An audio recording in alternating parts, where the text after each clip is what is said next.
on internet, and welcome to OnlyCops. If you're not hearing something or something's too quiet, I know everyone's going to complain that I'm too quiet for some odd reason. Go ahead and put your comments in the comment section below. This, for the uninitiated, is our live stream where we look at real life law enforcement encounters that aren't just like reckless Ben and stuff. And you guys can get a perspective on why we have the probably semi-jaded perspective that we have on law enforcement. Collectively now we bring former, current, and other alternate jurisdictional experience. So we have Dad. It's with me. us. I'm the alternate. Yeah, he's the alternate. He's the concerned citizen. And I'll be honest, I had a conversation. I'm a judge in the court of public opinion. Yeah, exactly. I had a really good conversation with Chappie yesterday about like how much harder policing's going to get because of technically because of what we're doing here, where you have citizens that actually know their constitutional rights or that actually know, like the more prolific that gets. Or like computers is a really good example of this. Computers, when they first came out, were only for nerds. So nerds understood almost perfectly how they worked, right? And then they made one for nerds, like regular people, right? And even to regular people, it was just like a wonder machine, kind of like a microwave. You order the thing, it shows up, it does what it does, and you don't care or know how it works, right? And there was a long time where that was it. You would just buy the computer, and if the computer crapped out, you'd take it to the computer person, and they would fix it for you, right? You didn't need to know how the sausage was made. And for almost the entirety of human history, that is how law enforcement works. They just kind of do things and show up when you call 911, and you just kind of assume that they knew what they were doing and they were good at it and they had your best interest in mind and whatever. And to some degree, I think that was the case. I think in places where standards were high, oftentimes where you had like a homogenous population, so like everyone shared a culture, everyone shared a great example of this. They were talking about McAllen the other day. Well, they were only bothering the hippies and the poor people. Right, so right. But you look at McAllen, that's, systemically poor, 85% Hispanic, shout out to my people, and within like a stone's throw from the border, and you would think big metropolitan city, bunch of people, bunch of poor people, there's going to be a lot of crime. And that was like the third safest city in the country, despite all of that, but because everyone had a similar expectation for society, which makes it easier. The problem is that cities now, like especially big cities, and even you're seeing this even in county communities, there's a wild array of expectation for privacy and expectation for cultural norms or whatever. And law enforcement, where normally your judgment would be reflective of the environment that you work in, changes sometimes by the block. And I think especially with social media, I think everyone's convinced like the world revolves around them to some degree, and that their weird hyper niche belief system totally applies everywhere else, and everyone else is an idiot for not feeling that way. And I think that gets a lot more dangerous, specifically for law enforcement, because one person might expect for you to be a medical expert. The next person's going to expect for you to be, a pronouns, expert or whatever. And there's a real expectation for you as a cop to be able to swim in those waters, regardless of how complicated they are. And anyways, that's why we do this. Is to try to close that gap between, hey, society, understand that this is a human being that's responding to your call, and then to said human being that's there, how do we up our game to be better prepared for these really odd, nuanced calls, so that this is not the first time you're experiencing what is MHID, what is de-escalation, what is escalation, and when is it appropriate? Mostly through the guise of how it's going to play out in court. And then for Juan, it's the court of public opinion, which sometimes is worse, and it could have far worse consequences than any like review board could. We say hello. Yeah, because we don't have standards of any kind. No, we just do what the hell we want. You were there subject is no to the qualification court. for my job. I just exist. But what's crazy is not only do you exist, you vote, you comment on the comment section of like, you know, the social media post that is surrounding that. You incentivize the media to run a story a certain way or portray the story in a certain light. It's the best worst thing about our country, I think, in America. I love the amount of true power individuals have here in this country, but and even the masses in general have a lot of power and authority, but we're also all very stupid. So that's the and underqualified, if not like unqualified, right? Tyler Deimu Grappler. If I say that any more complicated, there's a lot of underscores here. I don't know why he put so many underscores, but he was indeed first, so I put him in his rightful place in first place. Matter was indeed second best, and Pat was third. And not apostrophe. What's the comma with the point on top? That's an apostrophe, right? Semicolon? Semicolon. That's what Semicolon. it is. LLO translated to hello for some odd reason. And then A semicolonoscopy is where they just look at the outside. Chill. Right. Brian's fine. Oh man. Hey, you wouldn't know anything about it, okay? I know I would not. We're coming up to that. Yeah, I digest my food. Yeah. Y'all are both too young for that. I'm waiting. Well, Josh already got one. I already got one. He did it recreationally. Oh, yeah, that was a bad time. Kids, dysentery is not a fun thing. Don't get it. You get I always think I was like 28. I was by far the youngest person there. Like they're like it was a specialist that specifically went to it. It's a gastro doctor. And remember when I went in for surgery, you had to fast and the prep pack's terrible. And it's a terrible experience, but I'm sitting in like the intake area because they got to they have to start some fluids before they put you under. They do some last checks to make sure you're not going to die on the table because they have to anesthetize you. Or I guess, is that what it is? Yeah, anesthetize you. They put you to sleep, right? And you're doing fine. You would know. You were studying for it. I know. Studying and doing it are two very different things, right? You had to switch majors because you couldn't spell anesthetize. Exactly. And I figured out nystagmus, though. I got pretty good at nystagmus in my patrol days. But it was Halloween time, and nobody told the lady. Like they had planned on doing it in costume, but didn't do costume day. Well, my anesthesiologist was in a Superman costume, and nobody else was. And I was like, "You're fucking with me, right?" And I was like, "Yeah, you need to calm down before you stick that needle in my arm." She was a nice lady. Did she pull out a little bit of kryptonite to make sure it went in? Exactly. I had a whole chuckle for it, but yeah, I was like 30 years younger than everybody else that was there. She looked at me and she looked at my chart and she looked at me again. She's like, "What happened?" And I was like, "Dysentery." She's like, "Oh, okay." That's a first. I was like, everyone's told me that. What was funnier too is they were like, because they have like a whole chart on it. She's like, "Oh, you're a cop. Okay, this makes more sense." I said hi. I got to Mater. Brian Miner, Lisa Rowe, welcome. There's a cat, but she's asleep. X-Bane, welcome. He's one of our Floridians. Codfish, Mr. Bisha, Cherry Folk, welcome. Small Emu Coins is another word. Christian Halsey, also Josh, which is also Poe. New Baby Emu Who Dis. I'm trying to remember. That's Diego, I think. I guess Diego. Link, Dad is also here in spirit, as well as in person. Mom is here.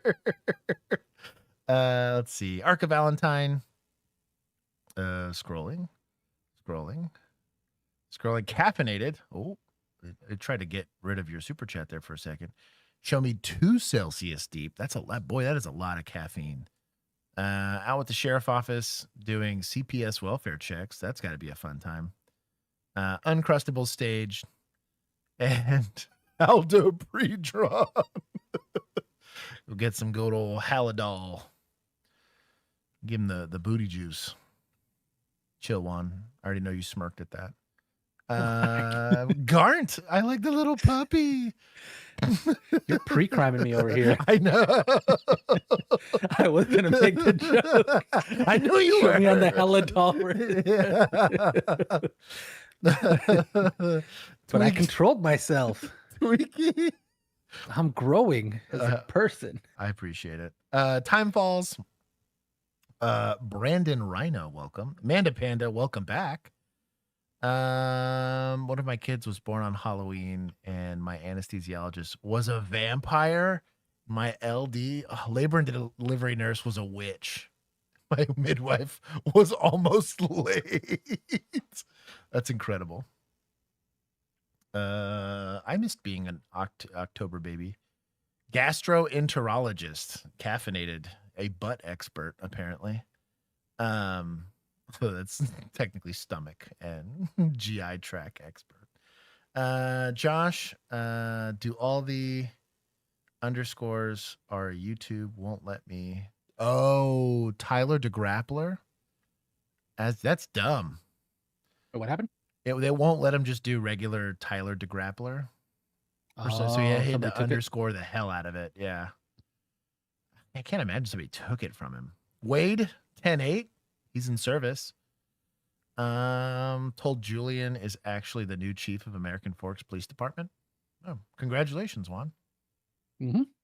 I start next week. I'm gonna clean house. I'm gonna rebuild that department. Hashtag brick by brick. I'll give you points. I appreciate the hashtag. You know what? You made a better public statement right there. And that man ever that entire department has made in the last 6 months. Yes, I know. Julian is saying to recognize my current Texas deputy status. I guess you got to change intros. I did. Now. I just did the. For the new rookie description. Oh, for the description. Well, no, for the descriptions. Yeah. Current. Mm-hmm. I'm a deputy. You have an email now. No, I'll get an email tomorrow. Oh, well, then never mind. I'm putting it back. No, just email this. Sworn deputy is what it is. There you go. There you go. They just can't make me work yet. Juan fixed the description. Josh is no longer a former. We need to change this stream because you're a deputy now. It's going to be Jueves with Josh. Jueves with instead Josh. Of like Mondays with Frank. That's incredible. Jueves with Josh. And we won't be an egotistical prick like that guy was. Yep. Well, it won't be 99% tickets that he's giving to people. Dude, that's my thing. I was like, if you're going to have a cop show, are you really just going to yell at people for tickets? Like, that's your whole job? Mm-hmm. Like, how do you lecture them? That's what I mean. I don't know. Dog, I know I was allegedly speeding, okay? Just give me the ticket and leave. Right. Also, more points to Julian for the awesome thumbnail. The thumbnail was hilarious. I think it's actually just straight from a video, though. I saw. Yeah, it's literally just like a slightly edited version of exactly that part of the video. I was like, they put text over it. I was like, I want to see if I can get a better clip from that. This guy's got way nicer hair than I ever will. I snip and tooled it. He looks a little bit like you, and so does the dude with the cocaine. Yeah. Oh, dude. Oh, cocaine me here, and then here's he's at least primo. Like you if you started Only Robbers instead. Exactly. Use of the guy. I'm also learning. I'm having to figure out how to use the BRB tool like on my belt. I'm trying to like develop a methodology for how to use it. And he said hello to me and to Dad, but not Julian. I'll give points to Julian. I'm not gonna say hi to him either. Thank you guys for the super chat. Did I say hi to everybody? Pat B, Django. I'm gonna make him give him more underscores. Dono, I guess that's how you'd say that.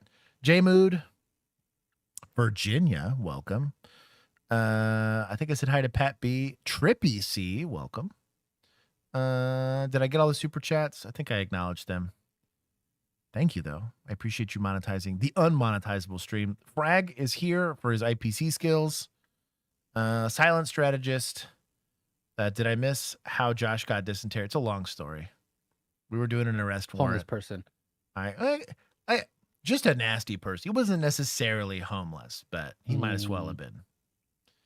He was a foreigner in our lands that was selling AKs to kids. And I took bodily... I mean, shall not be infringed though. That's what I'm saying. I'm torn between the two. I was like, well, last time I checked, that's a God-given right. Last time I checked, where my paychecks came from. Exactly. Sarah Bellum, welcome. Daughter has main character syndrome. Told her to save it for drama class. Yeah, school's about to make some parents' lives a little bit easier. At least their kids come home tuckered out or bullied, one of the two. Derek Pomushi, I did miss. He keeps refreshing. Blank is here. He's saying that I'm way too loud. Can I turn it down? No. X-Bane, I said hi to. I think I got everybody. All caps me if I missed you. This is Thursday stream, so viewer discretion be advised. We're going to see Jueves stream. Jueves stream, yes. Jueves with Deputy Josh. It's Katie Bugs. Welcome. Wait, this guy's still is no, he's not selling a kid. He's likely somewhere on the coast of Africa now, but I was part of arresting him. Hey, just wanted to ask how the cats are doing. The cats are doing excellent. Unfortunately, we're having to learn how to feed them a little differently because we've been free feeding these cats the whole time we've had them. I've had cats now for like 6 years, 7 years. And the newest kitten does not know what free feeding is and just eats till all the food's gone. And so she's been getting way more food and all the other cats have been getting less food. So I think it's been a whole pain. She understands it more than the rest of them, to be honest. Probably. She was the most feral for the longest out of the two like feral rescues that we got. Technically, they're all feral rescues instead of one, but Rugen was too young when I rescued him. And then Gandalf was like having seizures and stuff, so he'd have died if we left him out there. Donho, it's Don Hoff? Donna? I don't know how to say your name. Donhoff. Donhoff? Is that what it's supposed to be? Or Donoff. Donoff? Yeah, I'm going to say Don Hoff. You have a weird name, but I did not miss you. Hey, it's Jude. Welcome. Link, I got Mr. Navajo Uncrustable is a name and a half. Mike Oxmal? I'm going to say that's correct. Garrett. Oh, we got an NVIDIA update. You're getting rewarded a lot on stream. Oh, was that you? Yeah, that was me. NVIDIA trying to give him rewards for games he doesn't own. Abs, all caps me, thank you. Big Biscuit is a name and a half. And then anyways, I think I got everybody else. One got it right the first time. She understands all the food is free. Yeah. Lisa gets it. Josh missed my super chat. Tyler, what are you talking about? Oh. Juan is giving you points. Oh, Julian, I dead named you. I'm sorry. Yeah, how dare you? Not enough. My bad. Hello, Julian. Here, I'll get here since he said hello to you. There you go, Juan. He's just trying to game the system for Juan. You did 100%. I appreciate it. That name right. Thank you, Tyler. The Julian? Underscore. Did he call it Wallian? That says Julian. Julian. I like Julian. It softens his look. Mm-hmm. That Madagascar, what was it, like a lemur or something? Yeah. Bird Force. A lot of people are equipped with the small. That's wild. Chat is already being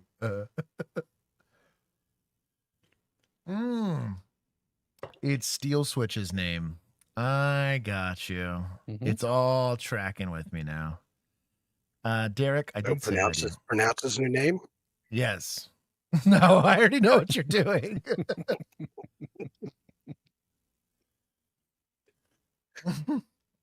That's a good one. That's an excellent one. You know what? Where's chat? That's a good one. Normally that was Blank's job, but yeah, he's been in timeout. Blank's not here. R.I.P. Blank. Yeah, he's been in timeout one too many times. Andrew Sawyer, welcome. X-Bane. I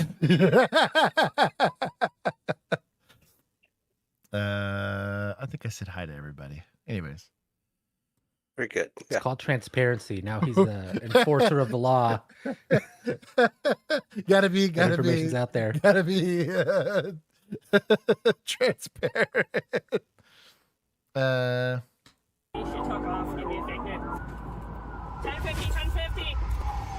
Officers Uno are reverse chasing pit? this silver What's that? SUV after its driver gives a What in the video quality? And it's at 1080p. This is just enhanced bitrate. Enhance. fake name during a traffic stop, but as they fight through traffic to catch her, they will soon discover that the false identity is only the beginning. And there is a far more serious reason she is so desperate to get away. Do it now! Around 10:58 a.m. on November 14th. Oh, all the memberships. Hold on, I got to acknowledge some memberships here. Dewick, he got some memberships. Peter Watson, Rossum, welcome. I'm Jay, Marique, something. Chameleon Strikes, Mark, Anita. Is it Anita? Anita Dixon? It's Anita, and we're gonna leave it. Well, Mega Ghost Rider. I don't know how to do this last one. Anyways, if you got a membership, you should join the Discord. It's a good time. Gower, I'm sorry I missed you. Say hi to Gower. Everyone's yelling at me. Sorry, Gower. Memberships for everyone. Join the Discord. See, Tyler, thank you for supporting the group. I love seeing people pop into the Discord. It's a good time. 2024, a Germantown police officer observes this silver Ford Explorer traveling on I-41 in Washington County, Wisconsin, with suspended registration, while its owner also has a suspended driver's license. But as the officer initiates the traffic stop, it quickly becomes clear that the situation is not going to go the way she expects. And we're partially in traffic. Shoulder side. Pull further onto the shoulder, please. Pull onto the shoulder. We're not going to sit in traffic here.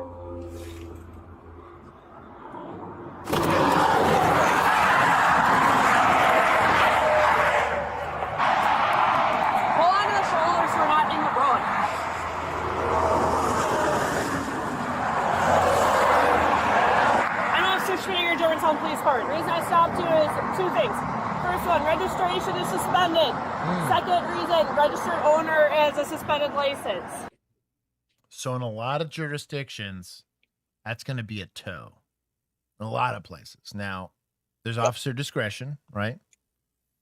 You don't issue the ticket, they can't get mad at you. But if you got audited for this and you didn't tow this car, there are going to be some supervisors that are going to be giving you a little hand smack. I understand the rationale for it. I really do. I do feel it's a little sussy-wussy when you have an exclusive contract with the tow yard for it. But at the same time, I do get it because you're trying to protect people that are doing the right thing. That's getting insurance for their car, registering their car, and playing by the rules. You're trying to keep people who we've put punishments in place, like suspending their driver's license and stuff, off the roadway because they got it suspended for a reason. Like 18 DWIs in Wisconsin or whatever it is. Okay. Is that you? All right. Do you have your driver's license on you? The driver is 26-year-old Andrea Williams. You got to record and although that Tony Romo. Oh, I forgot. Yes, I need to do that. Yeah. I'm bummed I didn't get to it sooner. I'll do it. I will do it after stream, or I'll do it tomorrow. Baller. That's a good one. Do it now. I saw some stream and go do it. Yeah, I saw some clips from it, and I was like, "Ooh, it's my boy." It's interesting. Yeah, I did enjoy the "Have you had any concussions?" question. There's been a lot of edits of that with him just getting lit up, dude. Poor guy.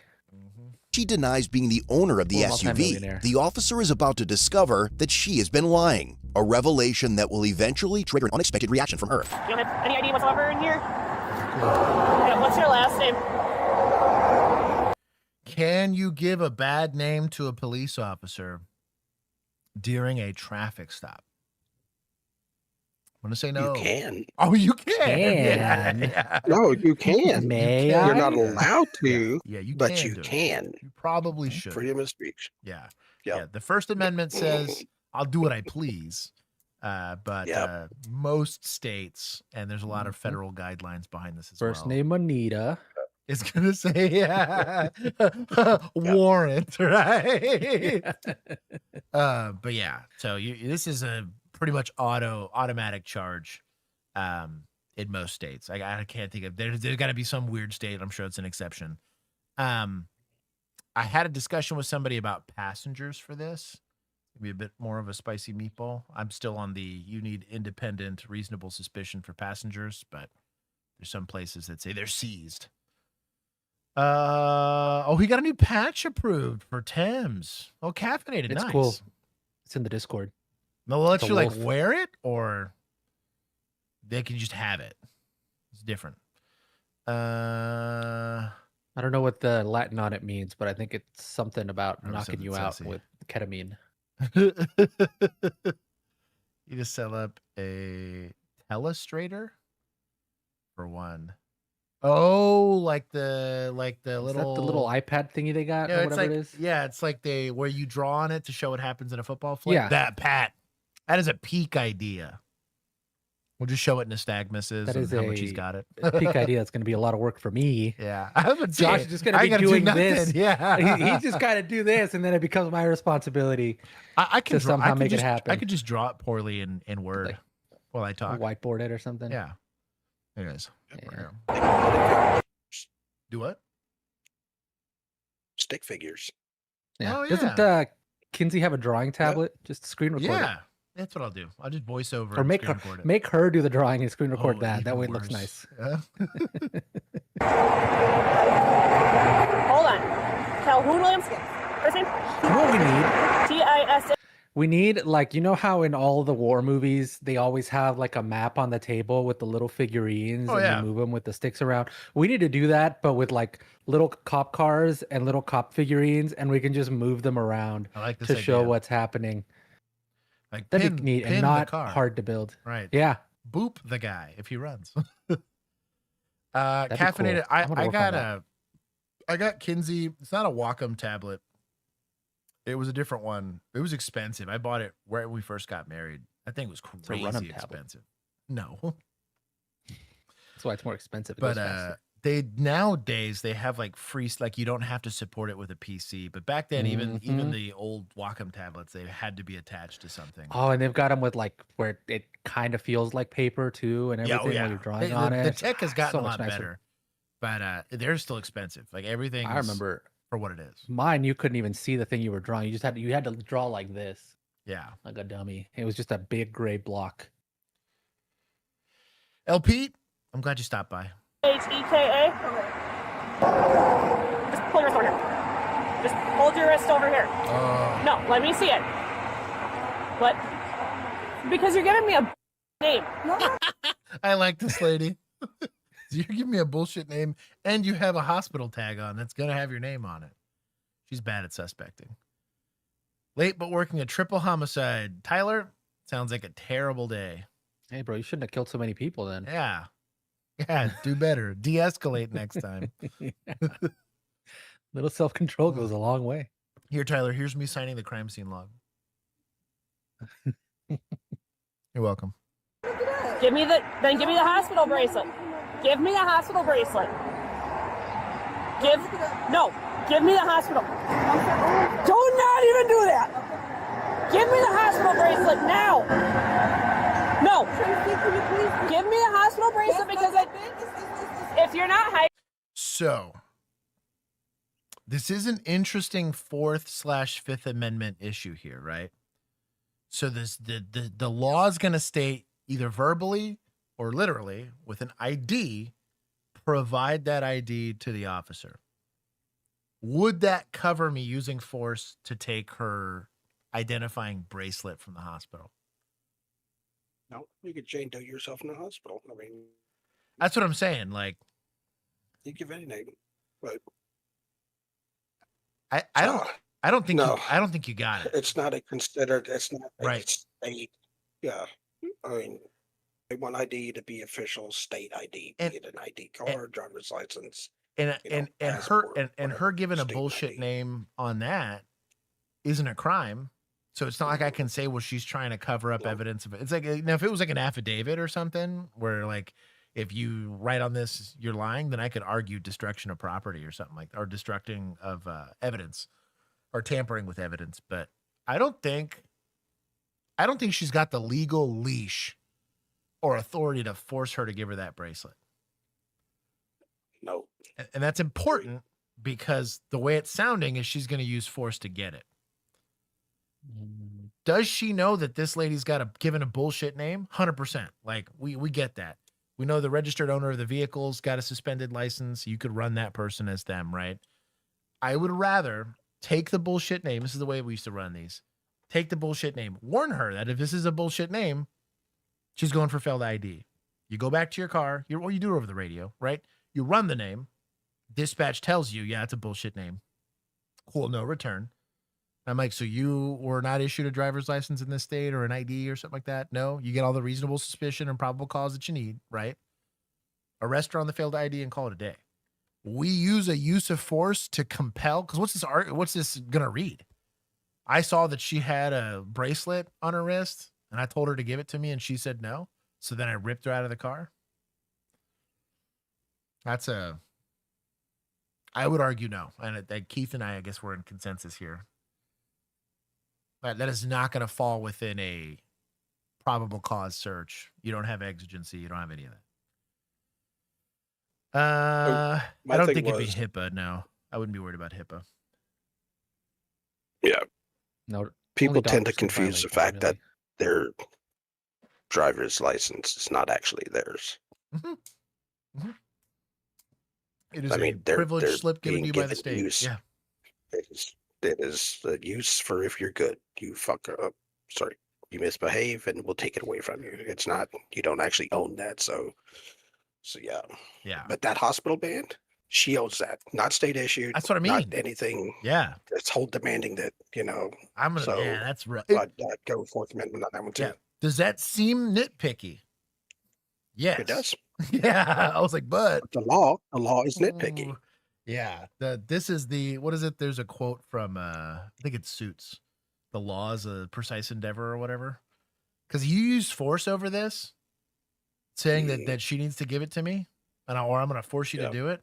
There's some real Fourth Amendment issues there. And what sucks is you've now lost qualified immunity, potentially, opened yourself up to a lawsuit, and probably gotten every every charge that she should have earned here gets kicked. Like everything gets kicked, and now it's some trooper's problem, in a year or whatever it is when she gets a car back.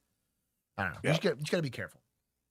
Especially because, God, I'm your back, and I show up and you're already fighting the lady, and I'm like, all right, cool. I'm implicated in that as well. Now you're in it too, yeah. Yeah. So, like, don't screw your back on these. Getting anything, you give me the bracelet. I need. No. You're gonna give me I'm gonna get your fingerprint then. So. Thank God she gave up on it. I would argue you could compel the fingerprint, but you need to finish developing probable cause. The name she gave you is bullshit. Run the name. Is the fingerprint pursuant to you arresting her for fail to ID then? Yes, that's what I was saying. It's like because I could force that, but it would be pursuant to the arrest for failed ID. Yeah, because I just want to clarify kind of how that timeline works, because I know we've seen it several times, but I know you didn't have the fancy little fingerprint reader or whatever. No, I didn't. So like she is gonna be in cuffs, and that's why you get to fingerprint her, because she's already failed to ID and committed the crime. I would argue you don't have probable cause for the failed ID until you run the name, because you don't know. Sure, the registered owner is suspended. Does she look like the registered owner? Maybe. Did she provide me a name? Maybe. I mean, yeah, you got at least a first and last and maybe a date of birth or whatever. But like, I would run whatever she gave me, put it in the log, get that negative return, confront her with that. And if she can't provide a reasonable statement for it, cool. We got all the probable cause we need in the world. We can move on from there with the protection of I'm doing a law enforcement action that I have the authority to do. It's important. Now it's spike strips and pitting cars and punching ladies, right? Give me that now. Okay, give me the hospital bracelet. Give me the hospital bracelet because I know you're gonna be ashamed. If you're not hiding, listen, if you're not hiding anything, I'm not doing it. Okay, because I know you're gonna be ashamed. The officer heads back to her squad to do a records check. But the moment she does, Andrea spots an opportunity and makes a run for it. Go. There it is. Well, there you go. You don't need anything now. Okay. So, another question here. The nice thing is you don't have to be good at your job because criminals be dumb sometimes. Criminals be dumb. Most jurisdictions are not going to let you chase for a registration violation and potentially failed ID. If that's what, because they're going to ask when you put it out over the radio. You're going to get a supervisor. It's going to be like, what are you chasing for? You know? Don't scumbag it and say DWI factors. Don't do that. I think she's still on the anesthetic from the hospital. Right. Yeah, you could. I already hear Keith saying wanton disregard for safety or whatever. Wanton disregard or whatever. Wanton disregard for safety. That's right. Wanton disregard. Yes. Julian ton disregard for safety. That's even worse. Oh, look, Tyler's doubling down. He says HIPAA can only be violated by healthcare workers. My dog. Django, please do this. The Lego Studio software. I'm making an OnlyCops set, dude. I'm excited. I've been wanting to do that. I didn't know that was a thing that I could get Lego Studio software. That's amazing. I would be curious to see what the pursuit policy is of this police department, especially a municipal police department, which tends to be more conservative than county, and county tends to be more conservative than state, generally. 740 dispatch, 1080, she took off, give me a fake name.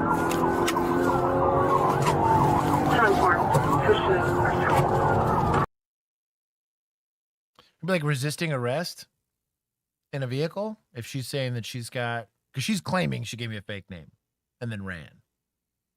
You're going to say she's under arrest and now she's fleeing. You could probably get away with that, maybe. Like, regardless of what your pursuit policy is, you'd say, well, she's under arrest and she took off and got in a car. That'd be clever.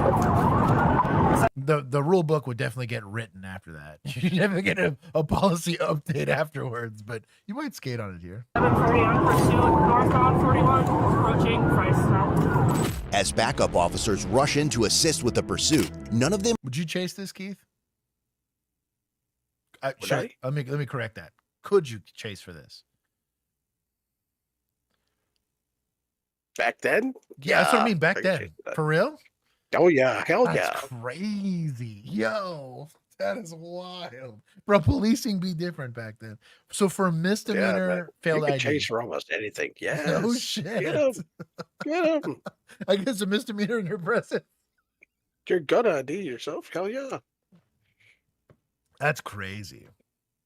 That's wild. That'd be I came from a very different culture, so that's it's cool. I think it's rad, but yeah, that's wow. Police again. We also shotgun tires from our cars. I was gonna say it was a very different world. Yeah.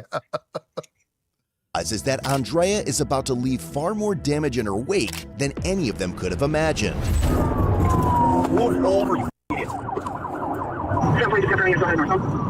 Approaching Malay Hill, lane 3, speeds 115. She had a hospital bracelet on her name. She gave me a fake name. She just gave me the bracelet.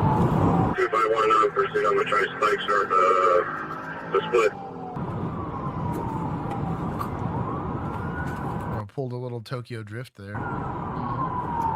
Yeah, you can't really do that in Explorer. 1050, 1050. Oh yeah. Oh, she pitted the Oh, what even her? Hey, shout out to the Explorer. You know what? With a rollover. This is a Ford commercial now. Without. Jeez. Well, is that a Ford Sprinter van though? Because then it's like a. Yeah, but it's a Sprinter van. What do you expect? Yeah. Well, it's not a commercial for the fleet I vehicles. bet they survived that. Oh, that's for sure. You know, She's given a false name. She could be running for anything. Gordon. No. So my whole point is, right, I truly believe this argument. You have reasonable suspicion. No problem. But I don't think you got probable cause. Because you haven't confirmed any of it yet, right? And that's kind of my issue. And the reason why I say it's an issue, it's not because I'm not down. I'm dumb. I'm going back to policing for free. On patrol for free. I'm dumb. But like, I understand why an administrator or a supervisor would have issue with this. Because let's say dad's my supervisor, right? So Keith's like, all right, I know that boy that's in that car is going to go. If I give him the green light, he's going to chase that till he dies. And that's fine. If the crime is worth the juice is worth the squeeze, right? So like that would be, because put yourself in my situation, right? Or Keith, you're my supervisor and I'm chasing for no registration. When? Now? Now. I'm not talking back then. Back then you'd have been like shotgun the tires, but like I'm talking right. I'm talking now with the known facts. Mm-hmm. You letting me chase this car. I'm okay if you say yes. I'm just curious. With the way enforcement is right now, I don't know. And I mean, it would depend, number one, on our policy. Right. You know, because that's going to dictate yes or no. But if the policy is very, very flexible, I think I'd probably still just, it's like, let her go, radio her, and put it out, you know, put a bolo out or something, you know, just ATL. And if we locate it, try to get her stopped whenever she's in the parking lot or something. So, right. So, now what I would want to do, let's make sure, because I want you to chase the shit out of this car and get her stopped. And especially once you see this, the gloves come off. She's caused a crash, and yes, probably that's ag assault running from you. Yeah, I'll do ag assault to this all day long. Now I'm 100% on board with it. Just how did we get here? And the reason why the discussion's happening, right?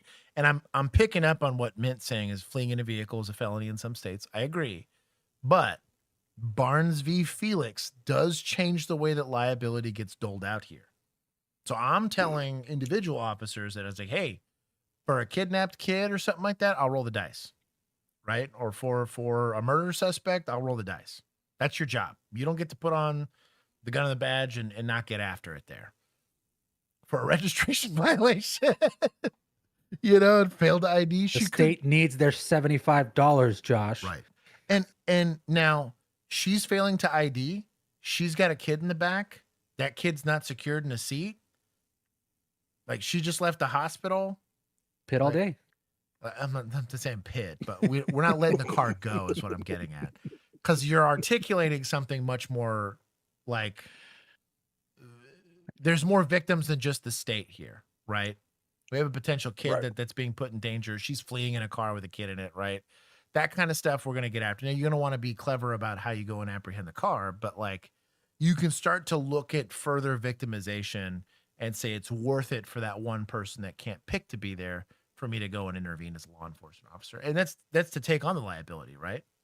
Here, there's a very real argument post Barnes v. Felix that some of this liability is potentially on the officer, not just the department, but the officer. That's why I'm saying, let the juice be worth the squeeze. You can check right here.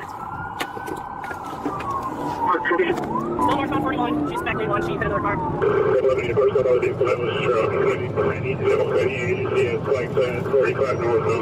Continuing northbound from 145. Lane 2, speeds 109. Proximity. Agreed. Mildly wet roads. With one terrifying crash already behind them, Andrea continues to flee at dangerous speeds. Mildly wet roads, that exact thing I didn't hit anybody. But in my Explorer, exact same thing happened to me because I had slightly old tires. And it did the woo, and then I basically went like 2 lanes over, corrected myself, came 2 lanes back, and then went. I was like, that makes a lot of sense that happened. Steel switch. It's expired reg goon squad. The task force. It's a task force now. It's interstate task force, baby. Officers get desperate to bring the pursuit to an end. As some of them begin growing frustrated with the heavy highway traffic, the breakthrough they've been waiting for will come almost out of nowhere. Whoa! Good. Please don't fire for that. Run over. Hey, don't blow the doors off of an accident scene, dude. Chill. Like, as a cop, you understand like how complicated these scenes can be. Maybe don't blow the doors off it, okay? Like, this is scumbag behavior. I'd write you up for this. Especially in states that have like a move over or get pulled over policy. I get that your wee-woos are on or whatever, but like there's a safety concern here. But be cool. All clear, sir, in that direction. Go ahead, I'm gonna please don't fire for that rollover. It's a roll. 740 dispatch, approaching Highway 60, lane 2, speeds 106, traffic is light. Hit this car. Dry. Jesus Christ, guys. Now I came from a very radio picky department. Anything that wasn't Channel 1097. Like, I'm talking that fast. Like, they were very strict about get on the radio, get off the radio. And anything that you can call dispatch for, send an MDC message for, do that. So I get the frustration, but I'm going to see how county does for radio traffic, and then I'll get back to you. Get on the f***ing road! Exit 60. You're calling wrong. 725 and out. Oh, self pit.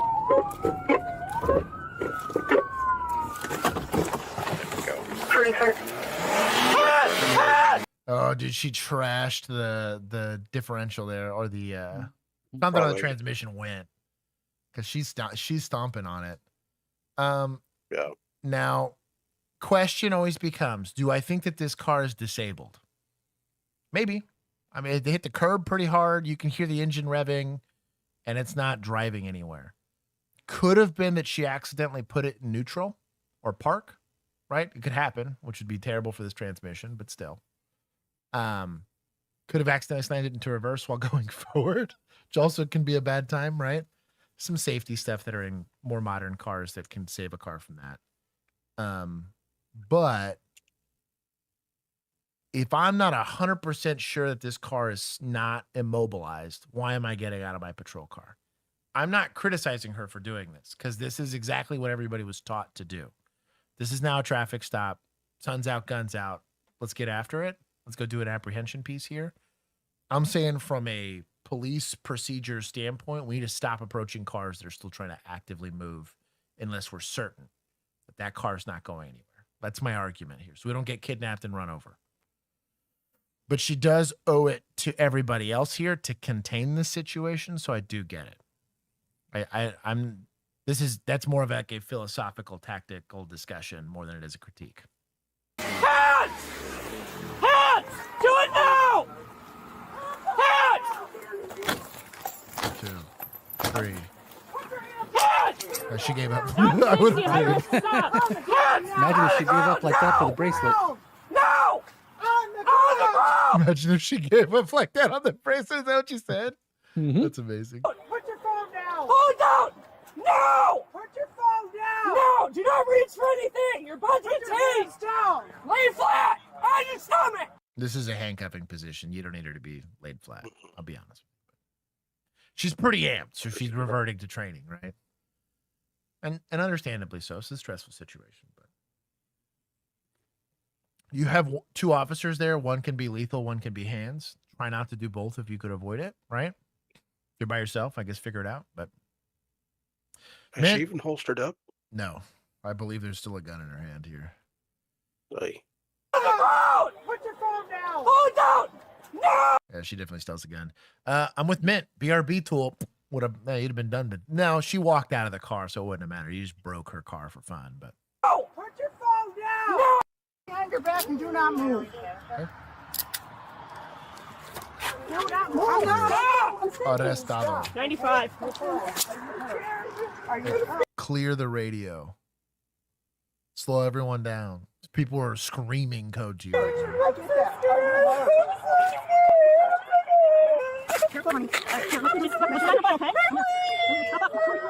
Just sit up now, okay? Hi. Need you to sit up for me. And stand up. Come on. What hurts? 2 vehicle PI. 1, 2, 3. Have a seat. With Andrea finally in custody, there is still the matter of rescuing and assisting the occupants of the van that rolled over in the crash. As one of the pursuing officers heads to that scene, his shock is obvious as he processes what is unfolding before his eyes. 746 dispatch, at the rollover. You were driving this? You were driving this car, and you're good, sir? I am good. Mike, I can call you back. I got to talk to an officer. No one else in the car with you, right, sir?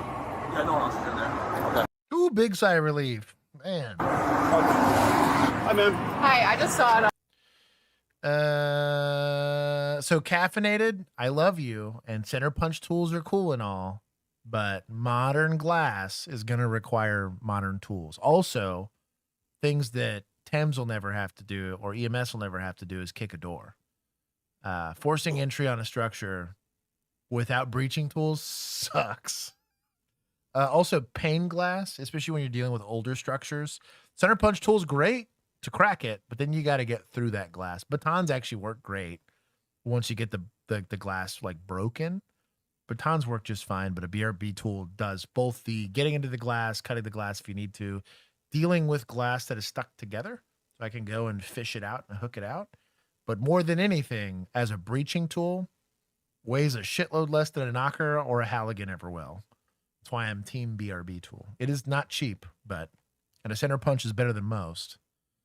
But that's kind of like saying, you know, a Derringer is cheaper than a Glock or a 1911. They work, but You saw it. You weren't in the crash. No, I just We're nice hanging out for 6 minutes. Are you going to so, okay, you got a statement from us? Or you going to give us a statement? Okay. All right, sir.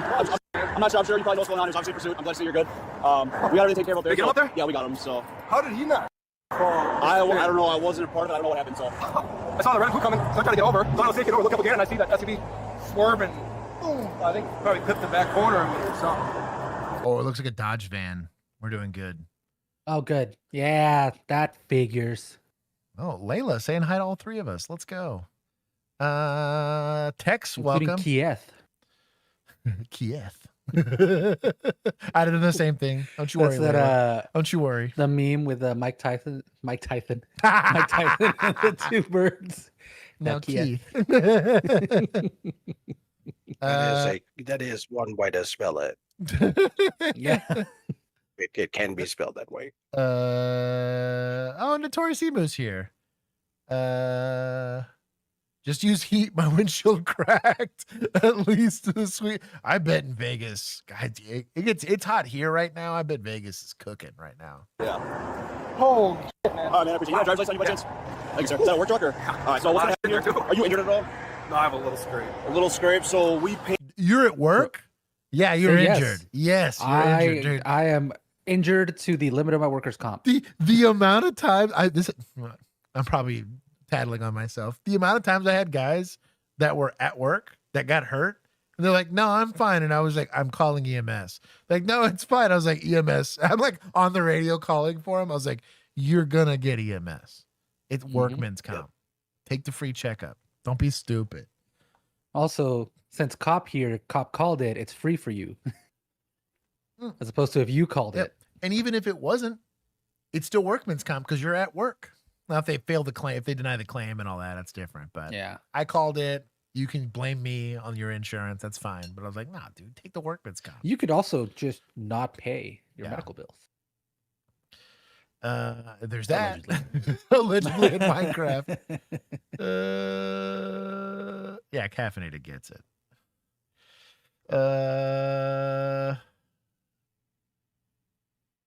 Let's see. Oh, Dylan's here. Engaged out our ambulance. Do you want our ambulance to come here to check you out? No, You're good? I was fine. Okay. I think They can still come and just check you out. No, Your vitals, there's or no you can decline risk if you want. There's no need at all? No. Okay. Back at the scene, the questions the van's drive. No. Sorry, are you a medical professional? Did you medically clear them? I didn't think so. Why'd you let EMS do it? I've pissed people off for calling the ambulance, and that's fine. Because guess Dude, what? he was in a rollover crash. Yeah. Like you are not aware of what injuries you could have. You could have internal bleeding right now, and you would have no idea. Auto call EMS every time, especially for a rollover. Like a tiny little fender bender, those 5 miles per hour, which theoretically you could still somehow get hurt in, right? The stress of it alone could cause, I don't know, you'd have a heart attack or something weird. But like, don't be this guy. Driver is asking are the very same ones officers have for Andrea. But first, they need to determine her true identity. Would you stop in your shirt? Off my phone. I promise I don't even have a shirt on, babe. He's on the phone. He's walking in here right now to grab my money out of here so he can be able to pay my rent. Anything grabbing out of the truck? My money? No, nothing grabbing out of the truck. Why not? No. Can y'all give it to him? It's for my rent. Right now, you just fled from Germantown police. You caused a rollover crash. You caused a rollover crash. You crashed here. You crashed here, and I'm glad you didn't hit me, thankfully, and you're not hurt, too. You got 4 different jurisdictions right here right now. Can you help me?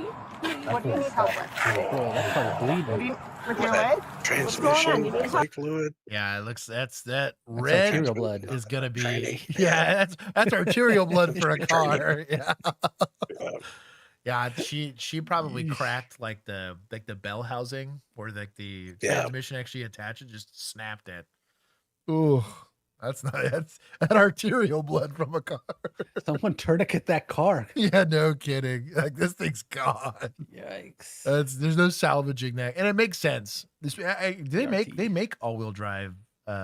Yes, Explorers, right? Yeah, I mean they're the higher end, but yes, they do. That's what I need you to use your words, okay? What do you need help with? I can't help you. Oh yeah, look at that. Yeah, it doesn't turn like that. In case you're wondering. Don't tell me. There's definitely a rollover crash right now. Okay, do we have to give her Miranda here? We're going to be asking her questions. Yeah. She is under arrest. Yeah. So yeah. So you can ask if she's okay. You know, you can ask like, hey, is there somebody you want me to call for you? I don't know, to get your car or some shit or your property or whatever. But like, we cannot ask her about things that had to do with the criminal episode that's just occurred between her lying to police and then taking off and hitting somebody and all that. Like that is part of the criminal episode. She does have Fifth Amendment rights. The law is pretty clear. If she believes she's under arrest or is under arrest, and in this instance she is, if you're going to continue to ask questions, you need to apply Miranda. They could have done it and just skipped over it in editing, but we like to address it here. You caused that when you came up this way. I just thought you just killed yours too. What's that? That's transmission fluid. Yeah, your car going over. Get your and that should go it nicely. This isn't just you gave her the wrong name. There's some serious shit going on right now. You had a warrant and you went down to jail bus. And now there's felony charges. Yep. So we're not going to ask you any more questions because you're in custody. You're not free to leave. I know. So, but right now, more importantly, what's hurting you? Or having you come check you out. What was that? My chest. Your chest hurt? Get out from the seat. Mom, please. No, not right now. Not Did right you now. hit your chest on the steering wheel? Yeah. Okay. Okay. Can I ask you why did y'all get behind me? Because my plates are not suspended or anything. How? My plates aren't suspended. Oh, your missions? And you're suspended. No, when? I just got me in the license. In October. Don't want to miss out. Yep. If you have red light coming to the rollover, they can just fine. She was still trying to drive, so I tried smashing the window. And she had a hospital bracelet on. What the hell? What's that? No, me. Every time they do a little fist bump, it's really cute. And I asked her for the bracelet, she ripped it off and let me. Still trying to drive, so I tried smashing the window. And she had a. We'll get the sun. She had a warrant. So I'm going to be searching your car right now because you're under arrest. Is there anything that I need to worry about? No? Drugs, guns, needles, bombs, grenades, nothing? Oh, sorry. Good? Yeah, I get it.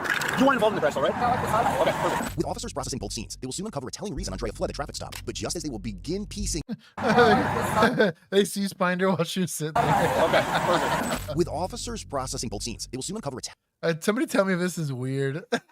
That's purely for liability purposes. Is this weird?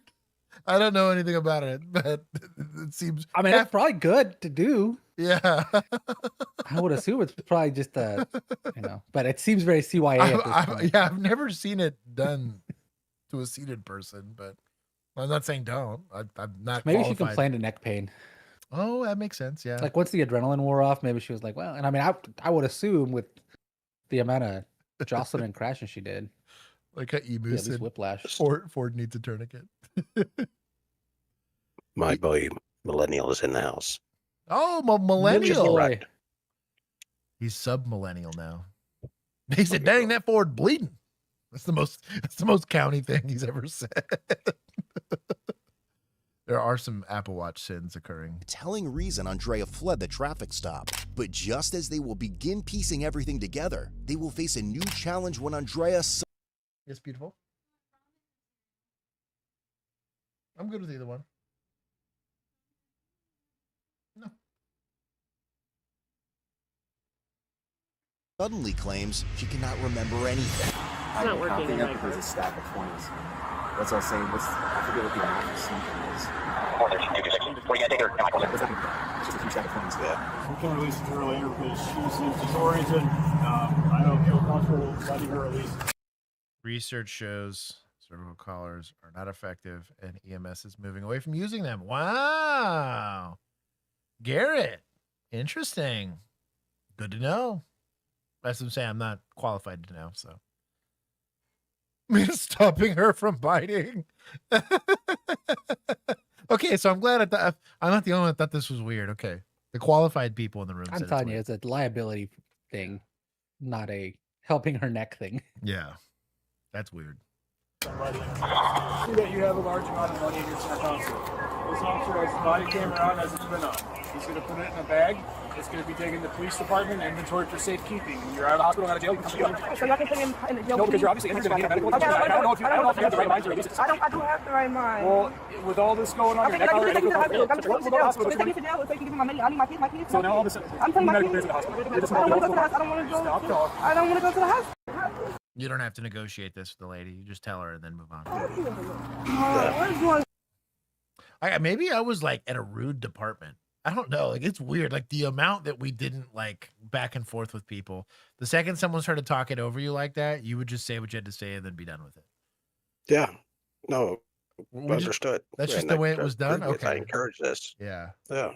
Because that's like the amount, how often I see people go back and forth with people is like, for what? Like, this is going to change nothing about their circumstances. So why are you negotiating? That's true. Like, these dumbasses who open doors after the person's in the car. I mean, the continuing. Yeah. Yeah. It's weird, but it's a cultural thing because I see it way too much. Here comes the arguing and lecturing. Next. Therefore, as a medical professional, I have to take you at your word. So that's running from somebody. Out of there? No. Come Eventually learned through a records check that Andrea was also wanted on a separate warrant through probation and parole, giving them a clear explanation on why she was so desperate to escape. But now, as they prepare to transport her to the hospital, her aggression intensifies, and her ability to recall anything appears to fade even further. Breathe, because otherwise you can't yell. You got it? This is oxygen. I need to lose my makeup. I can't breathe. I can't do that because you said you have neck pain, and you don't know where we are, so... No idea that Andrea is about to throw them a wild curveball that will force them to revisit the entire crime scene. I'm concerned that you might have a baby in the car. Can we just clear the... Wait, what? Did we not clear the car? Apparently not. Oh, if there's a child in this car, I am going to get 15 out of 10 pissed off. We did not check this car. Where would the baby be? Somewhere in the vehicle, she said. Hold on, man. Hold on. Matt, I want you to go. Oh, bro, what are we waiting for? No shit. Why aren't you up there? What do you mean, Matt? You can yell at Matt from the back of the deck. That's what I mean. Is this lady likely full of shit? Yes. But could be. What's the cost of being wrong? You know, like, what are we getting, an arrest plan to search for a child? What are we nervous the kid's got an AK or what? What's Go to the car now too because she's saying that there's a baby. A baby? A baby. A baby. In this? Yep. So, search I went through the back, and I didn't hear anything moving. Nope. There's nothing. Okay. There's not even any blood or anything that would indicate. With the concern for the baby's safety put to rest, officers continue processing the rest of the scene. Meanwhile, at the hospital, Andrea continues experiencing sudden bouts of panic and confusion. What was they still? What was this? Oh my goodness, you never gave me the opportunity to have my arms out. No, you sure you don't remember? From her vehicle into evidence. Although the driver of the van was not injured, the collision caused approximately $5,000 in damage to the vehicle. No way. Yo, shout out to Dodge, whoever this is. That's pretty good for a flip. Ultimately, Andrea was charged with felony, vehicle fleeing eluding an officer, causing bodily harm or property damage, second-degree recklessly endangering safety, misdemeanor, hit and run, and resisting obstructing an officer. All charges are repeat offenses. Damn. On August 8th, 2025, Andrea pleaded guilty to the 2 felony charges, while the misdemeanor counts were dismissed but read in. Eventually, she was sentenced to 5 years in state prison, followed by 5 years of extended supervision. That seems reasonable. This was deputized. No, this was city. This was city. I'll give him 20. The armband thing still kind of pisses me off a little bit. It says a lot about not understanding your authority, right, and the Constitution and all that shit. I'm gonna give, I guess, points to admin. That's a wild pursuit policy. You get to chase for that. And judges, I think that was a fair settlement or judgment. Get out of the car. No, I'm not getting out of the car. Okay, my brother's a chief of police. Step out of the car. Okay. Hey. You better break the window. Hey. What is this? Welcome back to the Van Balian channel, guys. Van Balian. That is a Van right. Balian. Who is this? Oakland in Illinois? All right. Today we head back to Illinois, where yet another sovereign citizen escalates a simple traffic violation that ends with an officer from the legendary Oakland Police Department performing a window bust that Corporal Riggin would be proud of. So without further ado, let's get into the video. Oh, yeah. Oh, yeah, that's not a tag. Illinois 10, 883, 826, 883. Hey, what's going on, boss? So the reason for the stop is there's no license plate, and then when I walk up, I see the temp tag. So that's the reason why the back window is tinted. So that's the reason I'm not able to visibly see the temp tag. Okay, that's the reason for the stop. Okay. Do you have your driver's license with you, my man? Passport. Okay. Offering a document the officer didn't request. That's the first red flag that you're dealing with an idiot who got his law degree from TikTok.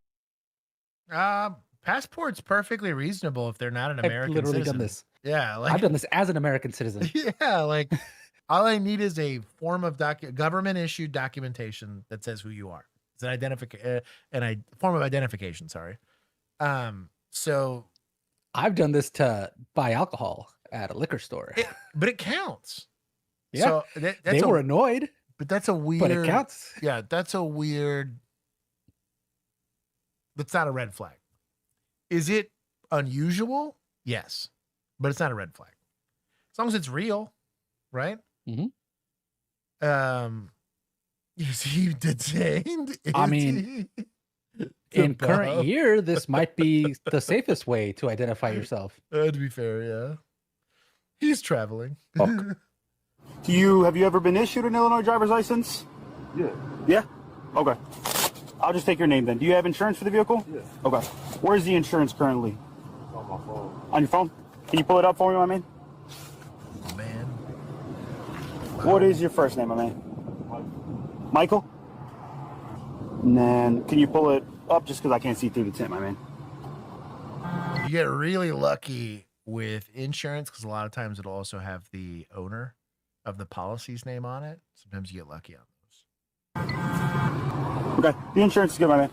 Apart from the window issues, which continue throughout the video until it's a non-issue because it doesn't exist, things appear to be going smoothly. His insurance is even valid. Unfortunately, this is the point where it starts to go downhill. And then do you have a middle initial? And then how old are you? You're 34? Okay, no, I mean, I'm asking you how old you are. Why did it take you so long to answer how old you are, my man? I'm wondering, is it an emergency? What emergency for what? Because you pulled me over because you said you couldn't see my tag. Yeah, well, why are you so nervous right now, my man? I'm not nervous. I just want to understand what's going on. Do you have anything in the car that I should be worried? I think it's weird that he did not get a date of birth from the guy. He just asked for how old he was.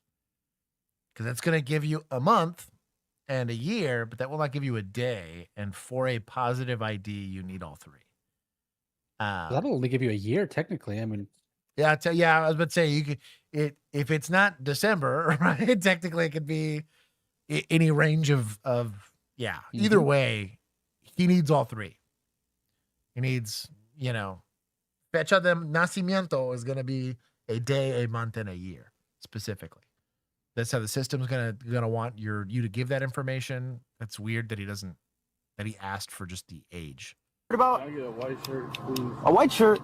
Yeah, no, man, that's not gonna happen. Okay, well, my man, I'm trying to ask you how old you are. You're taking forever. Okay. You can't hear me or see right here because it's on the tip. And I'm showing you things like you're assuming. I'm assuming what, my man? I'm trying to create a situation. I'm just trying to. You're clicking the pencil down much. Oh, your back hurting? kid. Okay, I got you. Where are you coming from? The chiropractor? Okay, where at? He's 100% projecting the nervousness onto the driver. I think he's nervous and telling the driver you're nervous because this is a lot. It's also weird. Yeah. So I don't know, man. Keith, you did a lot more traffic stops than I did, I did a few. Yes. But even with someone that was going to be verbally combative, it didn't take this long, Oh, thank you, my love.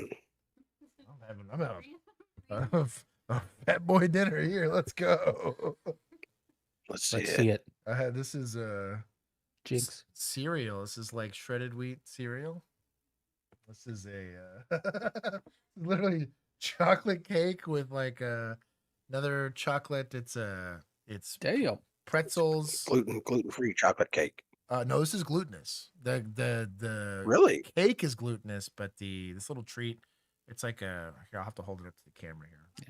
Kinsey has to cook in a hazmat suit. Yeah, it's marshmallows, peanut butter, pretzels, and semi-sweet chocolate, right, or something like that. That's actually good. I had some yesterday. And then I'm getting 2 cheese sticks. I'm having a. Can I have a Celsius? No, not a Celsius. Sorry, a Zivia. Yeah, I don't have a Celsius here. I would have done drinking. I was gonna say. Someone confiscate this pen. In practicing dry fire. Yeah, it's weird. I might go pick it up. I agree. I agree with Juan that he's likely projecting the nervousness. Most of it's going to be called demeanor, and him asking a lot of questions that aren't pertinent. I get it. He's a sovereign citizen. He gave you his passport as opposed to an ID. He said he had an ID in Illinois, or at least he was issued one. So this isn't weird yet. And you confirm that he doesn't want to do stuff, and then you'll figure it out from there. But so far, he's given you his insurance. He gave you a state-issued form of identification. This isn't weird.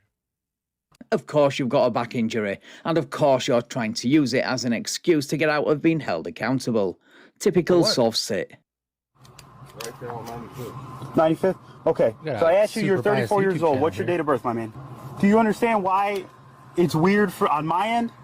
So, I ask you how old you are, and then you're kind of just being weird about it. Do you understand why? I wasn't being weird. I just took a second to think about. Because usually when I ask people how old they are, they tell me how old they are right away. You know what I'm saying? Traffic stop for my education. You could have a stutter. This is ableist. It's also like typically again they're gonna ask for a date of birth, not for how old you are. Yeah, how old you are. It's a is weird not required. question. Yeah, it's not required. Yeah, like it would throw you off, and you're like, oh. Typically, when I get pulled over and they break my window, they ask for a date of birth, not my age. It's probably like I've been through a couple of these. You're being weird, officer. Having done I should be in cuffs by now. Yeah. Oh, Ginger's here. My dog. Ginger. No way. Holy smoke. Pin it. Ginger. Yes. Pin I'm it. pinning it before he disappears. He's gonna notice and scuttle back to the cage. Gotta throw a master ball real quick. And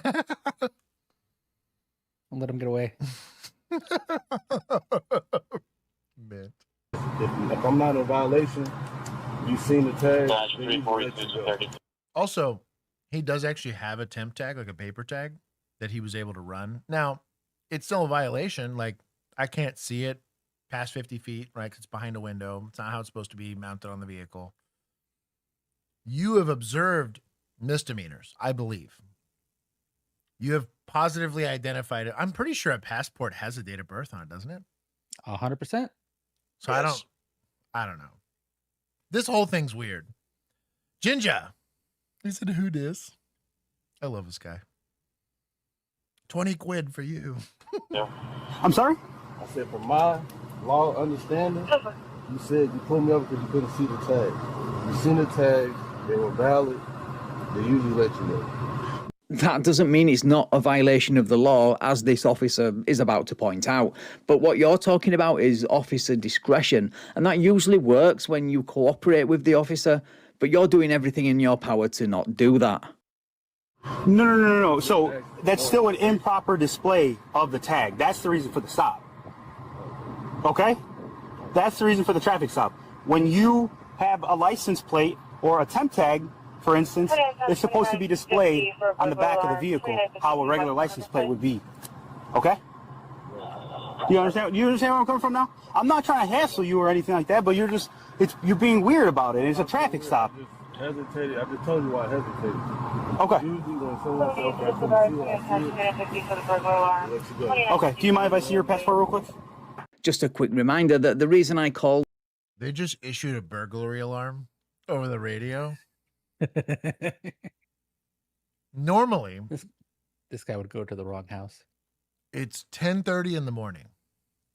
Now, could it be a business that's just now opening? Maybe. Most businesses typically will open either really early or really late, right? But most of the time, burglary alarms are for residences. Residential burglaries, priority one. Like, stop what you're doing. That could be somebody's house getting broken into, you know? A murder could be happening right now. But we're dealing with, give me your birthday, date of birth, whatever, year of age. Or the hell he asked it. He asked it in a weird way. At least the legendary Oak Lawn Police Department is because they featured on this channel back in October 2025. Okay, give me 1 second. Do you have any firearms inside the vehicle? No, sir. Okay, any drugs or any marijuana inside the car? No, sir. Okay, just give me 1 second, okay? You got a date of birth? Can you roll down just a little bit more, my man? This is I can't see inside the car. That's the reason why. What's going on? Can you roll it down? I can hear you from right here. So, plain view doctrine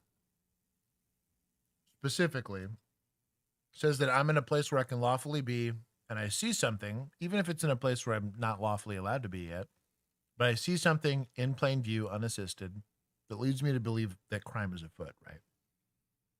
I can develop exigency or probable cause based off what I see. There's a lot of case law surrounding about how or if I need to roll down a window, how much I got to do it, whatever. Almost all of it's going to say to communicate. To effectively communicate with that officer, you do have to comply to some degree. It's vague and it's gray. This is a lot of roll down. I've seen the guys that do like, just like, you know, that just enough for air to escape so that the vibrations from their voice can exit the vehicle. This is enough.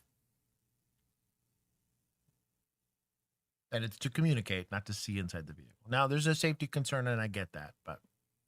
All right, well, here's what's going to happen. I can't find you right now, so I'm going to have you hop out for me real quick, okay? Did I ask you to roll the window down? No, it's not going to happen, my man. I'll lock the door for me. I'm doing the work. No, it's not going to happen. It's not. Pennsylvania v. Mims. Unlock it. You're not going against my rights. I know my rights. No, when I'm asking you to step out of the car. I'll talk to you. There is no right to refuse to provide your driver's license during a lawful traffic stop, and as we're about to find out, ignore Pennsylvania versus Mims. TikTok lied to you. But the upside for us is it leads to arguably one of the most badass window busts of the year so far. He's giving you a lawful order to step out of the car, okay? Because I asked you to roll the window down, you didn't roll it down. Okay, roll the window down. Okay. So still, I'm gonna have you hop out of the vehicle. Well, I just did what he asked. Okay. Now step out of the car. You're not under arrest. You're not under arrest. We're just having. Okay, if you don't step out. No. This is not if you want to after the stop, sure. But no, you don't need a white shirt.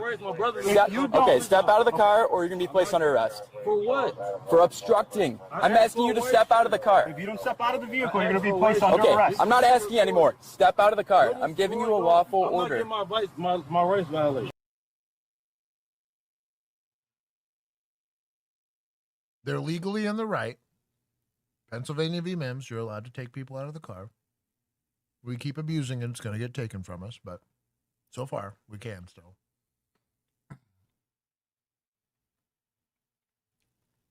I can understand the safety concerns, right? Guy's a sovereign citizen. He's complied with almost everything you've done. He provided something that was an identifier. Maybe it didn't pull up, so you're going to say failed ID. Just go that route. You didn't return. You don't have a driver's license? No? Well, we're going to tow your car or something. Figure out what you're going to do. I never talked on someone else's traffic stop. Like, ever. If I was really screwing up a traffic stop and Keith took mercy on my poor little pathetic self and stepped up here to take over the stop for me, maybe. But he would be annoyed if he had to do that. Because that means I have thoroughly fucked something up that I am now forcing him to be part of, right? I don't know. I never talked on, unless it was like to a passenger or to another person that I was trying to like occupy. If I got like stuck sitting up there while they were running something in their car, I'd talk to them then. But like, this is weird to have both of them doing it. In my opinion. Dad, am I off base? I'm allowed to be off base. Negative. Okay. This is weird to me. Your rights aren't being violated. You are obstructing. Unlock the door. That's it. Yes, you have to step out of the. Okay. Pennsylvania versus Mims. It's. I don't have. Your left hand. Okay. I'm not in Pennsylvania. Bro, I'm not. That would be amazing. I'm not Mim. Right. It's a not step out. That's really? That's amazing. Incredible. My sovereign citizen stops were literally F you road pirate. Like, this guy's way nicer. I had 3. And all 3 were literally F you road pirate the whole time. No ID.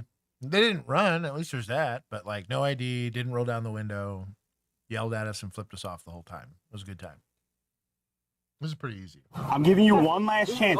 When the third car gets here. I just left my car for you. I got a spinal injury. I'm not stepping out. My brother's a chief of police. My brother's a police officer. I'm not stepping out of the vehicle for what? I gave you my information. You say you're going to make me start the vehicle because I didn't roll it my window all the way down? Yes, when I asked you to step out of the vehicle. No. I asked you to roll it down. Yeah, he is. I'm waiting for the third car to get here. Then I'm going to let him know. And if not. I need a white shirt. No, you need to drop the Percy. It's not how this. Okay, you are under arrest if you don't step out of the car. How? Okay, now I'm obstructing. Bro, we've been threatening this guy for like 5 minutes. I'm asking you for a white shirt. Step out of the. Like he said, he's waiting for Yes, I guess you are under arrest. You're they need 3 officers to do this. To the burglary. That's what I'm saying, dog. He gave the people in the burglary his card and left. I'm finishing the building search for this burglary. Hold on. Yeah. You're probably right. I'm Dad's so sharp. That's why you're dad. Give me 20. Oh, you know what?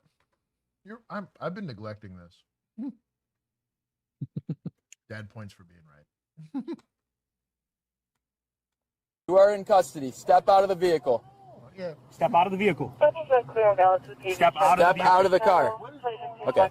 Hey. You better break the window. Hey, no. Bro, I'm getting out. I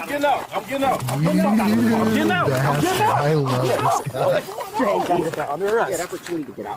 Yeah, I thought you might want to get out immediately after that somehow. Anyway, before we see the cuffs go on, let's watch that epic. For what? Obstruction. We gave you lawful orders. Is this one of those check the door handle before you rip the window? They pulled on it a few times, but yeah. Okay, because the second that he did that, the other guy opened it. He probably opened it from the inside, and it automatically unlocked it. A lot of doors that do that now. Damn, what is going on? Also, he's got gloves on, but some of these other people don't. If you're gonna break a window, put on gloves. Not non-sterile gloves. Fighting gloves. I'm in Oakland, Dwayne. I rolled my window. I'm giving everything I wanted. Okay, well, I give you multiple. I rolled everything. I rolled everything. My passport's on the ground. Now you can talk to one at the station. Can y'all get my things? How you just break my window? What is going on? It's a little something called being held accountable for your actions, or in simpler terms, F around and find out. What is going on? You're gonna need that. I just wait for right now. Step out of the car. I'm gonna buckle you. All right, so according to street law, he was transported to jail and charged with obstruction, improper display of registration, and failure to signal. Right, thank you so much for watching, guys. It's all right. I'm gonna be honest. Yes. Perfectly lawful. Yeah. There was nothing, I would even argue there was nothing awful about the application of the law here, right? However, it was a weird posture from day one, like moment one. Yeah. What do you mean a passport? How old are you? Why are you nervous? I'm gonna take 10. Yeah, the customer service side was real bad. And it's not this even. It's an officer presence thing too. Yeah. Like this was an easy, Keith, does this guy go to jail for you? If he provides a bad ID. No, I mean if I can confirm it and it's not, No, I'm talking. Was it a bad ID? So if it doesn't return, I give you a name and date of birth and it doesn't return. He didn't get charged for that. Right. Agreed. That's what I'm getting at. So I can't say that that's what happened here. Right. He gave him a passport. If you can't figure out how to run a passport with a name and date of birth, I don't know. Because I don't know that he ran the guy. He kept asking for the date of birth. Eventually he didn't say. He never actually, I think, ran it. Yeah. He never went back to his car to run get out anything. He's getting desperate. Yes. Under arrest. Yeah, I thought you might want to. I asked for a white shirt. Anyway, before we see. Step out of the. You're gonna break the. Under arrest. I'm asking for a white shirt. Under arrest. You are under arrest. Oh, that's not from TikTok. Yeah, he is. For what? When the third car gets here. I'm trying to see when he That's ran. Hold on. I don't. Versus Mims. Relatively early. Was it? Yeah. Yeah. Yeah, because he was still. Remember, he's got the little notepad and. Cop has been getting tips from Corporal Riggin. Okay. Give me 1 second. Do you have any firearms inside the vehicle? No, sir. Okay. Any drugs or any marijuana inside the car? This is I can't see inside the car. You to roll the window. It would have been Before this? right after that part that you just saw, where he walks away from the car, but I don't think we ever see him actually go run him. I think that's when the second officer arrives. And then the charges and they just come back. And get early access to video. Share the video. Obstruct. It was obstruction, improper display of the tag. All right, so according to street law, he was transported to jail and charged with obstruction, improper display of registration, and failure to signal. And failure to signal. So we didn't even do failed ID? That's what I'm saying. I don't know that Then you he had did PC return. for anything. I don't know that you had an arrest because I think he was just mad that it was a passport and not a driver's license. But if it returns and he's valid, if he's valid, as in he gave you a proper form of identification, right? Name and date of birth. Even if he was suspended, right? He's got insurance. The insurance is good on the car. He shouldn't be driving it, but it's insured at least. I don't think a lot of policies would say it's an automatic tow, right? So you'd issue these citations, which does not require him leaving the car, right? Have the tickets, give it to him, be done. yeah. I think this should have been There's safety issues for Pennsylvania v. Mims on because it has to be for safety. Pennsylvania v. Mims, specifically the scope for it, is for safety. It's not because I feel like it. And you're going to have to articulate why. And typically it's going to be, he kept reaching under his seat. You know, there's multiple people in the car. They're all reaching, you know. They've already made threats to me, right? So, we're doing that. We're not, even if I normally, like, I don't plan to arrest these guys. Because they F cops and da-da-da. There's First Amendment reasons why he can say all those things, but I can now start to control his movement while I'm there. It works under a very similar vein for frisks for weapons, right? I can frisk you, but I still have to articulate to say, if you were wearing nothing but a Speedo, I'm not frisking you for weapons, okay? Like, I have to have a reasonable person has to assume that, one, you could conceal a weapon, and two, you might have one. And even if you're only detained, I can temporarily disarm you and search for those weapons. It's a cursory search. Yeah, I'm going to take more. I'm with Juan on this argument now. Yeah. I thought Field ID was there. Yeah. At best, it should have been like a couple of tickets and maybe, like you said, a tow. If it was really like, well, he doesn't have a license or whatever. Well, but he refuses to get out because I'm towing his car. Obstruction all day long. Yeah. But it's how you get there that matters.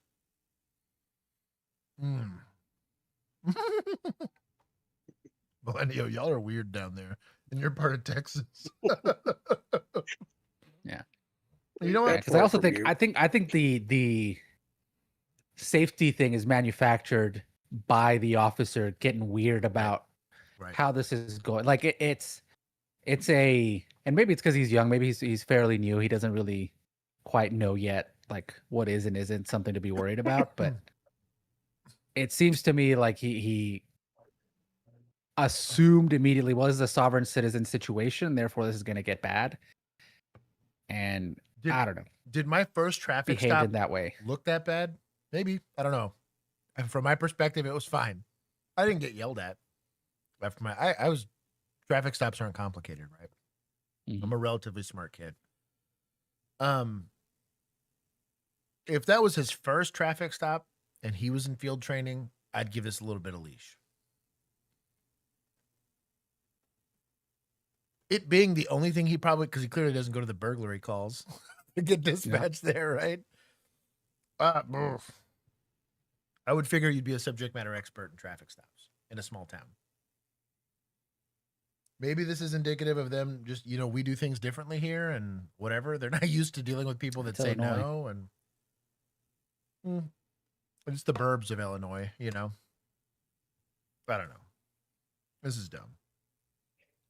I took points. To be an expert marksman to earn a badge. I would say that's false. An accurate statement. You do not need to be an expert marksman to be a cop. Yeah, people got all pissy about it in the comments. How you are as a person, and everyone has. Oh, you show me an expert marksman in law enforcement. Show me any shooting whatsoever where they hit more than like 3 of the shots they take. Well, but also like the state doesn't require it.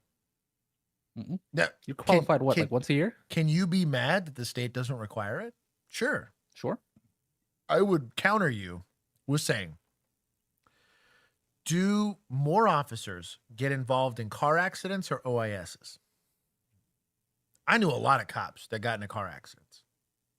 I knew 2 that shot people. And I was in a fairly large department. There were more that got involved in shootings, but I knew personally 2 that I worked with every day. Man, investigative skills. There's so many things I think you could spend more time, money, and energy on that would have a bigger effect on crime fighting. Now, I'm not saying marksmanship fundamentals aren't important, but I think you're asking the school teacher to be a psychologist. It's not that the psychology skills aren't important, right? I need to be able to identify why this kid's maybe struggling. There's going to be some psychology around it. I need to be diligent about the way that I make my lesson plan. I don't need her diagnosing kids and trying to prescribe, treatment plans and stuff like that. It's the same thing with law enforcement. the threat of a gun is important, right? I don't know a single cop. Well, there's that one random lady in New York that never pulled her gun, but every cop is going to use a gun to some degree. I care about the safety side of using a gun. They're going to touch one every day, you know? So I need them to safely navigate. That has nothing to do with shooting. Not a damn thing. If anything, it has the exact opposite. I need them to be really good at not shooting their gun, right? So that's kind of my issue. This is a purely ego.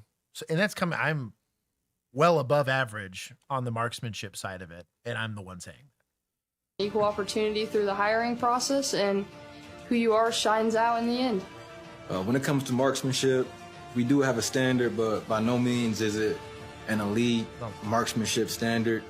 And if you're struggling a little bit, the instructors at the academy and then the instructors at the department are well versed. They'll get you right and they'll make sure that you pass. We'll put in a lot of training and you'll be all right.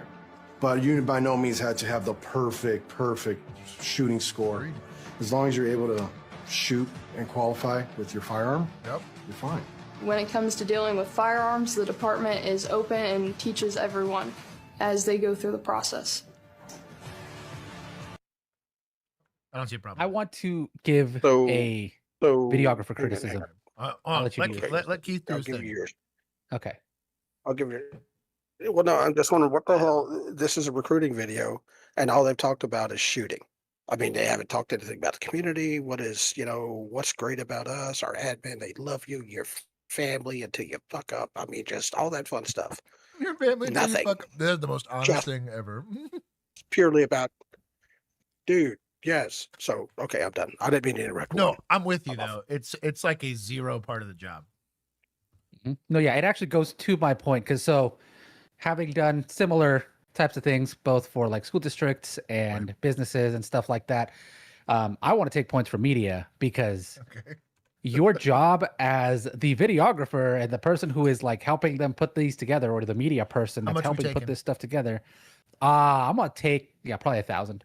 Oh, I like it. Because you are actively working against your message. There is a message. I can see the message that they were trying to go with, right? Which is, hey, if you're a person who really wants to serve your community as a police officer, right? You have that calling, that vocation for this, but you have never touched a gun in your life because you live in Illinois, right? You don't have to come in knowing how to shoot a gun. They will teach you, or they will provide you with practice. They'll provide you with, the all of the tools that you'll need to learn how to use this tool that will be a required part of your job. That's, I think, the idea that they were going for, which is basically like, if you're intimidated because you maybe don't know much about guns and you think that that's a reason why you shouldn't be a cop, don't worry about it. Our instructor, and they got to it sort of at the end, our instructors will guide you through the process and get you to the point where you're qualified enough to use the tool we're providing you.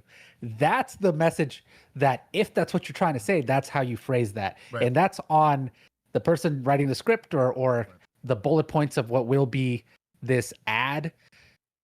That's on them to do. And then that's on them to coach these poor rookies or whoever they've got sitting there in these chairs, who are now going to be absolutely demolished in every public forum that this is shown. It's not their fault. Right. They were asked a question. I know this because I've done it. They were asked a question very specifically and told, hey, just hit these kind of key points, ramble on, we'll cut it together and make you look good. And then they didn't make them look good. They made them look real bad. Right. They made them look really, really bad. So to honor what my vigilantes are requesting. Oh, okay. I'll let you. There was a tweet showing that in this recruitment video, the score that they showed was 66%, which does fall under what the state of Illinois requires. They require a 70 or higher, right, to pass.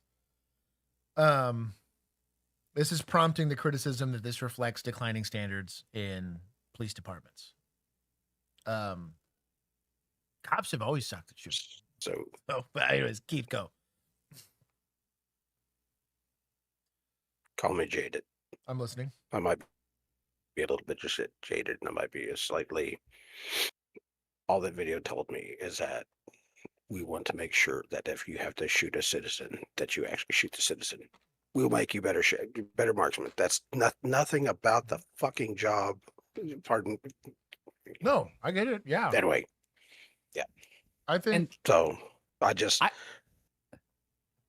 could maybe understand that aspect. I know the angle you were wanting to go for. Right. Well, so the reason why the only pushback I'll have on that, and again, this is going to be a bad media thing. All I saw shoot, and that ain't shit. Yeah. If this is part of a multi-part campaign where they're doing specific parts, because they're clearly trying to do this as like a short, like a 60-second whatever, right? If this is like their marksmanship 60 seconds and they've got another like community engagement 60 seconds and like a whatever 60 seconds, that would make more sense.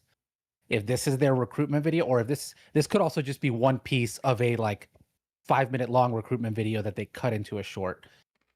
But again, it's either a failure of the admin or a failure of the editor. There's a bunch of failures here on how this message came across, because it's very clearly not. I don't think it's what they were trying to get across, at least.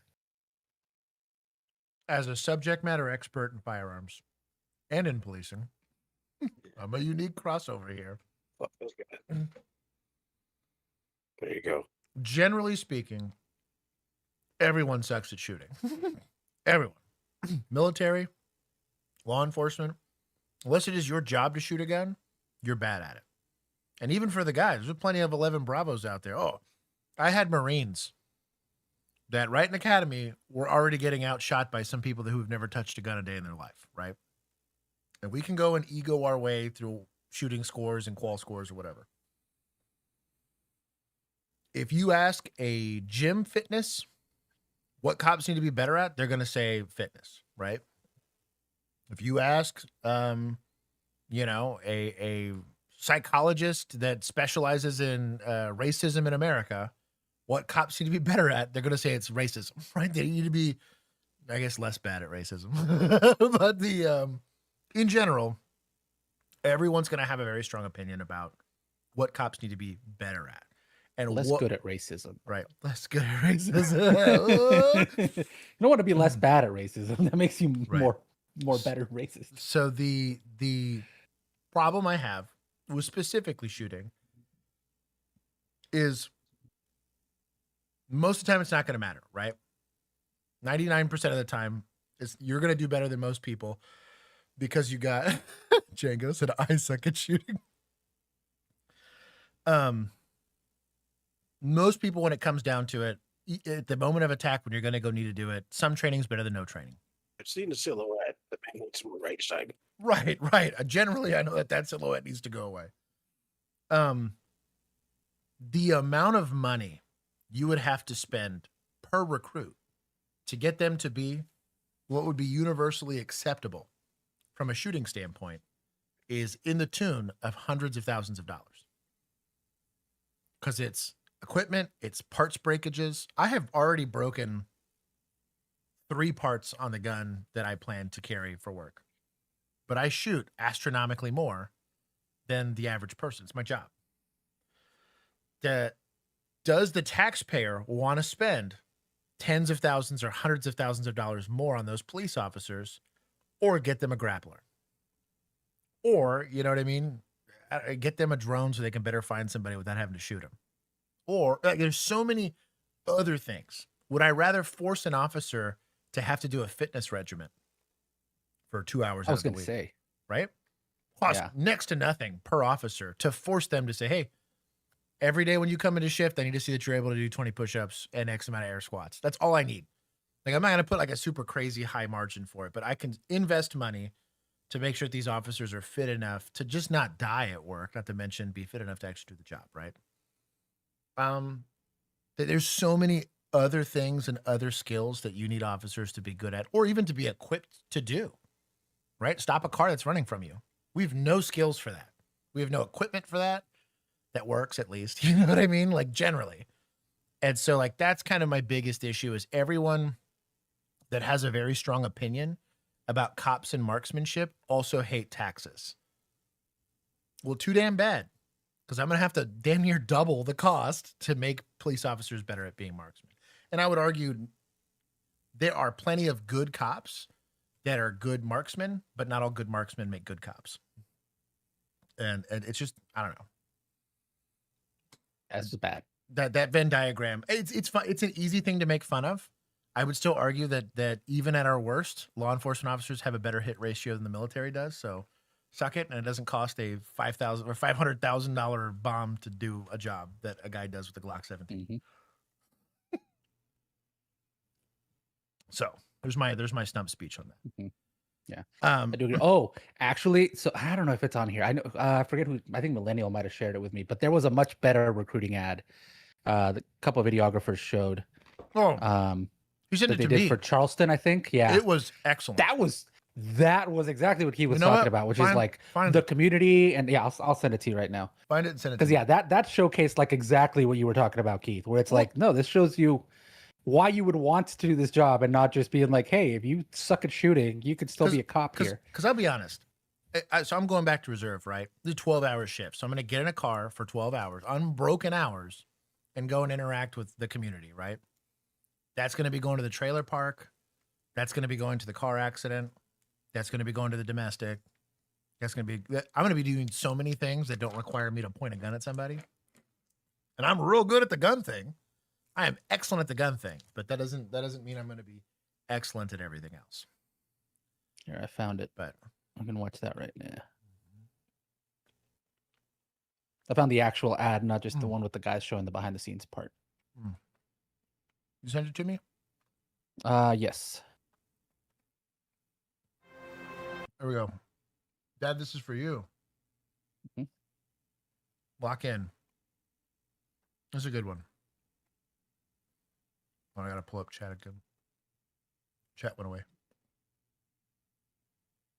I think I saw this, but yeah, this is how you do it. Also, in the back of my mind, every time I used to go 10-8, I used to mentally picture like the landscape that you were entering as a patrol car. This happened to me periodically, where I would think about like, hey, this is now your beat. Like, I am now solely responsible for the safety of this area. You got the little rendered 3D map of the literally overlay. Yeah, literally. You know, it's cool. In what is it? Assassin's Creed. When you like scan it in your brain, like that's. Yep. I would orient myself and where I was going and what I was doing and lock in for work. Serving Charleston means more than wearing a badge. It means earning trust. It's with me. It's a good one. Instagram. Yeah. Yeah. And having the courage to step forward when others step back. The moments when someone needs help. When a neighbor needs hope. Oof, the fact that they showed a death notification in this. Yeah, this is what I liked about this. It wasn't just like, hey, we're gonna show SWAT guys kicking in doors the whole time. It's like no, you're gonna be there for someone's worst day of their life. They showed responding to just like a medical emergency in a car. Hey, you gotta run. Yeah. Like, yeah. Hey, guess what? It's not exciting, but it is important. Every day brings the chance to make a difference. The work is demanding. The moments are real. But every day is an opportunity to protect and to make a lasting impact on the lives of the people who call Charleston home. All right, man. Beside you is a team that pushes you, supports you, and has your back through every challenge. Hashtag until you fuck up. Together, we answer the call. Together, we protect what matters most.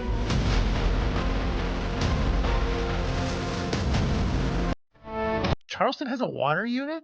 That's a vibe.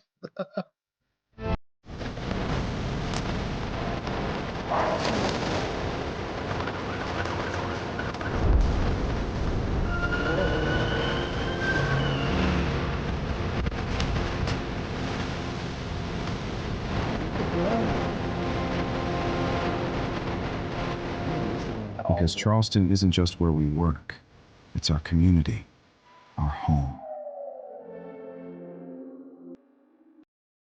Peak cinematography. It's perfect. Very good. Also, the fact that they shot this over 2 days is crazy to me. Oh, yeah.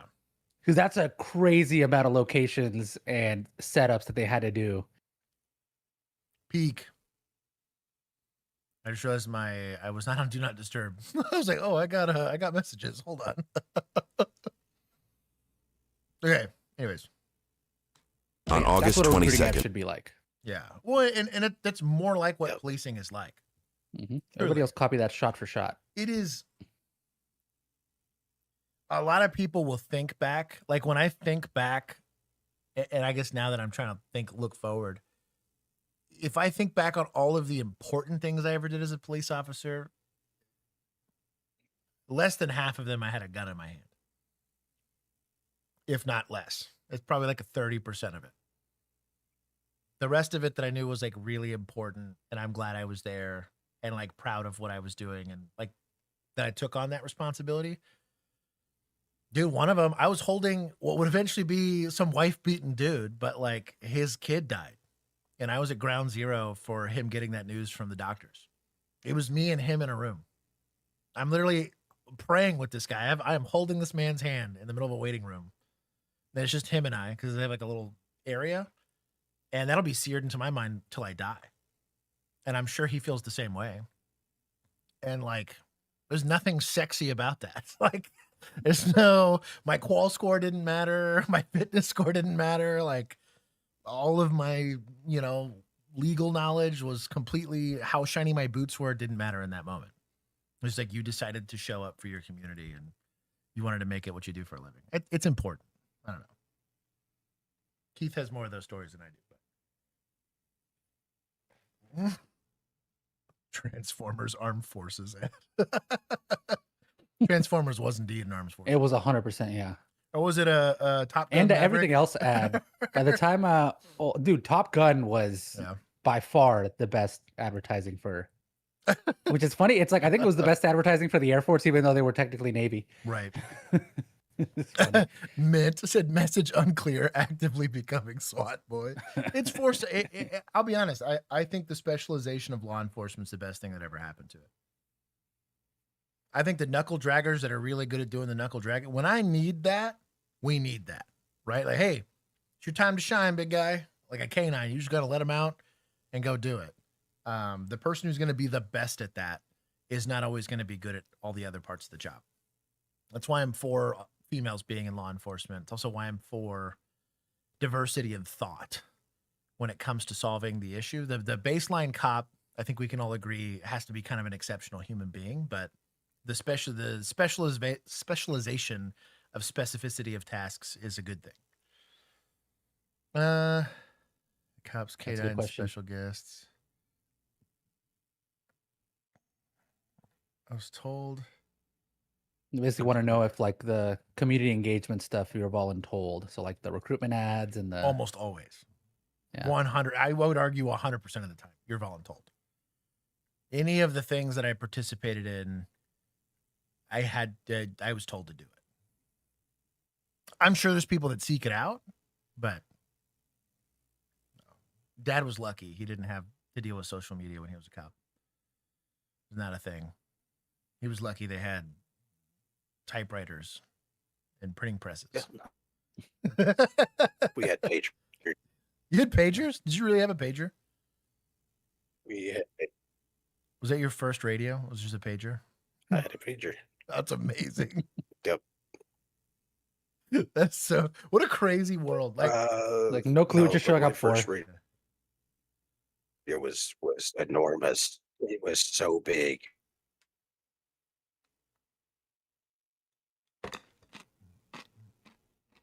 Did you guys have computers that were the size of rooms?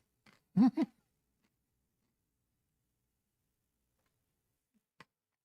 we lose him? We lost Keith.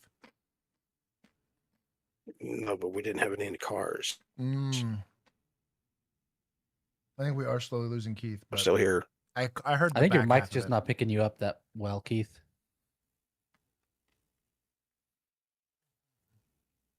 That's okay. Now you're back. Yeah, that's good. Maybe. Maybe, yeah.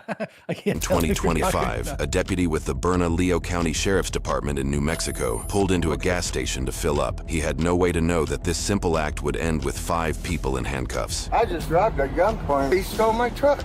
He stole your truck? Yeah, he had a big old machine gun. He stuck it to my head. Said, "Hey, give me the keys to that truck. That's my truck."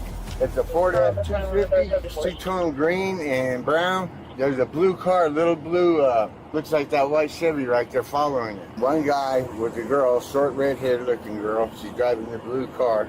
He had a mask over his face. He's a white guy. So do you think you know who might have done this? Somebody tied to Matthew Hunter. I think the truck was originally Matthew Hunter's father or father-in-law's truck. So I think they did come by shot the same little blue car. Girlfriend's name is Ida Rose. please be careful. These people are no joke. About 15 minutes later, deputies spotted the reported stolen truck a half-mile away. As the first deputy arrives at the truck's location, a suspect matching Matthew's description manages to flee to the rooftop of a nearby home while leaving behind an unknown associate. Let me see your hands.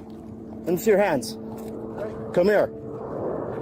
He's climbing on the roof of the corner house. Turn around. I see you on the roof. Let me see your hands. Oh, yeah. So, hear me out. Keith, tell me if I'm off base. Oh, boy's about to be a human shield real fast. Is it a dumb idea? Hell yeah. Yeah, but I don't like that. This is preparing to shoot me from off this roof. This sucks. If he's armed, this sucks a lot. I'm a human shield this guy and pull him behind the truck. Or take him into custody, but that's sketchy. Come this way. Come this way. I swear I don't have nothing to do with anything. All right. I'm just a mechanic. He's on the roof, bald, looks like WMA or SMA, white shirt, blue jeans. Come here, come here. Come here, over here. All right, go. Put your hands on my car. And got both vehicles. Got the Chevy as well. He was on the roof. Yep. Bring your hands back. Compliance cuffing. Nice.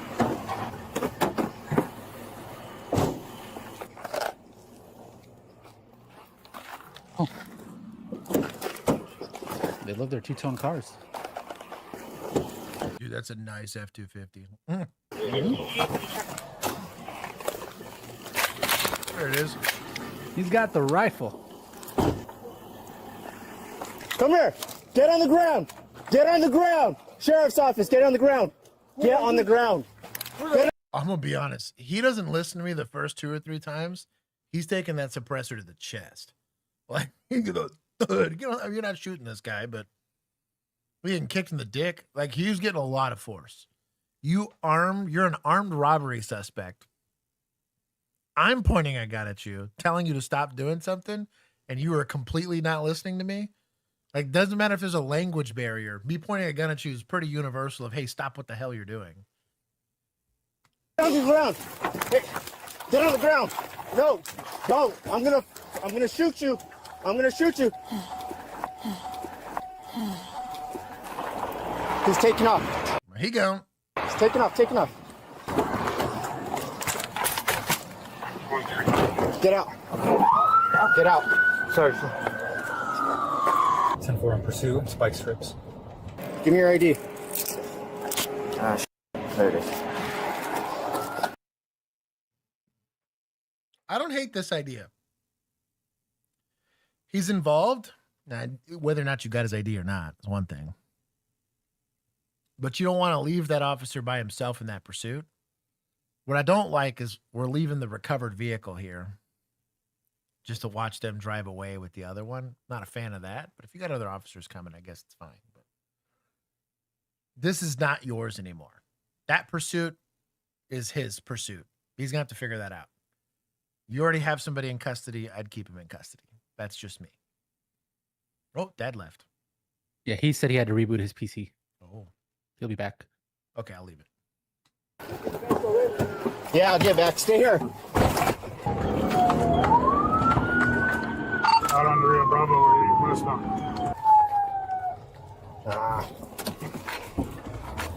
He's in oncoming traffic. Mark units pull up in front of me. Just come here. Heavy to speed, heavy traffic, 130 zone. I should have. Now northbound on a sledder. Get him? Okay. Go for a pit.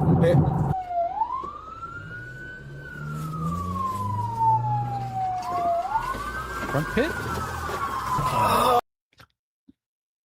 Yeah, I was about to say, I'm mad with this guy. Like, what are you doing? Oh, Roseman, what are you doing? Get the f out of the way! He's on the payroll. Roseman gets some days off for this, I'm gonna be honest. What for aiding and abetting? Continuing northbound. I'm gonna go ahead and attempt to pit as soon as I can. Oh, I don't like this. I don't like that.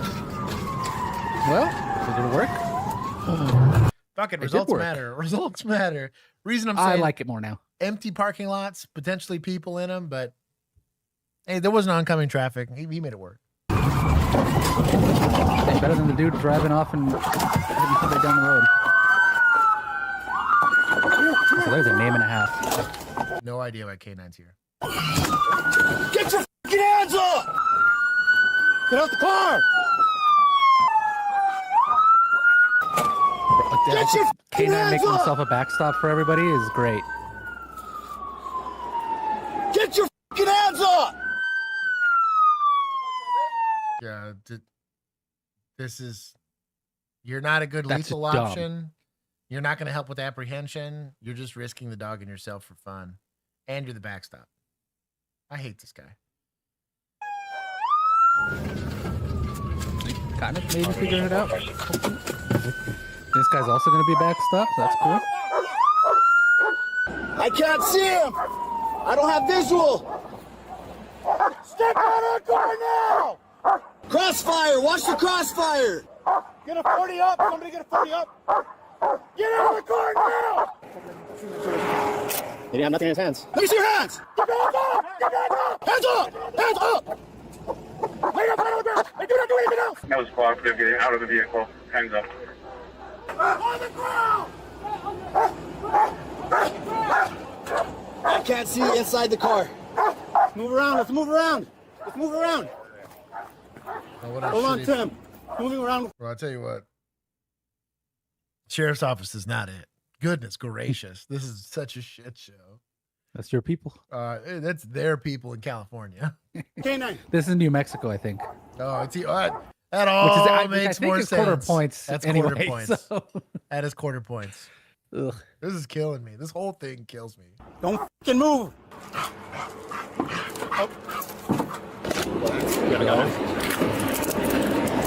You don't have handcuffs readily available, baby boy? What are you doing? Put your hands behind your back. Do not move.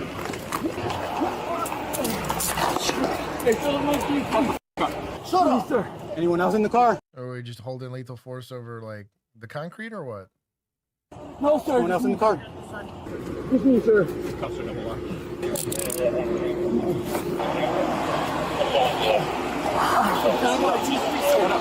You give a f about your teeth right now? Get up. I can't. Oh yeah, let's shit talk the guy too. Get up. That should be the last of your worries, bro, is your f***ing teeth. Female is still outstanding.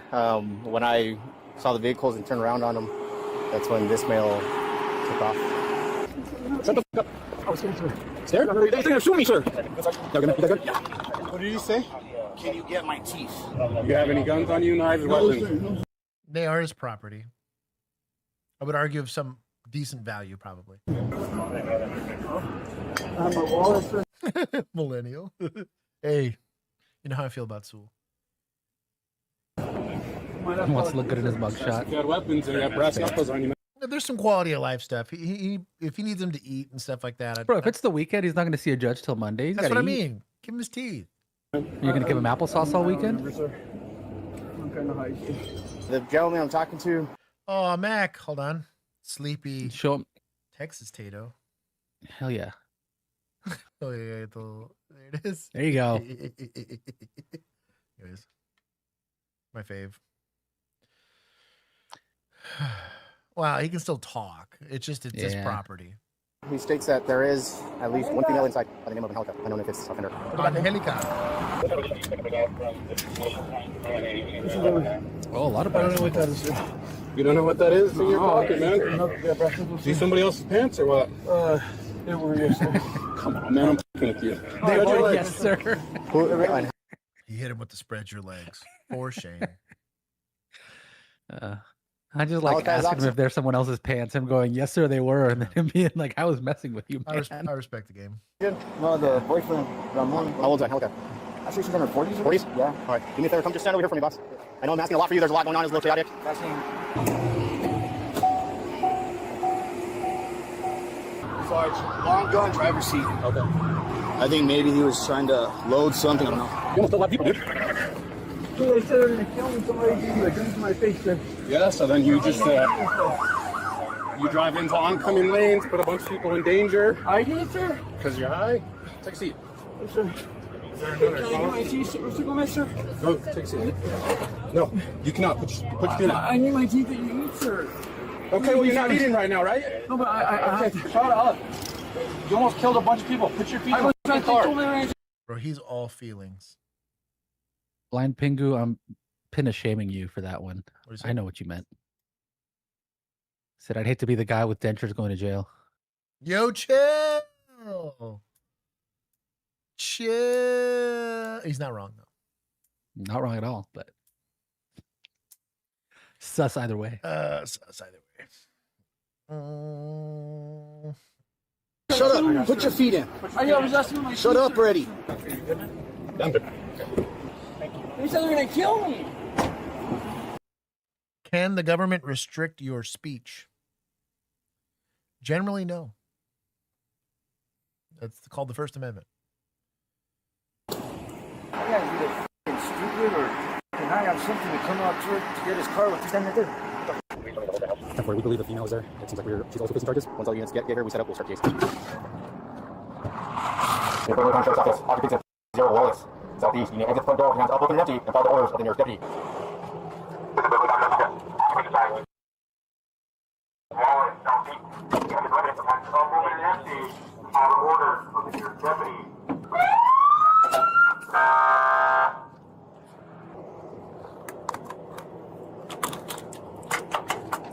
I'm just not going to go through it again. You need to exit the front door with your hands up, open, and empty, and follow the orders of the nearest deputy. Could you check for me? Make sure we got somebody on the first side. There's an alleyway right where his unit is. It's full of junk, but they could be going through there. I've been in here. We did a marshal thing here last year. The owner is a handicapped individual, potentially 1040. Yeah, he said he's on oxygen. He is always letting like fugitives and stuff stay in the back.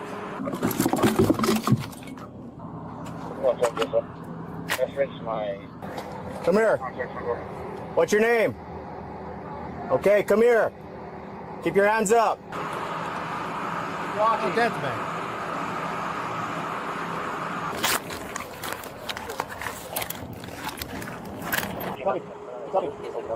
Stop right there, face away from me.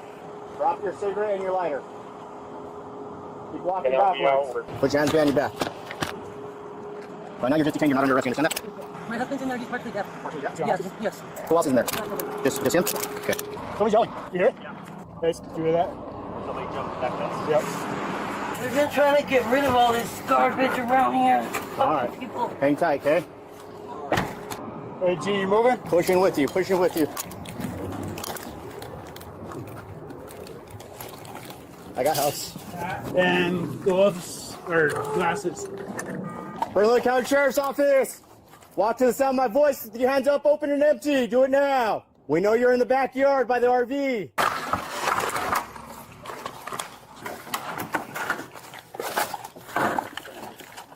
We're moving up. Berlin County Sheriff's Office, female who's left for deputies. You need to step out now with your hands up, open and empty. Do it now. Let's push this way since we have The ready or not map right here. Yeah, pretty much. They're doing a good job of doing announcements. They're taking it nice and slow. It's county. I don't know how SWAT works for county, but it's a felony. And the city boys, they would have come out for us, but you can make a call on the ground and say, hey, we got tools. Exigency, I guess you got, they're in there. I mean, I would argue you could PC it. Or what do you got, like a felon in first pursuit? Cats in here. There's a couple different ways you could do it, but you believe they're in there. I think you can figure it out, but slow as it goes, especially because you've already confirmed they at least had one gun. Where there's one gun, there's likely more.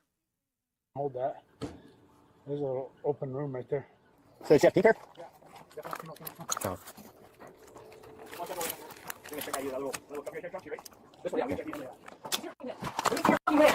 Come out now. Come out.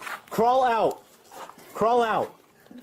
Crawl out. You're good straight back, all three of you. You're good straight up. Keep crawling. You're good. Keep crawling. Keep crawling. Turn around. Go down to your knees. Get down on your knees right now. Put your hands on your head. What's going on, sir? Walk. Start walking. What's going on? Start walking. What's going on? You're sir? hiding. That's what's going on. I'm scared, sir. Okay. Unless we know she's part of it. I'm not saying you can't detain her, but like. They did mention pink hair, so I'm going to assume they got a description earlier from somebody that she was involved. Yeah. Maybe, was she the one that was driving the car? I wonder if they got it from first guy. I'm assuming first guy Booth here. I think he was the officer that took all the information down. He was K9. He was K9? Okay, never mind. Mm-hmm. If they have a good reason to believe that this lady's involved, then I'm fine with it. But like, kind of like what Millennial's saying, like,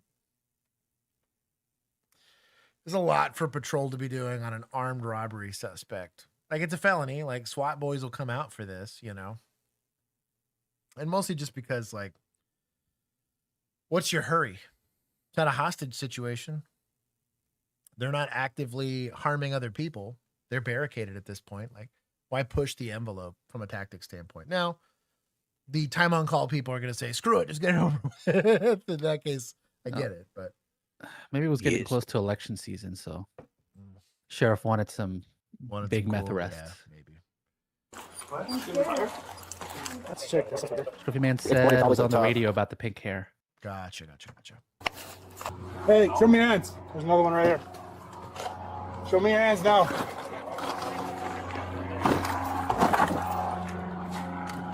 Come out here. Okay, that's cool. Come out, keep your hands up. I gotta move this board.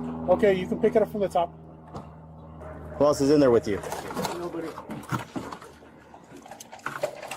Go, Miss, go ahead. Turn around. Stop. Turn around. Face that way. Put your hands on your head. Good. Yeah, we're good. You have ID on you? No. What's your first name? Huh? Randy. Well, laying over like that doesn't help. Sit up. If you make me sit you up, I'm going to charge you with resisting. It's really that simple. Why? Resisting what? An upright seated position? I don't know what's going on. Natural hair color. Yeah. Resisting natural hair color. Resisting the changes that come with age. She's in the That's car. weird. 5, 4, 3, 2. Oh, now you can sit up straight. This is the same one that fled from a stop sign. The Chevy? Yeah. No. Yeah, I'm positive. We put it right over there on With the white roof? Yeah. No. Yeah. I barely saw like the pallet move, and like just this little bit of pink hair at the top, and then I can eye through the pallet, and it's on. You're good to go. Thank you so much, officer. Right. You have a wonderful day. You as well. Thank you. That truck belongs to my wife. That truck belongs to me. So did you That's my take the truck by force? Yes, sir. What force did you use? I told him he stole my damn truck and he shouldn't be driving the truck. He told me, give me the keys. Did you point a firearm at him? No, absolutely not. Were you concealing your face with a ski mask? Yes, sir, I was. So then why were you wearing a ski mask? over my head, yes, sir. Why were you wearing a ski mask? I wasn't wearing. That's right there, actually. Yeah, I was wearing a beanie. So did you or did you not point a firearm at him? No. There's cameras and there's witnesses, so tell me the truth. I had an airsoft rifle with me, and I told him that it was an airsoft rifle. And I told him that. So do you believe or think any reasonable person would... I'm not saying you couldn't have this line of questioning. Obviously, I'm assuming Miranda was applied prior to questioning, right? Is it potentially productive? Sure. You get a confession out of the guy. Maybe it makes prosecution a little bit easier. But if I have witnesses and all that stuff, like, who cares? If you're a detective and you ain't got nothing better to do, I guess knock yourself out. When you're stuck at the hospital, right? You might as well. Yeah, that's what I'm saying. Like, I'm not saying you're wasting like the public's time. You're stuck on this guy no matter what. But this line of questioning where you start berating someone. Now, if there's a missing kid and time is of the essence, berate away, right? That's kind of the point, right? But the victim's safe. We've reacquired the property. I guess we're just trying to get a confession, I guess. Perceive that as a real rifle if it was pointed at them? Not if I told you it's an airsoft rifle. So if you had to estimate how long she's had that car, since you guys have been together for almost a decade at least, how long would you say she's had that? I don't know. Okay, so I'm going to tell you now that vehicle's stolen.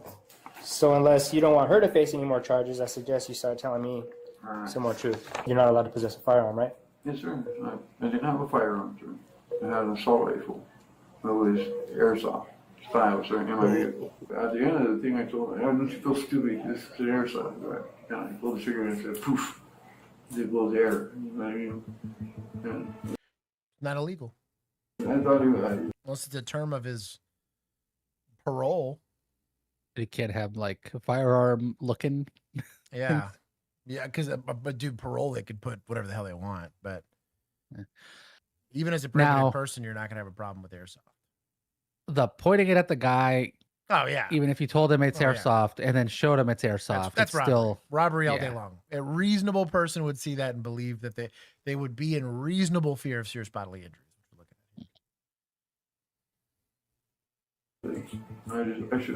Always a good idea to pull the trigger to make sure. Angelica and the gun. Great advice, Tex.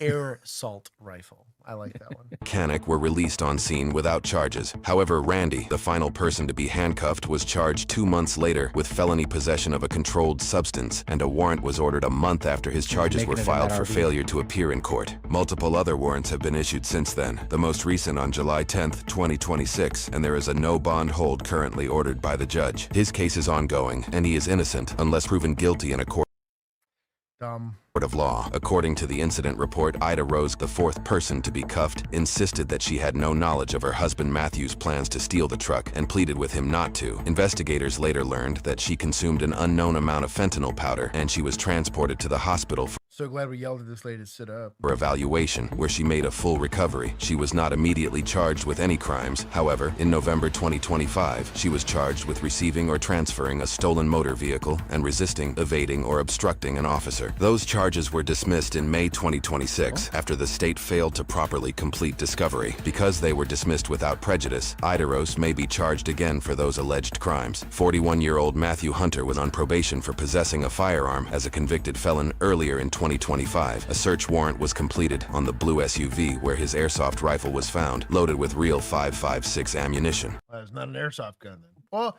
if it's an airsoft gun but has 5.56 ammo in it, it's still not a firearm, but I think you're also prohibited from the ammunition. Yeah, I was gonna say, isn't the ammunition also its own? Yeah. The blue SUV, which was also reported stolen, was recovered by a repo company that claimed ownership. Matthew was booked into jail and charged with robbery, conspiracy to commit armed robbery, aggravated assault with a deadly weapon, aggravated assault upon a peace officer with a deadly weapon, aggravated fleeing an officer, receiving or transferring a stolen motor vehicle, tampering with evidence, resisting, evading, or obstructing an officer, and possession of a firearm by a felon. He pleaded not guilty, and a judge denied him bond. 2 months later, he entered a plea agreement where most of the charges were dropped in exchange for pleading guilty to robbery, aggravated fleeing an officer, and receiving or transporting stolen motor vehicles. His probation was revoked, and Matthew will serve the remainder of his probation at Northwest New Mexico Correctional Center, though it appears that he hasn't done much with his rehabilitation. His most recent New Mexico DOC photo sees Matthew sporting nude tattoos, 1488 and 2 SS lightning bolts. Oh, he's a nice guy. Yeah. At the Jordan family. If he's going to the pin, yeah, he's got to. I ain't even judging at this point. Like, hey, he's old boy without the teeth too, so he probably needs friends. That's got to be the trade out. Probably very popular. Hey, only with one race apparently. So. Like civic clubs and social clubs. It was lawful. I think it was fine. There was some weirdness on the point of arrest. I'm gonna give him 5. I don't like that the K9 was used, but bad tactics, but pretty good result. That's what I'm saying. Nobody got hurt. Yeah, they got the right people in custody. Right. Mm-hmm. They figured out pretty quick who was and wasn't involved too. Right. Which I like. But there was some goofiness to it for sure. Everyone was trying to get verbal. Like it was weird. On Monday, January 6, 2025, a state trooper initiates a traffic stop on the driver of a tractor-trailer on eastbound Interstate 40 in Holbrook, Arizona for civil traffic violations. State boys on the highway. They stopping everything. Whoa. Good catch, one. Put your seatbelt on, state boys don't play. Hello. I don't know how you did this, Keith. This would stress me out. 18-wheelers? Yeah. Not this Mexican. No. Hey, the reason for my stop is an inspection. Yeah. So you're driving down the road with your hazards on, and then you turn them off, and you keep your blinker on. Oh yeah, I don't know. There is a. He's Canadian. It's a switch issue. So it's I don't know why it's not offing. So I'm going to the Livestream mechanic.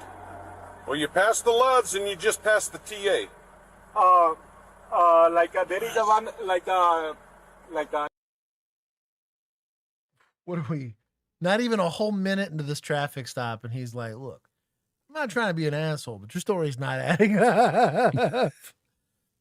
Can you explain what a inspection is? I never did one. Yes. So the thing with trucks, a lot of these were, and a lot of what I did was their regulatory stop. Like I didn't have to have a traffic violation, no speeding, no, none of that crap. If you're driving a truck, I could stop you because that's just what it was. It was a regulatory stop. I was there to look at papers, just check your truck for vehicle safety, look at your logbooks, check your hours of service, all kinds of stuff like that. So if he pulled him for, those flashing lights, he didn't even need the flashing lights. He said, he could have just I stopped can just pick you and stop you, right? The fact that you're driving a truck, we could stop you for, again, regulatory stop. That was kind of my understanding of it. I've never done them because it was never part of my purview, nor did I have the training to do it. But I just remember we had it as CTE, CVE, something like that, commercial motor vehicle. Yeah, CVE. Yep. Yeah, we had a unit specifically for that. They did 20 and 30, and so they were hounds for those two.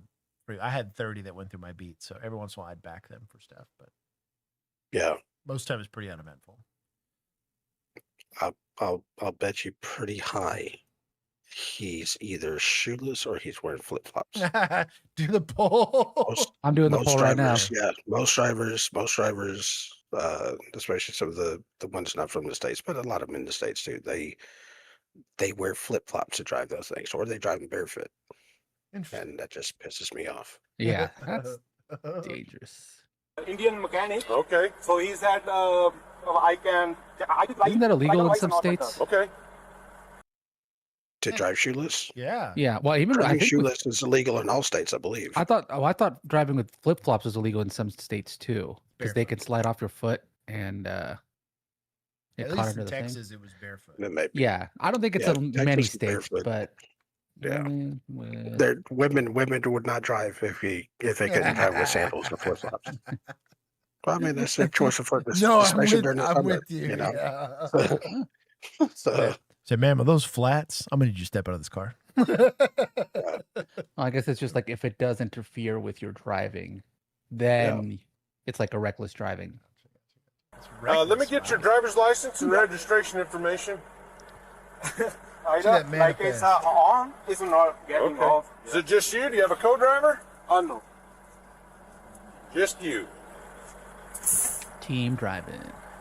I did try myself, but it's not. Okay. Yeah, I did try. Now let me get. I did try 2 times. Okay, let me get your bill of lading. Is that your whole trip pack and everything for your delivery as well? Is that your delivery as well when you came out here? Let me look at those as well. How about those ones? What are they for? That's an old one? Okay. That is the delivery? No, that is the way ticket. Yep. Okay, let me get your logbook.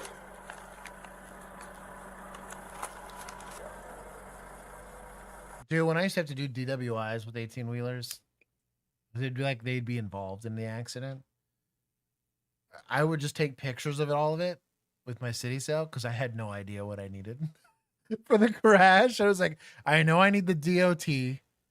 I know I need to see, not the manifest, just their log. I would just take a picture of all of it.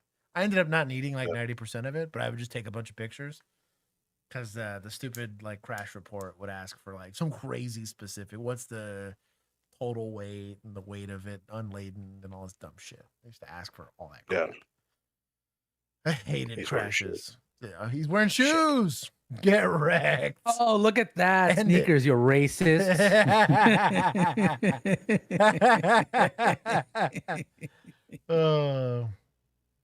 It is not illegal to drive barefoot in any state. That's sus. Google it, X-Bane. Big Google it. Driving barefoot. In the meantime, Pingu wants to know if you still need consent to search in a commercial vehicle. I don't think so. I don't know, but I can't imagine you would. What now?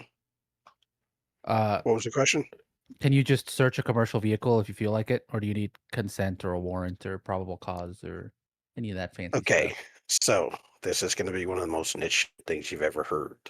You can go enter the sleeper area because they are required to have a mattress with a fitted sheet, and the bed is supposed to be made up. Or maybe not the bed's supposed to be made up, but the mattress has to have a fitted sheet on there. So you do have access to, you have less of an expectation of privacy in these trucks. So, yeah, but you can go back in that sleeper, and if you don't see a fitted sheet on the mattress, you know, your eyes are wandering all over the damn place. So that's where you find like the dead strippers and stuff like that. The dead strippers. What about the cargo? Cargo, you can break seals because if you have to be able to check their cargo securement. So depending on what they have, there's supposed to be braces, there's supposed to be all kinds of things in there, especially on a dry van trailer like this. You have to see if cargo is shifted. You need to see if the load is secured or not. So you can go into the trailers too. There you go. There you go. Yeah, I knew the rules were very different. That's why, I never did these, but they're very, very different for trucks. What's the fine for not fitted sheet, and what's the fine for dead stripper? Well, dead stripper is pretty similar. Dead stripper is a misdemeanor. Fitted sheet is. I mean, I don't know anybody. That's, like I said, that's one of those that you're just wanting to put a violation of some kind on somebody. I've so very rarely seen it used. But it gets used, you know, depending on if you piss the officer off. You know, if he comes out yelling and crimes everywhere and why are you stopping me? And it's okay, well, let me check your mattress. You know. That's crazy. So, but fines vary, you know, because a lot of it is depending on if they get, so he gets a movement violation. Now the fines for the movement violation in Dallas County may be different than Tarrant County. JP sets the fines, and you know, and then if it's something that somebody gets, say his company gets audited, well, if they discover it in audit, then you've got federal fines to worry about. And those are thousands of dollars. So yeah, stupid stuff. Okay.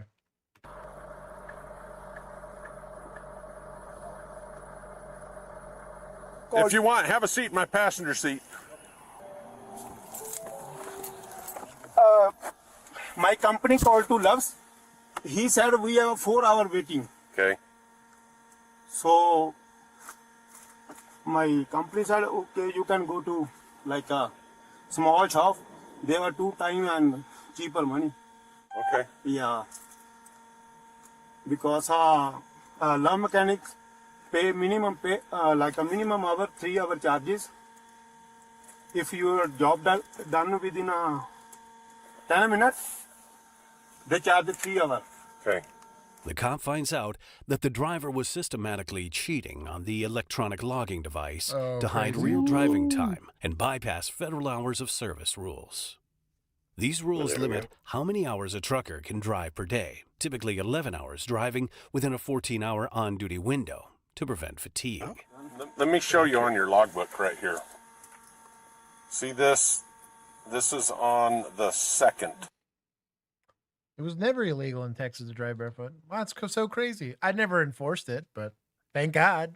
I had a hard time finding that shit. Let's go find Josh's arrest and see how many people went to prison. Oh, prison for driving barefoot? Yeah. Yeah. I never even mine looked. too. That's hilarious. That's crazy. Stop spreading misinformation. X-Pain, chill. You've said far worse. See this unidentified drive time? See where it says unidentified drive time at the bottom, right here? It's mine. That means somebody's driving the truck, but they didn't tell the ELD who was driving. Yeah, okay? it's Uncle. His name is Uncle. Uncle what? Uncle. I drop these off next up. But look, let me show you something. See this unidentified drive time? From here to here, Ohio, Michigan. Basically from Michigan, the River Road, Michigan, to Ohio right here was unidentified.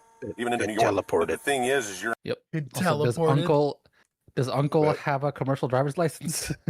Or is he just... Right. So Uncle was your team driver? Yeah. Where's your team driver? In a ditch. Yeah. He didn't take the bribe money. Left him with the stripper. With the hooker. Yeah, Right. the stripper. Yep. Right. in manual mode. So you powered up, you turned the truck on, and you did certifications right here. Okay, because you hadn't showed working for a long time. And then you put yourself on duty, and then the ELD showed driving, shut down. You shut it down, and then you turned it back on, and then you went into on-duty driving inactive change. At no time did you log out. So if you had another driver, you would have had to log out of the system, and your other driver would have logged in, correct? Into the ELD. Yeah, they have. You didn't do that. Then driving. When I drop is, yeah, flag stuff. This Williams. Williams, yeah. That's crazy. Were we out here doing 12-hour shifts, Keith? Out here doing it. They're real on the easy. I should have been a truck driver. William is the love stop. Yeah. I just stopped him. You still can. I know a guy. You drove from Williams to here. Yeah. I don't think you had I don't think you had a co-driver. If I call the company, are they going to tell me you had a co-driver? If I call your boss, he'll say you had a co-driver. Yeah. Okay. You're hiding a bunch of hours here. To recap, the driver was logging in and out at the wrong times, turning the system off or on to erase driving time, pretending to be two people, and claiming he was sleeping while on the road. All of it hides fatigue and breaks safety rules. So let me ask you another question. Do you have any drugs or alcohol in that truck? No. No drugs at all? No. Everything? I don't like alcohol. No. Is everything in the truck yours? Does it belong to you? Yeah, it's good. Okay. Will you let me search the truck? Yeah. Okay. You understand what search means? Do you understand what search means? Yeah. You'll let me go in the truck and look at all your stuff? Yes. Dumb. Now I have to pay a fine? See, you logged in right when I stopped you. Oh. That's the problem. Right now, no. Sent a search form. Like Behold, each that gets here.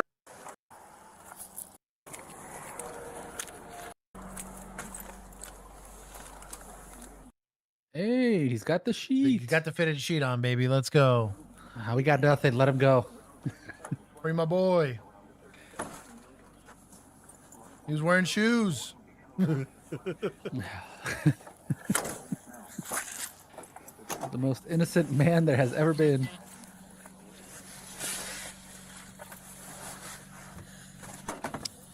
So just with what he talked about with the hours of service, the guy's going to be placed out of service for 24 hours, minimum 24 hours. Added a build sheet for the first draft of the OnlyCops. Basically, go set. Nice. Hell yeah. Hey, Keith. So Scruffy Mans wants to know why not just take the mandatory break. So why do people fake their hours? Because a truck that's not moving is not making money. The more loads they can get, so say he goes from Texas to Nebraska. If he hides his hours and puts himself out a sleeper berth, he can probably go ahead and grab a second load, run it, and show that he's in sleeper, or, but it's all about making money. The goal is to try to get as many hours as many loads delivered as possible. So a lot of them they know that the hours of service are required to, shut down, and that's on their logs. And the problem is with the ELDs, the second the odometer changes, the truck is snitching the whole time. And then when they do the unidentified hours, either you're unplugged or you're logged out of the ELD. It's just constantly reporting your hours. It's constantly reporting engine time. So paper logs back when I first started, I mean, I stopped guys. They were running 3 logs. One would be a legitimate log. One would be, the mob with their accounting books. Yeah. So they're juggling all these log books, and that was what I mean. I stopped a guy one time, and he like reached back for his log because I started before these ELD things got kicked in. They I stopped this guy, and he was literally looking through, holding up log books and looking at him right there while I was sitting there looking at him. I was like, dude, really. That's so crazy. That's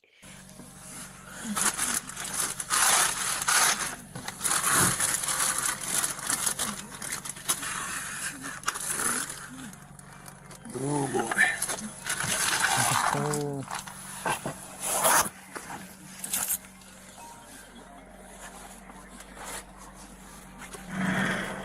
Moving a little more than a regular shipment here. Look around, you're under arrest for transportation of probably cocaine. It was Uncle's cocaine. What? Bro, it was Uncle's. These old timers getting after it. What? Sorry, what? Why? Law books? No. Drugs. Drugs? Yeah, lots of them. See what guy with a cage if you come by. Let me turn around and have a seat. I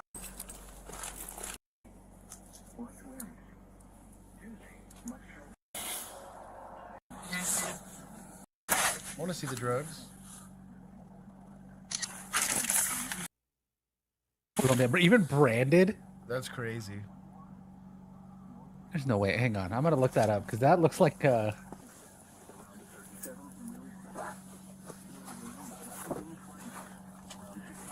So that logo's for a soda. Like I'm guessing they're trying to hide it as soda packs. Yeah.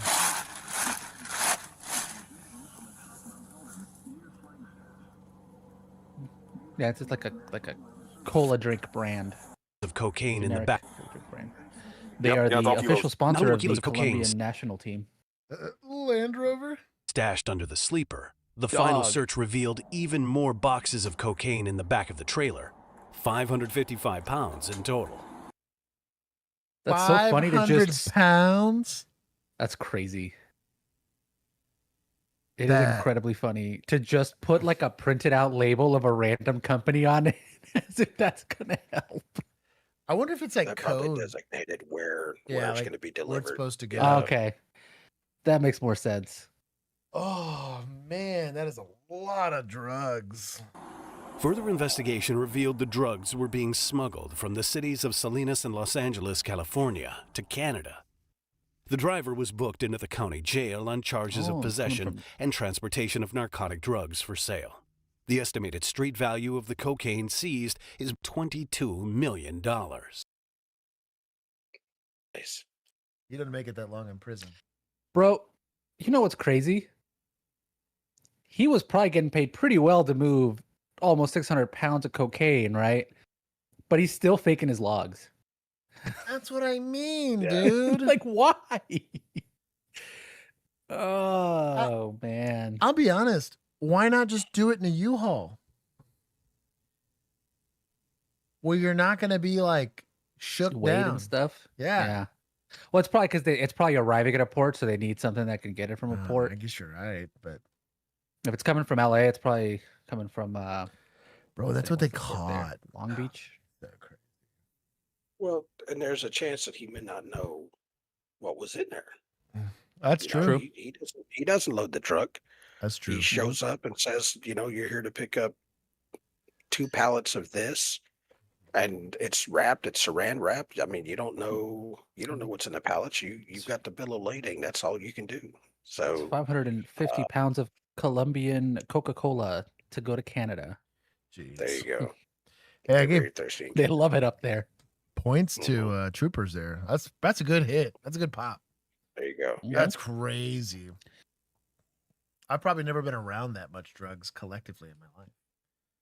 Period. That's a lot. Also, no weird illegal stuff. No random. Yeah. Consent to search asks. No. Respectful about it too. He was cool. He an old timer, but he was cool. Customer service was built different back then. Also, ass whoopings was a little different back then. I'm just saying that like he comes from that generation. Is what I mean. Like he ain't no way is his first year on the job. That's all I'm saying. 46-year-old Ryan Gaffney, a veteran, also I wonder from if the Indian Feasterville. mechanic was part of the drop. I wonder if that was one of the delivery stations or something. Yeah, I could see that. Could have been going there to pick up some more. You know. Oh, that too. Yeah. So that's crazy. Faces a number of charges from the Bucks County District Attorney's Office, and the Bucks County Sheriff's Office referred this matter to the DA's office. A warning: some of the details are graphic. Charges have been filed today against former Bucks County Deputy Sheriff Ryan Gaffney, who the Bucks County District Attorney's Office is accusing of abusing his authority. Gaffney was hired in 2023, as seen on the Bucks County Sheriff's Office Facebook page. Our investigation found that Ryan Gaffney, while on duty as a deputy sheriff, utilized his personal cell phone to photograph naked prisoners on at least 2 separate occasions. You hippie scrag. That's under the jail. Fuck. Yeah, dude. Like, oh, that's rough. I mean, that like flock cameras are one thing, right? Abusing NCIC, TCIC to do a bad background check on your dates, one thing. That's straight up charges. You know, like these are Gingy. Well, welcome, brother. Also, Scruffy Bands and Mando. A lot of people I didn't say. Good Ale, Tommy Tomatoes. I think I said hi to Virginia. Easy. Anyways, that's crazy. Yeah, throw this guy under the jail. County Sheriff says Gaffney was placed on administrative leave the day he received a written complaint from another deputy, and that Gaffney was terminated last month. He now faces a number of charges, some of which include 2 counts of official oppression and 1 count each of obstructing an investigation or a government function. He tried to suppress it. Yeah, but he probably did the dumbass thing that most officers do. They share pictures. Right. You know what I mean? Yeah. So I'm guessing the other deputy saw it and it's like went to snitching, and that's good snitching though, because that some bitch need to be caught. Piece of shit. That's how you should be snitching. That's crazy. According to DA So Khan. would the only charges be official oppression, or is there? So official oppression's using your office, the authority of your office, to abuse somebody, right? Under color of authority, yeah. Right. So because he has power over these inmates, he leveraged it to take the nudie pictures, right, and then shared it. So it would have usually just been like, what's it called? Like transmission of pornographic material, like without the person's consent. There's like some revenge porn. There's some stuff that's in there. But because he's an officer, it's almost always, I think it's a felony 1 in Texas. Like it's a bad felony. So this is higher than what it would typically be. Yes. So Gotcha. they went specifically with official oppression because it's a worse crime. Those other ones tend to be misdemeanors. They might be like higher misdemeanors, but they're still misdemeanors. The charges stem from his conduct during a January 2026 search warrant with other officers. This was a man who was suffering a mental health crisis. He was upstairs in his bedroom, and he was naked from the waist down. And while this man was sitting on a bench at the end of his bed, just trying to put his pants on, Deputy Sheriff Gaffney removed his right glove, pulled out his personal cell phone, opened up the camera app. Oh, it's so much worse. I thought he was just like, oh, my body cam caught something. And because that's, I mean, he said personal cell phone at the Oh, beginning. it's so much worse. Yeah, he was fully coming in here with so much praising. worse. he was fully going in there with a plan. You need to chill one. I recovered.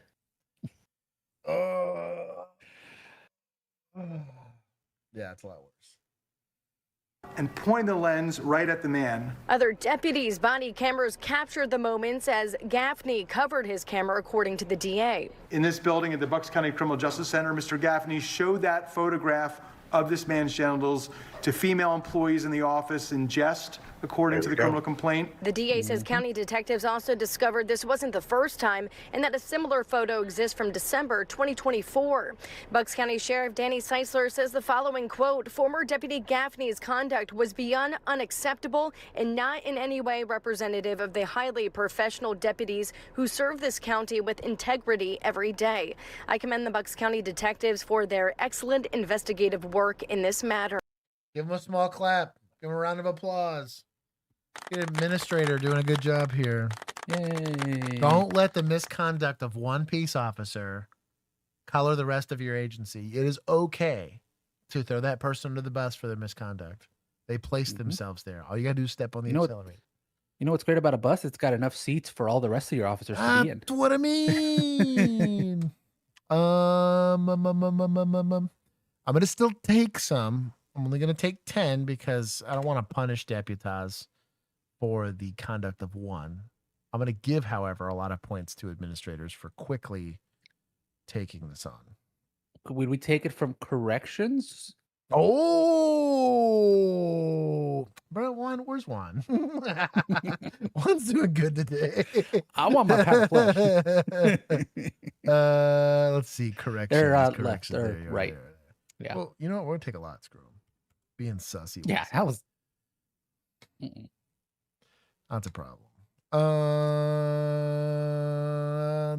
Hold on. Next door neighbors say that doesn't sound like the neighbor they know. There's no way that could be true. Gaffney is a... The Little House on the Prairie outfit. I think she's pulling it off. I'm going to give her I don't a like the pass. texture of it. You know why, though? But excellent lighting given the conditions. Did you put her in some shade? Attorney Paul Lang has I'll let her go. hasn't responded to our request for comment, a preliminary hearing. She passes them. Charlotte 65 people will be fleeing out. What do we call fashion police? Fashion stuff, yeah. Hit? Oh, I'm sorry. Charlotte 65 setting up for a bit.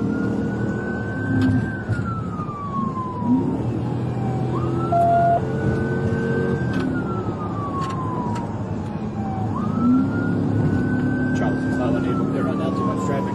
Speed's 90, lane 2. Charlotte 65, where are the charges?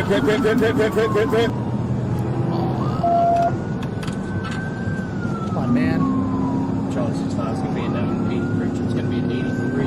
Let's flip from 1. Speed 108, going southbound. Charlie 53, I'm coming up on you.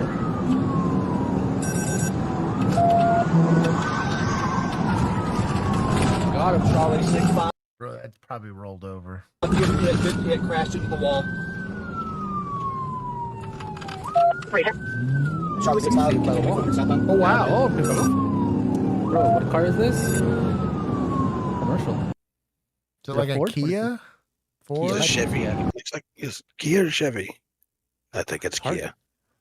I think it's like a Kia Sorento or something like that.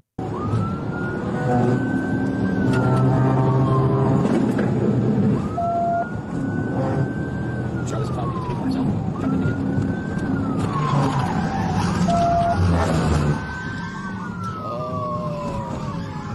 Charlie 65, good pit, good pit. He's gonna take off on me again. Gosh, pin him. You gotta pin him. Not a good pit if you don't stop it. Charlie 65, good third pit. Why are you ready? That's it. Charlie 53, you with him? Hey, Autumn. Charlie 6 took off again. You're losing to a Kia. Bro, the Kia commercial's real on this one. You say mainline? Exited to Glen Ridge.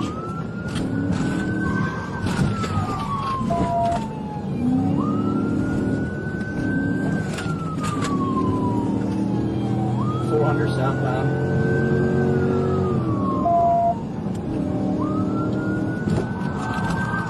Kia Forte. Another good pit. Another good pit. 4 on southbound Glen Ridge.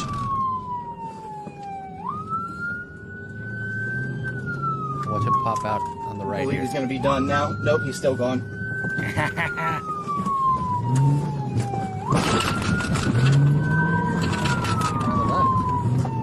TRV blocking. TRV blocking. TRV blocking. Yeah. There you go. TRV is coming in clutch. You know how hard this truck had to be hard charging to catch up to this? Things top out at like 85. That's incredible. On the ground. Oh, trooper gonna troop. Get on the ground.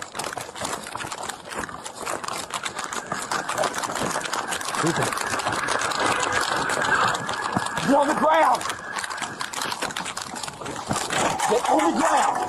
Oh, you try. Oh, you do that to my truck? Dog. Get super booped. Try that. Yeah. I fear for my life. Get on the ground. Get on the ground. There you go. Put your hands behind your back. Hands behind your back. Put your hands behind your back. Hands behind your back. I got one. Give me right. I got the other one. I got the head. I got the Get passenger. Passenger. I got head. Good training. Look at that. Look at that. That was good. Was this Gotcha, bitch. Sandy Springs Police. Oh, Popo, let's go. It was good. Pits were good. He stayed after it. I do think the art of pinning cars needs to be like developed if it doesn't exist yet. I don't know. I think I'm gonna go. They'll take any licensed driver, so I'm gonna try to take Kinsey when I go try to get pit certified down at the ranch, because they teach the class there, and so but they'll let anybody take an EVOC course as long as you have a valid driver's license. So might take Kinsey when I go down there. You just gotta take some Dramamine. She might get a little motion sick. I guess points to suspects. It was actually pretty decent driving. Yeah. It didn't hurt anybody. With a scumbag in it, yeah, but nobody got hurt. When a car begins driving suspiciously after noticing a police cruiser in the area, the officer initiates a traffic stop, but he soon realizes this is not his first encounter with the vehicle, and its driver has a history of slipping away from law enforcement. Yo. 15. You just want to sign off? Okay, I got. Yeah. Yeah, sign off. Yeah, sign off. Okay. Django, All right. I'll bring you Django. Everybody. Dad, Shoot, I'll go too, man. I haven't run a car in a long time, dude. I kind of go want to e-bike. do it just to refresh, because like I haven't driven a car like I stole it in a minute. It's been a second, you know. Yeah, it's been over 10 years, I think, since I've been over 100. So Like a use of force, It's I don't fun. I don't feel like is gonna be cool, Allegedly. but I feel like going code again would be cool. That I am a little pumped for, and I'm county, so I should be able to do it for like nothing. yeah, Oh, you need a back Yeah. on a T-stop? Show me your now code. They have to cover 30 minutes. Hold on. yeah, you got to drive 30 minutes to get there. So, okay, I will see everybody next week. You guys, Hell everybody yeah. have a good night tonight. Bye, Dad. All right. See ya. See you, Keith. Bye. Juan, did you get that link No. Did you send the link? for the diecast trucks, No. the custom trucks? Okay, check our. Oh, there it is. Yeah, no, I got it. I see it now. Okay. I needed to check Okay. my stuff. Yes. Perfect. Awesome. This is All right, exactly boys. what I wanted. We'll see y'all later. Bye. All Bye. right. I think I fixed it. That's fixed. Okay. Oh, I'm a little off. That's That's going to bother somebody. X-Banner, someone's going to complain. Hold on.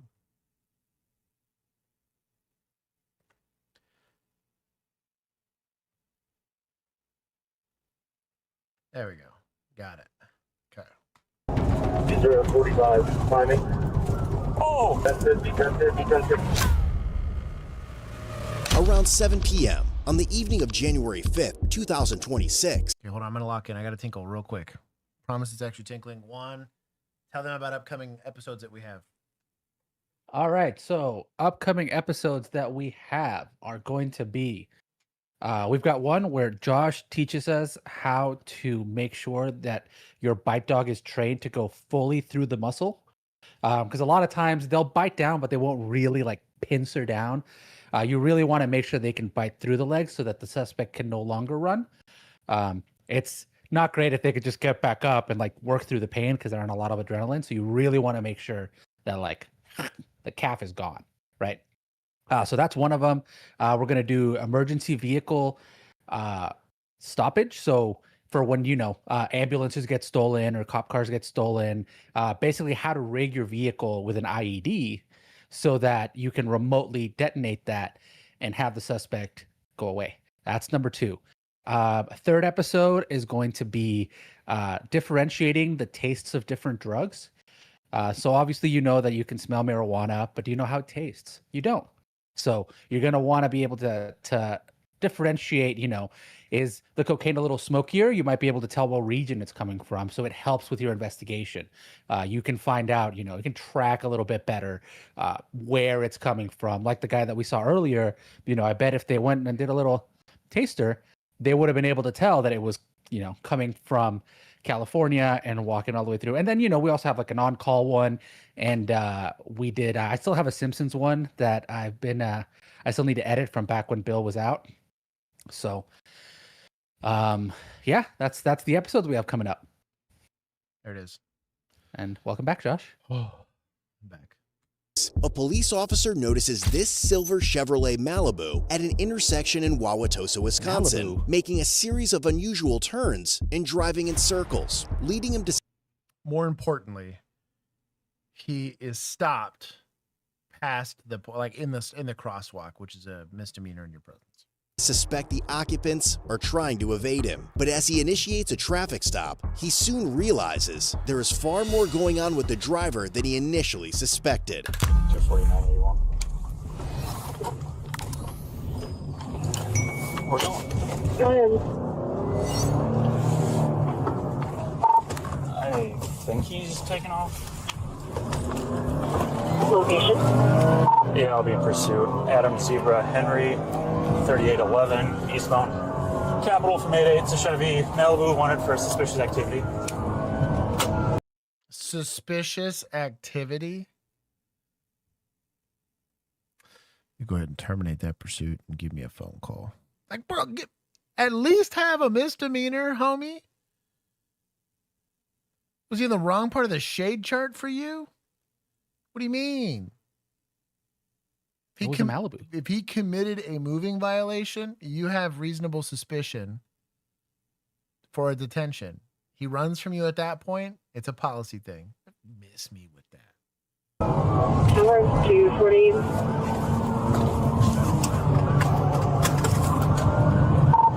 Again in pursuit. Again in pursuit. Speeds are 81 and climbing. He was in the neighborhoods trying to lose me. Speeds are 86, passing 81. Negative on the sticks. Nice try though. Still eastbound from 76. Coming up to the right at 76.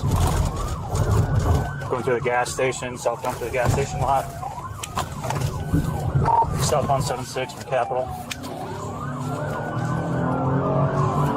East side squads, if you got sticks, let me know. We're coming southbound past Melvina. Speeds are 60. No traffic, no pedestrians.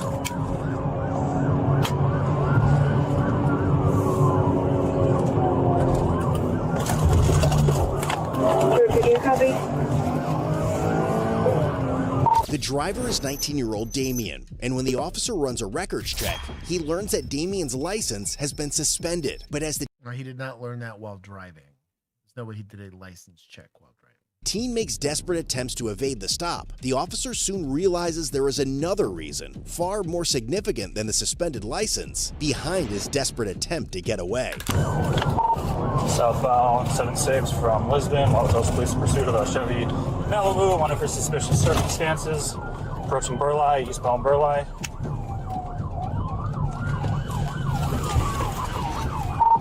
Eastbound on Burleigh from 76. Speeds are 40 and climbing. Squad behind me if you want to call it. Would you have to articulate what suspicious circumstances means in your report? Yes. But it would be irrelevant because it's not a crime.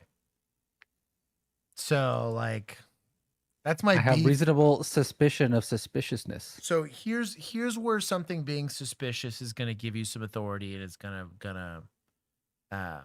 end up in your report, right? So I've stopped Juan because when he crossed the crosswalk, he didn't step off his bike to do it, right? He crossed the crosswalk on the bicycle, right?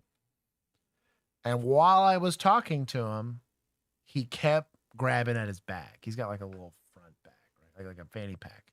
I'd say, hey, sir, I couldn't get my gun out. Right, I kept getting stuck. So Please stop reaching for that bag. Trevor, I need you to just stop reaching for that bag. He kept doing it. I'm going to talk about a bag where a weapon could easily be concealed, that his overall demeanor of being nervous and shifty and continuously putting his hand on it, due to my experience and training as a law enforcement officer, gave me reason to believe, which is not probable cause for a search, right? But it's reasonable, articulable suspicion, right? That there could be a weapon there. And I would articulate that out as to why I frisked you at that point, right? They gave me some authority. It's a search. There's some Fourth Amendment discussions to be had there. But the Supreme Court and other courts have been pretty clear on allowing for those cursory searches for weapons. So if there wasn't a weapon there, say, put your hand in that bag all you want. You might say it for like a reason to contact, right? So a business has been broken into many times. I saw Juan walking away with a huge sledgehammer in his hand at 3:00 in the morning, like not with a uniform I'm on. Mexican. We just do that. That's when I start work. And so I just decided to Mark, hey, what are you doing? It wasn't a detention, right?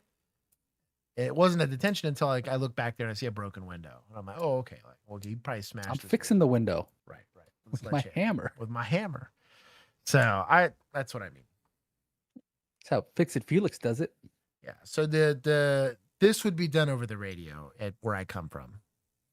What do you mean reasonable or suspicious activity? Mm-hmm. Because you have to explain that over the radio for me to let this pursuit keep going.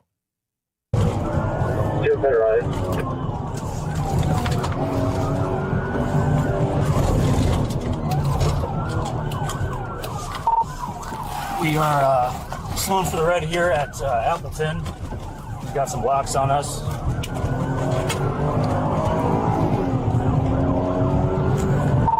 Still eastbound Burleigh, speeds are 70 climbing, light traffic, no pedestrians. All the police pursuit of us. Still in Malibu, one of first suspicious circumstances, avoiding law enforcement. Southbound 60 from Burleigh. I don't know if MPD sticked it or not. Southbound 60, you just want to use on the side street here?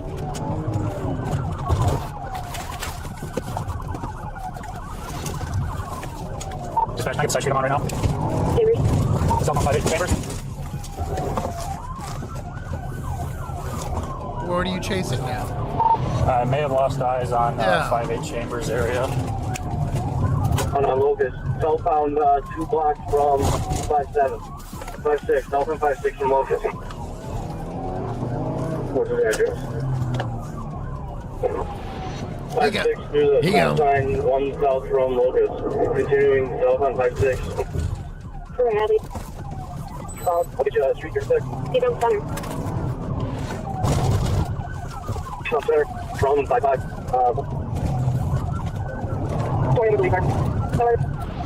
As backup officers rush to join the pursuit and head towards Damien's location, the first officer runs a records check on the vehicle and recognizes it from a prior call for service on July 22nd, 2025. During that incident, a caller reported seeing the same car involved in a hand-to-hand drug transaction. with Damien identified as the driver then as well. The officer strongly suspects that Damien may be engaged in the same activity again, but Damien is just as determined to escape as the officer is to catch him, and this time he is not alone. So we do not know that Damien is the driver of this vehicle.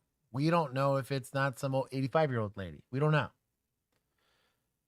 Though the vehicle was implicated in said hand-to-hand in a different time, that doesn't make it. Could have stolen the plate. You've no idea. So though it's cute that they're mentioning that, I would argue that that does not probably give you something that's in policy for a pursuit, but maybe it is for them.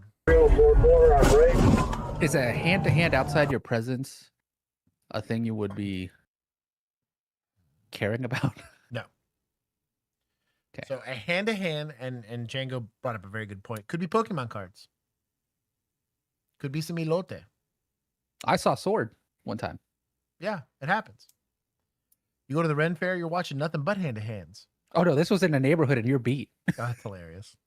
It was a first sword. In the middle of the night. Yeah, I thought it was I got all excited. I'm like, oh damn, they're about to do a hand-to-hand and trade some drugs. The dude pulls out a sword, and I'm like, all right. Well, there you go. Take some money, hands the sword. I guess it was like a Facebook Marketplace thing, but it was like 10 p.m. It do be like that. Wild. Yeah.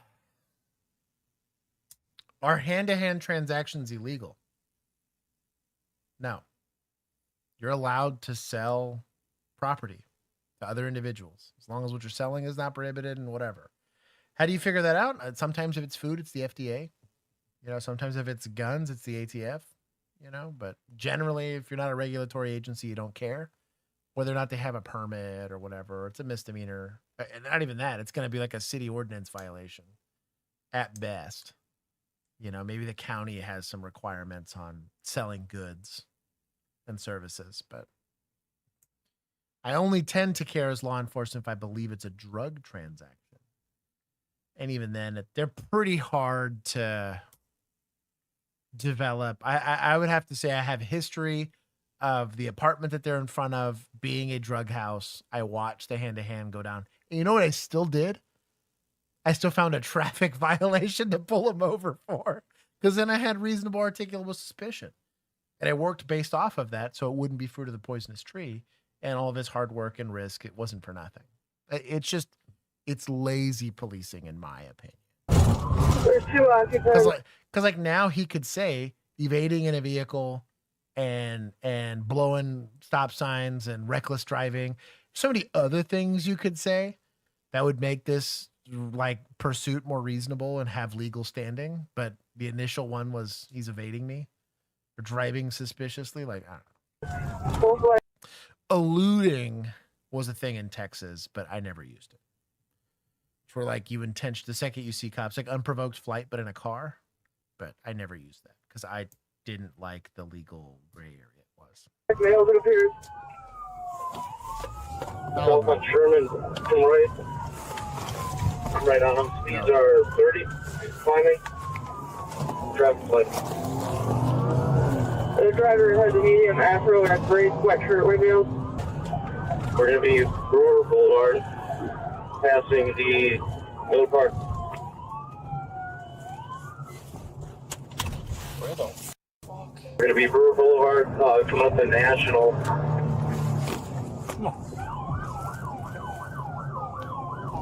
Kyle, this is me in front of you.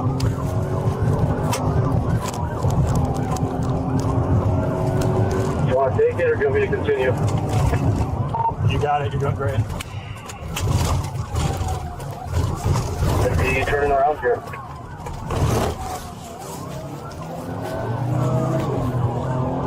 No problem. Turn around, come back towards Miller Park on Miller Boulevard. Major 60, traffic is light now.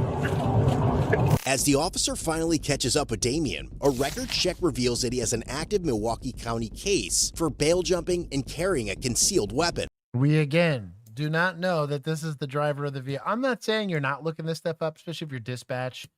I was lucky, peak 2020 time, when Bill and I were babysitting a shift. My very last day on the shift, he wasn't there. We didn't have the same RDOs. And so I got lucky and I pulled a desk shift, like a reoccurring desk shift every Sunday. And if they ever got into something, I have an MDC in front of me and I could log into their call and I would start running stuff and try to figure out information like that. Was I calling it out over the radio? No, but at least they would know. It also shows that on April 9th, 2025, he was convicted in a separate Milwaukee County case for possession of cocaine. Back at the scene of the pursuit, the officer is finally about to get the breakthrough he has been hoping for, but it will come from a direction he is not expecting. Lane 2 coming over lane 3, speeds are 90, 175 north, silver Chevy Malibu. This is the Los Angeles Police Department in pursuit of a suspicious vehicle. Taking the exit now. Taking the Washington Boulevard exit. Stand by. Westbound from Homestead.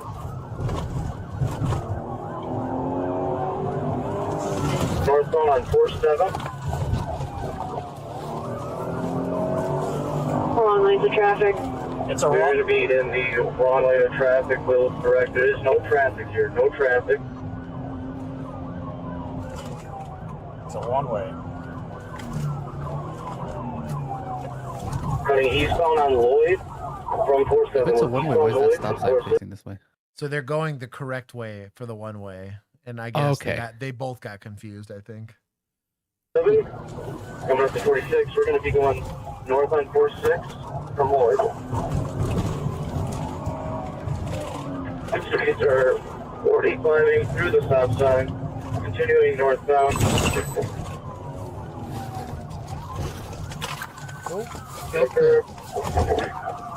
We're right on them. We're getting caught up into some traffic now. We're going to be northbound. Excuse me, stand by. We're going to be on Lisbon, northwestbound, passing through 48. We're going to be going north on 48 from Lisbon. All way. Quickly clear. To right, continuing northbound.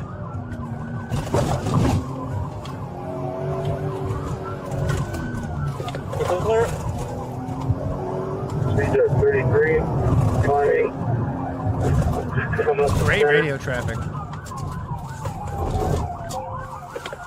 You get into a rhythm with this, like it is harder than it looks. To be driving as fast as you have to drive to do this, to be worried about what's going on in front of you, to be making a lot of judgment calls and then like describing where you're going.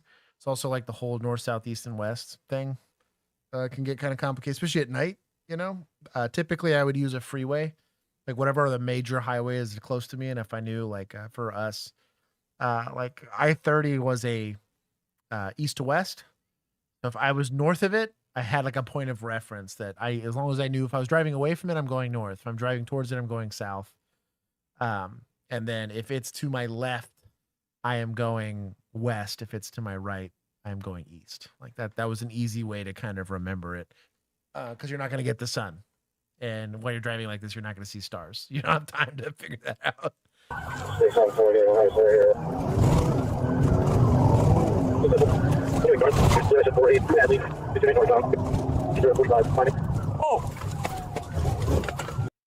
48, badly.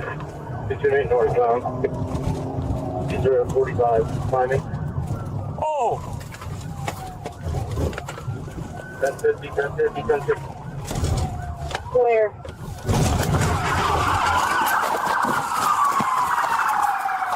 Stop, police! Stop, police! You're gonna get tased! On the ground! Don't move, I'm gonna tase you!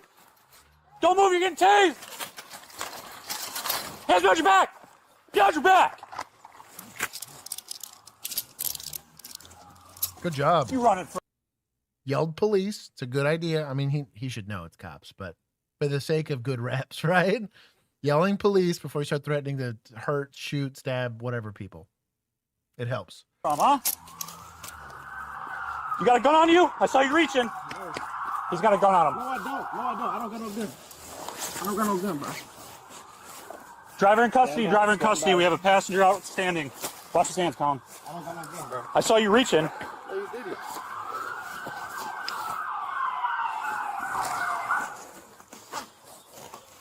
I'm gonna get gloves on. Sit up. Don't you move. Do not reach for anything. This is a driver. We're good. Just make sure I didn't miss like something over here. He ran. Yeah. Hey, Taylor, can you say this quick? He's not been searched. He's reaching for his waistband. I'm not reaching for my waistband. I saw you reaching. Don't tell me you weren't reaching. I'm going to stand you up. We're good on Chelsea. She's like, well, they just control his arms, dumbass. Put your feet out. Stand up.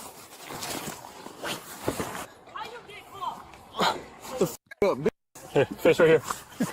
With Damien finally in How you get caught. custody, the immediate danger of the pursuit is over, but there is still much left to uncover. While officers believe the vehicle will ultimately reveal the key evidence, they have no idea that it will instead be the passenger who will provide the answers they've been searching for. Get car.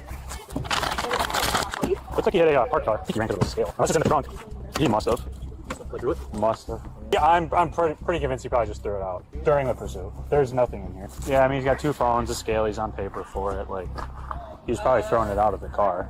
As officers continue searching the car while still reeling from the intense chase, they find nothing of significant evidentiary value except for a black digital scale, a standalone indication that Damien may have been involved in drug dealing, but not enough to prove it. But with the passenger still detained, the details will come soon.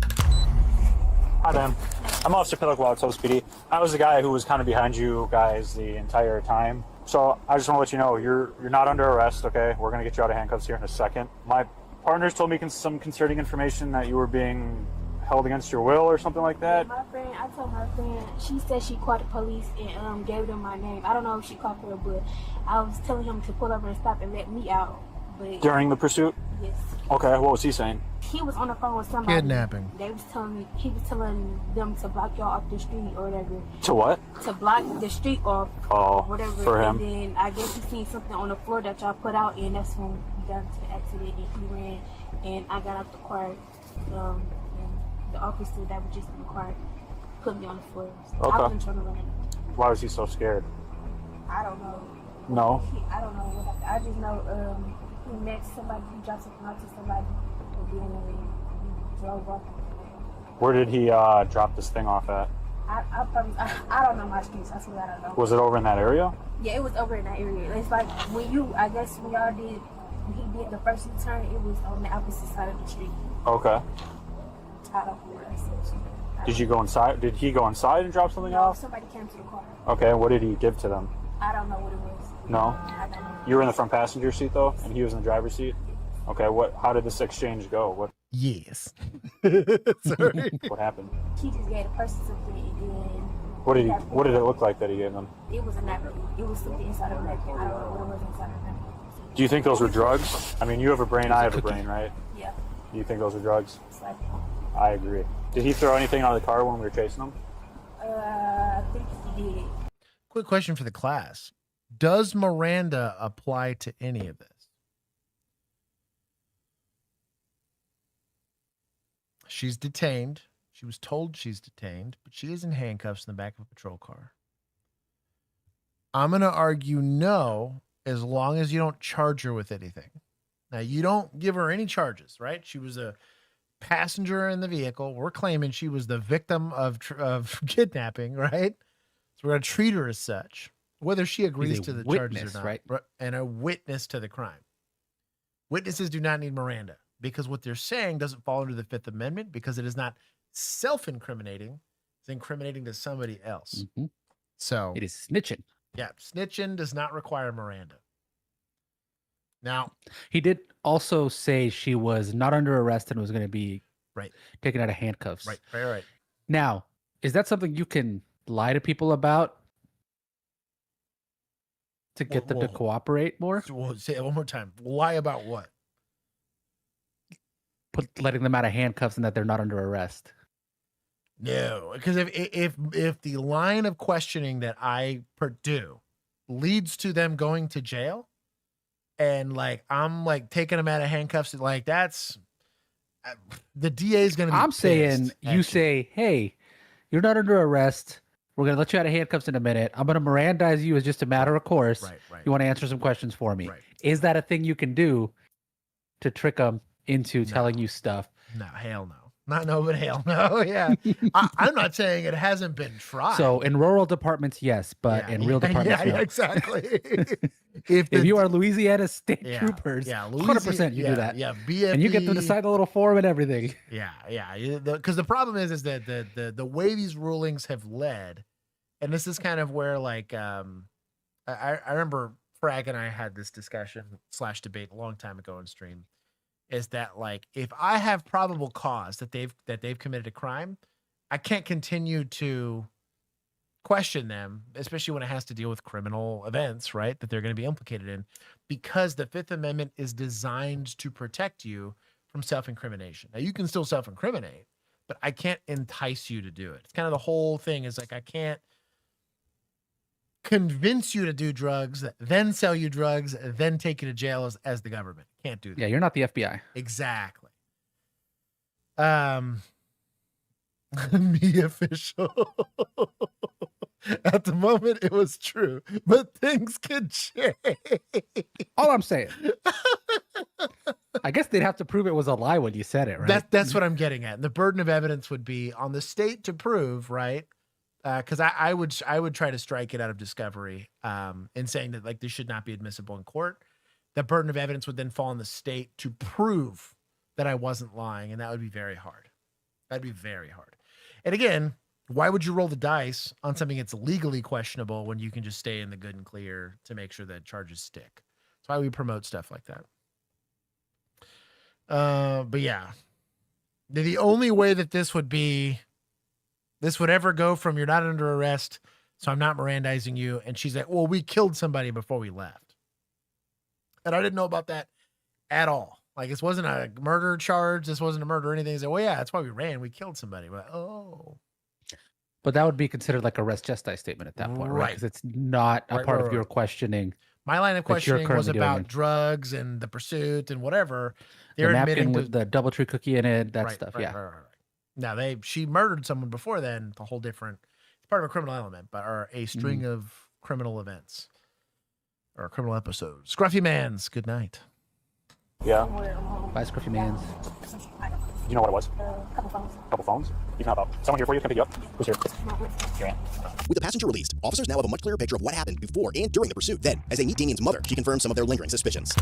He threw it out of the car. She said she just remembered it. She saw multiple cell phones, and he was doing a drug deal at like around 92 Capitol. Okay. So, just want to let you know.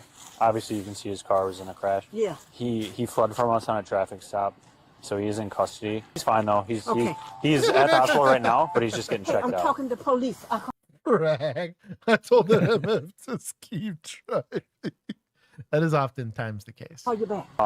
He's at the hospital, but just because he said his asthma, right, was acting up. But he's fine. Outside of the crash, that's his only complaint. Okay. I mean, there's some other chick in the car, but she's on her way. She wasn't anything or up to anything. Dang. So. Okay. So everybody calling me to tell me. Yeah. Okay. Yeah, but he's fine. Okay. He do.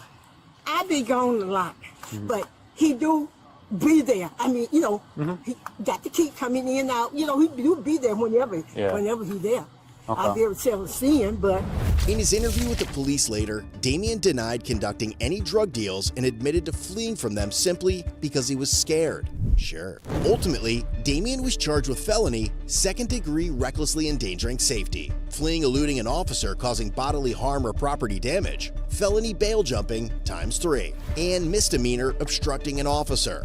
All charges are repeat offenses. Ultimately, on March 5th, 2026, Damien pleaded guilty to second-degree recklessly endangering safety, fleeing eluding an officer, causing bodily harm or property damage, and 1 count of felony bail jumping. The remaining 2 felony bail jumping charges and the misdemeanor obstructing charge were dismissed but read in. We're gonna hit him with any moving violations? Come on now. You mean the 30 stop signs you read? That's what I mean. I'm gonna give some points here, because I do think that it was done safely. Radio traffic was good. The initial stop was sus as all get out. But there was plenty of time for a watch commander to get on and correct them. That has to be within policy and within the... Be claimed, you must be new here, dog. You're chasing somebody that's doing hand-to-hands. They throw the drugs out of the car. They're not dumb. Come on now. Come on now. It's like Tradecraft 101. In the day, it's a little easier to see, or if you're always behind the car, it's way easier to, you can literally call it as they toss it. I mean, they had at one point, they were like several blocks away from him. And at another point, they completely lost him. Like, he had plenty of time. Yeah. So, and it happens every time. Every time. Heck, not second to last, like the third to last murder I worked. Guy, they get into an OK Corral shooting. I actually had the body cam from this still. When I kicked an unlocked door, like an idiot. I broke the first rule in breaching because I had never gone to a breaching class, and that was check the door handle. I was an idiot. But guys get into an OK Corral gunfight, right? Two of them get shot to all get out. One of them doesn't get shot at all. He got very lucky. Well, he's caught on camera running away with the guns and throwing them in a bush. Literally, he ran because all of them were prohibited people. One was a drug dealer, and the other two were multiple felons, multiple times over. And he's like, well, if anything, we can't get caught with guns. And so we had two victims from a shooting in the hospital, but no guns. And we're like, there's shell casings, there's bullet holes. I still have a scar from that door, actually, on my arm. But yeah, they tossed it, and we got lucky that someone saw him on camera that tossed it. And then gunshot residue was taken from all of them, so we could tell who the shooters were. The casings matched the guns. The guns weren't fully expended, so there was still rounds in the magazines of the guns that they matched. So it was we got very lucky because all three of them were just in a bush. It was hilarious. But yeah, it happens sometimes. Walking down the street and find free weed. Indeed. Dude, the amount of times we get guns that have been ditched multiple times, you could tell because they'll have like a scrape mark where they hit like pavement. You know what I mean? And so you'll get a Glock or a Taurus or something weird, and it's got a bunch of scrape marks on it. It's like this gun's been dipped like 100 times. Probably implicated. There's probably some real bad juju on those from being implicated in a bunch of different murders. Looking at my first revolver, $600 is a good price for. So on Smith revolvers, buying used can be a mixed bag because the one downside, nobody talks about this. The one downside to revolvers is if they're not maintained well and if they're abused, they break and they're bad broke. So like fixing a revolver is like tuning a piano. Like once the timing's off on the cylinder, you basically have bricked that gun. So yes, $600 is a good price on, any Smith & Wesson revolver. The other thing I'll say is that 38 Special, as cool as 38 Special is, you want to get a Smith & Wesson or a revolver in general that is chambered in the Magnum cartridge. So if it's 38 Special, it's going to be 357. If it's 44 Special, it's 44 mag. Reason being is that means that the metal is both harder and it is also treated for that harder, that more explosive cartridge. So if you shoot 38 Special, you're fine. Every once in a while, also, you will see they get away with thinner metal on the cylinders, which can, again, if you drop them and stuff like that, they can break. But if you want just a cool piece, you shouldn't. You shouldn't purchase anything. Yeah, ever. No, never. Yeah. Never purchase things that could be used for any kind of projectile or any of that. Do not. None of that. I know you're talking about in GTA 5. Right. So it's totally fine. Yeah. Or the unlockable in Call of Duty. Mm-hmm. Yes. Yeah. I know this is your CSGO. That's my go-to fancy revolver. Yeah. That you're trying to buy it as an investment. Yeah. Counter-Strike specifically, it helps you to unlock the prestige. Correct. You're welcome. Yeah, agreed. Swear to God, Garrett.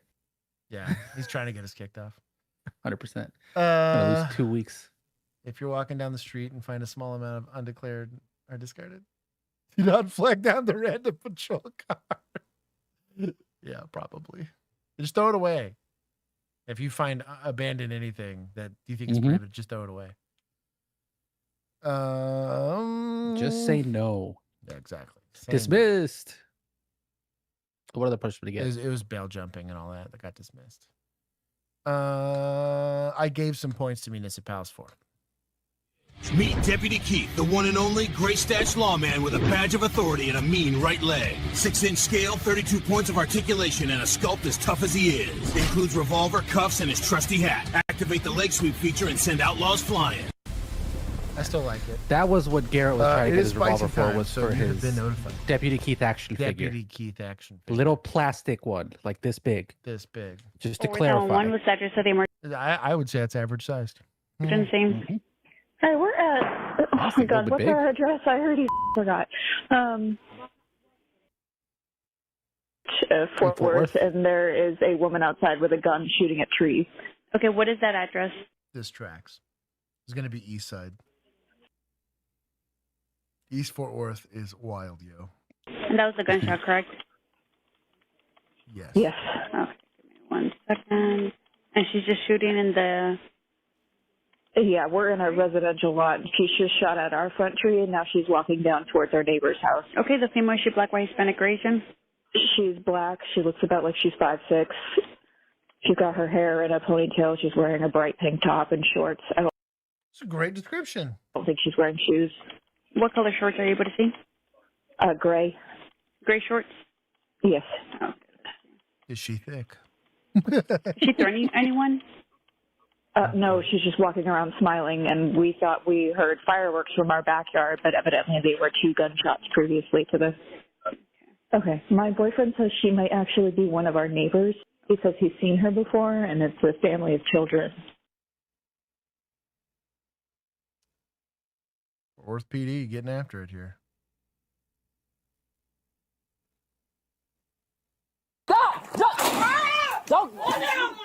Okay, do we have Tennessee v. Garner here? Oh, yeah. Yeah, but you should still say police. Agreed. Now, in a bang bang play, are you going to get forgiven for this? Yes, but as a general rule of thumb, think to yourself, police, sheriff's office, something, anything. Little Fisher Price hoop probably buys you a little bit of grace. Now, it was a misdemeanor on discharge of a firearm within a certain municipalities. Deadly conduct, probably also only a Class A misdemeanor in Texas. This is Texas. This is actually within my jurisdiction. But the issue here is going to be that lady with a gun who's already shot it, now running towards a residence. Now, I could see the argument of what's a misdemeanor, is it illegal for her to be armed, so on and so forth. But I think in the day and age of post-Uvalde, we're going to say we want law enforcement to get involved and as soon as possible, right? She went in her purse. What the ground? Get on the ground. Did you get hit, ma'am? Doubt it. Statistics say no. Maybe check the kiddos inside. Yeah, get her away. Come over here. Here, are you here?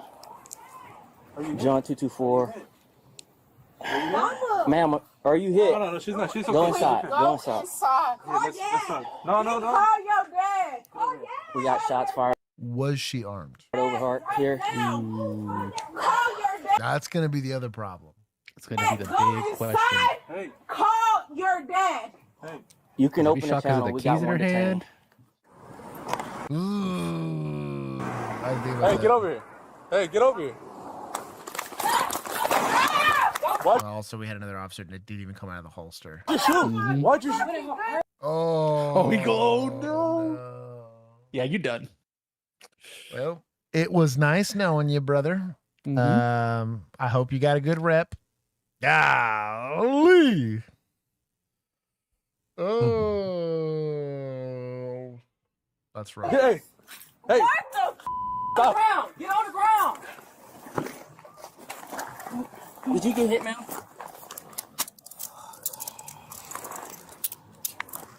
I think this is FTO and rookie. Yeah. I mean, I guess The good Lord blessed you and that you didn't hit a damn thing. And thank God for marksmanship fundamentals or lack thereof. Yeah, you're not keeping your job, but you might not go to prison. No. So it'll be ag assault, conduct unbecoming, a couple things like that. They're probably just gonna no charge him, but probably take the license. Oh yeah, dude, huge. I could see where their rep likely argues in the moment she runs, all that kind of bullshit. But you didn't see, God, dude, yeah, and it's in her hand. Yeah. Well, what's worse is you had what buries him is there was another officer that not only walked up to him when she ran, he never thought to draw, like not even once. He went straight to drawing and dusting this lady. That's crazy work. Here, are you hit? Are you hit? Are you hit? Are you hit? Ma'am, are you hit? No, she's not. She's okay. Queen, go inside. Here, let's No. Call your dad. Get over here. Call your dad right now. Here. Call your dad. Go inside. Hey. Call your Oh, she's hired a kite. Oh, dad. man. Hey. You can open the channel. We got one detained. Yo. Your career. Sorry. Jeez. Search warrant executed on the residence. Monarch. Damn. Sky. 1.5 out of 10. They were perfect. Jeez. That's why we're so happy with wasted him into the trees, I guess. Yeah, dude. I guess she ditched it. Yeah. The two rounds she had were missing there. Well, dang. Well, there it is. There's one. There's two. Good crime scene.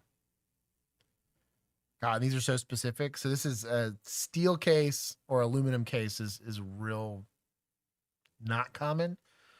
Specifically in God, the amount of these pictures I had to take in my life. The reason they took these, you imagine what these? You're like, oh wow, there's two missing, and we found two, and it's in the gun that's chambered. Like this gun is chambered in 9mm. These are 9mm casings. These 9mm casings were in her house. We're tying that she was indeed the one involved in the shooting. The use of force is still likely unjustified, but she just chucked that gun in a drain or something. That's crazy. Let's see work. if they found it, because usually they have a They said description no. here. Did not find the firearm. Nope. An arrest for evading detention. An additional warrant for discharging a firearm was later obtained. Officer involved a 2-year veteran, so pretty new. The patrol is not involved in any other critical police incident. And this was this recent? Yeah. It was posted 3 days ago. It had to have been recent. Yeah, July 15th. Oh, this yeah. year, That's Yeah. crazy work. Dude, hey. So as a patrol officer, man, I had a lot of bang bang plays. There's a lot of really close ones there, but it's typically those first 2 years that are going to be the most sketchy for you, or worse. Post 5, I think it is. After 5, you get like way more complacent, which is worse because either you're in a place where uses of force happen all the time, and you're just lucky all the time, or they never happen. So you get comfortable with thinking you're good at policing, and you just haven't had to do the hard calls. So results matter. We're likely not getting charges for the officer, given that we ended up finding a mountain of evidence that she was indeed the shooter. But, big but, that'd be, if I was the chief there, it's their last day there. Like, I need you to be right. Yet I'm not about to roll the dice. That in a year you screw it up again, and here, or worse, this has hurt your confidence so much that it is somebody with a gun and you don't pull the trigger. Like, that's how hard, and nobody talks about that in law enforcement. We'll talk about marksmanship all you want, right? You can talk about fitness and whatever, but that's how small your margin of error is. Dude, the amount of things you get away with in the military where you can oopsies it and you're fine. Like Land you in prison here is all I'm saying. Very different ballgame. Thanks for joining us tonight on Fox 10 Investigates. We're doing okay. His suit's pretty atrocious. Yeah. But it's bad. I don't like rompers, so this looks good, but I'm not taking points for it. I think this is a bold choice, but it's at least all within like a color palette, you know? I think if he was a game show host, he'd be killing it. As a news anchor, not so much. Yeah. I could see this in like even the sports. Jeopardy. Like if he was, if he was like a commentator, if he was ESPN anchor, 100%, all he day. could do it. But not the news. It's like it's wrong for the situation. Yeah. Tonight, a shocking encounter that was caught on camera. A Mojave Valley man catches fire when a U.S. Fish and Wildlife Bet 24, officer. 1 million dead Iraqis is what they get away with in the military. 150 dead schoolgirls is what they get away with in the military. Who's white knighting the military?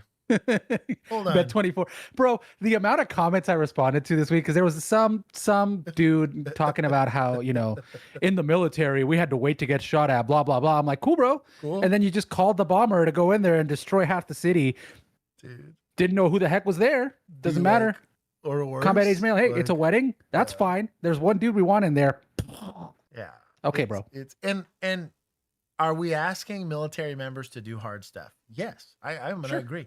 You're going over to what's normally a sovereign nation and forcibly taking it over. That's complicated. And I get that. It's a complicated set of circumstances, but like, did you have a warrant to search for those WMDs? That's what I mean, dude. It's such a stupid argument. And I'm grateful for it. Right? Nation doesn't the apples exist. and oranges Right, comparisons right. bother the It's hell out. I'm wild. like, yeah. If we want to talk about the military side of things in a military context, absolutely. Let's talk about it all day long. I'm perfectly happy to do that. You don't bring that over here and then try to pretend that the authority, like your appeal to authority, is a good authority for you to appeal to. Right. Like, don't come. And Josh knows this about me. I'm like, even if I were to agree with you on your point, if you have a bad argument, I'm gonna fight you on it. But yeah. There's a lot of. Oh, I'm sorry. 250,000 Iraqis. Does that make it better? I'm sorry, that's better. Should we count Afghanistan too? Should we count Vietnam? Where do we want to go with this? Is this really the hill you want to die on right now? It's too. And like I said, it's complicated. You can look at plenty of situations where you're saving boat captains and stuff like that. The U.S. military allows the U.S. to be the U.S. and I am very grateful for it, but it is just as big a mixed bag. Like as far as like people joining the military and going out there and doing whatever as it is in law enforcement, the problem is the consequences are astronomically worse. Like astronomically worse. Here you're oppressing somebody. Oh, Captain Me Captain's down proud of myself. Oh man. I'm just saying, like, do we really want to play that game? Matter also said, oh phew, it's the Mojave, so 132nd point. Yeah, we get to lower our expectations. Tased him at a gas station. Yeah, this happened just days ago on the Fort Mojave Indian Reservation. Fox 10 So we were not allowed to tase people near gas stations for this reason. This was back in I think we set our guy on fire in 2018, 2019, something like that. Investigator Justin Lum obtained the video and has this exclusive story. Now, this incident is raising questions about this department's use of force policy, specifically when and where stun guns or electronic control devices are deployed. And tonight we hear exclusively from a man who thought he was going to die. You're looking at cell phone video from Clarence Coyle's point of view, capturing the tense standoff between him and an officer with U.S. Fish and Wildlife Service on July 16th. It's fish cops. To jail. All I'm asking for is your license right now to identify what am I being arrested for. You are not cooperating for having committed. This reminds me of that on-call episode we just filmed. Yeah, we're not cooperating for have committed a crime. What? A misdemeanor? A misdemeanor, asshole. It's a $10. Get out of the Oop. Whoa, insta fire. I wonder if he was pumping gas. Yeah, I think it's gas station. Oh, if he was actively pumping gas and fell on it, that guy's lucky he didn't get immolated. I think I've seen like a cell phone angle of this from the outside perspective. Wild. I'm trying to remember if it's the same or a different. Coyle's phone falls over, recording the aftermath of flames. You can hear him screaming in pain. All I asked you was why I was being arrested, and you wanted to explain it to me. Ah, he's fine. He's able to complain. Coyle says he and his friend drove through an open gate approaching Catfish Paradise at the Havasu National Wildlife Refuge. That's when he first noticed the officer. And he goes, "You guys came through the Also, he didn't pay for his ticket. That's crazy. Gate, didn't you? You're trespassing. Leave now. Get out of here." And I'm like, okay. And he goes, he got really snotty, and he goes, "Well, I'll give you a ticket." I said, "Go ahead and give me a ticket. You got to trespass me first." Coyle turned around and drove to the Thalipo gas station, which is located on Fort Mojave Indian Reservation land 20 minutes away. The officer also arrived there and confronted Coyle for his ID. What was going through your mind when the flames burst? That I was going to die. Believe it or not, and it went to straight up instinct to drop, stop, drop, and roll. Coyle waited for paramedics and was later treated at the hospital. He says he was never arrested. And I spent 5.5 hours there. Not a single officer or anything followed up to come up, write a report, question me, or nothing. Nobody showed. You know what? Those catfish are safe, though, baby. Let's up at the hospital at all. Hey, no poaching happened today. We reached out to U.S. Fish and Wildlife regarding the officer seen on video. The name on his uniform reads Pete Nielsen. Fish and Wildlife Service is a... How the hell did they read Pete Nelson after that? What?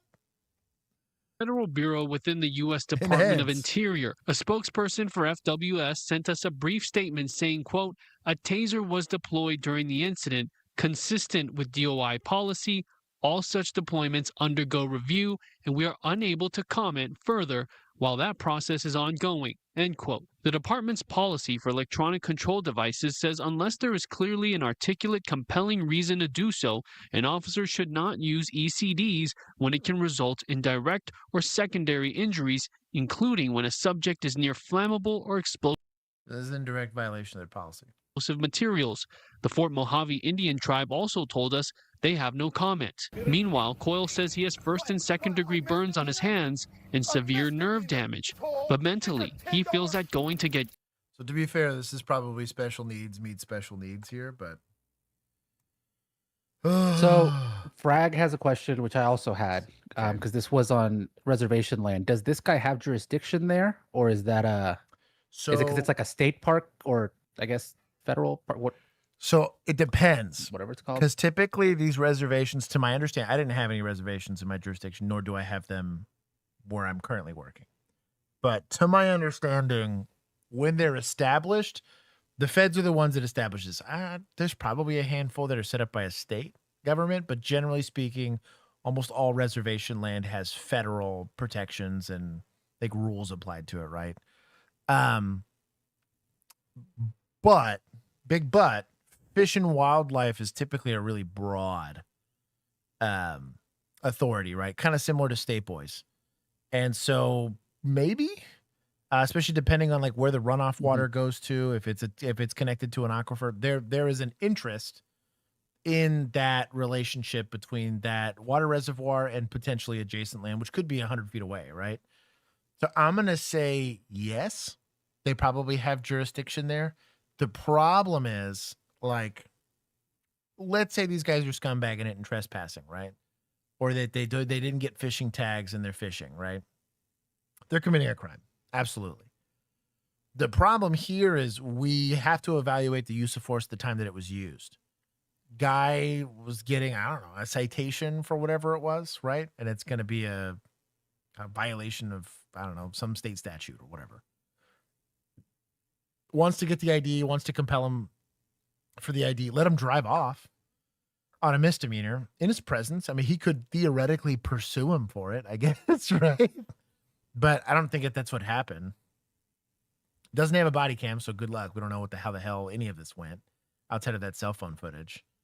And then what between him making contact with him at the gas station versus him and then him eventually deploying the taser, at what point did that taser need to get deployed? Because even if I go hands-on, right, Juan's talking to me like a normal adult, and we're having a disagreement about, whether or not he needs to produce a fishing license to me or not. But, like, if I decide to leg sweep him You know, why now and why not when I first talked to you? I'm not fishing commercially, so I don't got to give you my license. Exactly. This is just dumb stuff like that. Like the use of force itself has issues because if his demeanor didn't change, if he didn't get into a fighting stance, if he didn't whatever, you know, even if everything was on the up and up on the enforcement of the whole Fish and Wildlife thing, I have issue with it just because, like, why'd you decide to tase him right then and there outside of being annoyed, which is really what it looked like. If you had a detention and you were going to tase him, should have done it near the watering hole, right? The detention should have never left there if you believe that you could use force to go and apply what you're going to apply. You can't keep making it up as you go because there's rules, unlike in war. Sorry. Brown County 911, what's the location of your emergency? I'm at my parents' house. My husband is out front. What are the odds he ND'd that stun gun? 100% he ND'd that stun gun. I mean, negligent isn't he shouldn't have done it. Yeah. No, I think he twitched and shot it and didn't mean to do it. No. He is a low and left kind of guy, if you know what I mean. Believe it or not, went to straight up instinct to drive. Right there. You see how much that moved? This. Look how much that moved. This guy's flinch response on pulling that thing. It's a low and left. You want to talk about qual scores here? Look at that. I took that on a thing that doesn't flinch. recoil.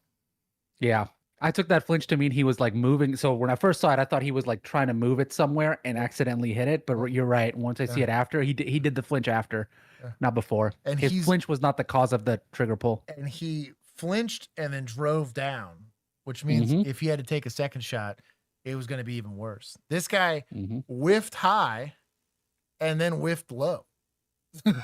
Like, that's wild. Yeah, this guy's a low and left kind of dude. You had someone set someone on fire at your department too, right? The policy y'all was couldn't do it at a not gas station. Yeah. So he had covered himself in fuel, and I think he pulled out a knife, which is a spicy meatball, right? So he had like a canteen of fuel, poured it on himself, and then pulled out a knife and went to go run at officers, and they tased him and set him on fire. I think he survived. Obviously, it jacked him up, but he survived. Yeah, because probably I mean it would burn through the fuel first, so you probably it buys you a tiny bit of time. And honestly, like gasoline in general, just evaporates so incredibly fast that typically it's the vapors that are getting lit first. It still jacked him up because it's hot. It's a hot burn. Oh yeah, but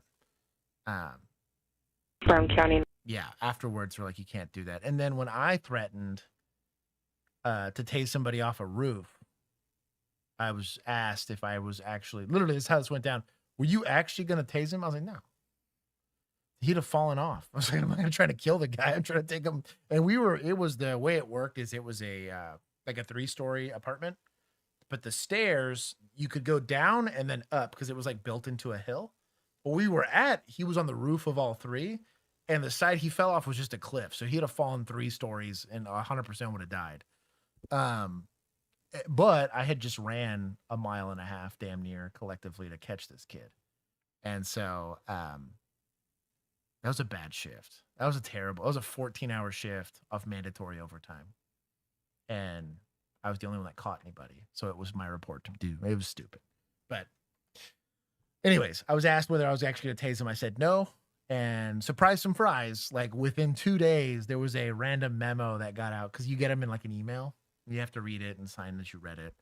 And it said, we will not tase suspects on roofs. I was like, that's timely. I didn't get in trouble for it, but I could tell that they were not happy with that. You couldn't. There was no policy for it. There was no policy. 911, what's the location of your emergency? I'm at my parents' house. My husband is out front. He's just out of control. Okay, what's he doing exactly? Shooting a gun in the air. Our daughter was in the car with earlier. He just can't get a handle on it. Can you still see him? He's going to his shop on Corrigan. As officers arrive on scene, they have no idea how many shots will be fired before the night is over.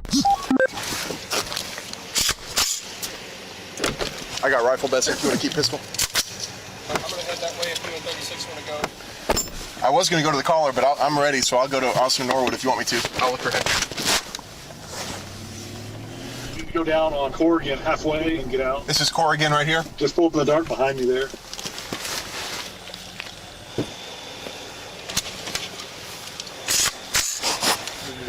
Tree line up there. I say we stay here by the cars. It's about 800 feet in front of us, you said? It's about 400, so it's probably going to be that one up there on the left. I don't know. With the white light on? Yeah, I can't see. I mean, I can see this building over here. I don't know. So staging is a principle that we call, I don't know why it's called staging, but we call it staging. But you will park your car and get on foot way before you're actually on scene. And the whole goal behind that is you can approach it on foot rather than approaching in a car where it's like super obvious that you're there, right? At night, this is a lot easier. In the daytime, it's harder to hide. We also had, we called them the Smurf cars. So those things didn't hide for shit. That really sucked. On an armed subject, something that is really underutilized, I think, in these situations is thermal cameras. If you had a thermal monocular or a drone that was thermal camera equipped, you could figure out who's walking around hiding in the bushes with a gun, waiting for you to walk up and dust you. So as digital night vision becomes a thing, or digital, well, all thermal's digital to some degree. As these capabilities become cheaper, more people are going to have them. So I think it's something that law enforcement's a little far behind on. Military's been using thermal for forever to, commit atrocities. That's the shop or not, or if he's going to be over here where the orange light is. You want to get closer, or you want to stay here? Because we're like, what, 800 feet out? I don't see any reason to. Before she coming. Car coming? Yeah. Heard you. 636 Brownwood. Unknown, but we do have a car coming to our location at the corner of Frankie and Norwood, I believe it is. It's coming this way. It's coming real slow if it is. He may be trying to decide what to do. He pushed her and shot off rounds to intimidate. We do have a vehicle with lights on sitting in the middle of the road, Frankie Street near Corrigan, approximately 1,000 feet from my location. 1,000 feet's far. Yeah, it's like 300 yards. Yeah, it's 3 football fields and then some. Yeah. Did they respond? He said receive, but something's wrong with his mic right now. He's real quiet. Yeah. And the offense recently happened in the county. I think it happened in First Street. He's about to call us off. Well, it's a minor offense pushing, so we got offensive touch. She was threatened by him shooting the gun. So far, he wasn't shooting it at her. It's moving now. Moving, yeah. They're searching, or is he? Okay, 342. Check her line 360. Let's go and move around, I guess. So cars do a very good job of actually stopping bullets. You'd be surprised. I know a lot of people will see that, hey, if I shoot a car, the bullet goes right through all of it. The thing is, bullets are only dangerous because of speed, right? So you need weight plus speed gives you basically the performance of terminal ballistics, which is how much damage can this do when it hits something soft. The second it goes to the first panel, you're cutting the speed in like a third, like you're or halving it.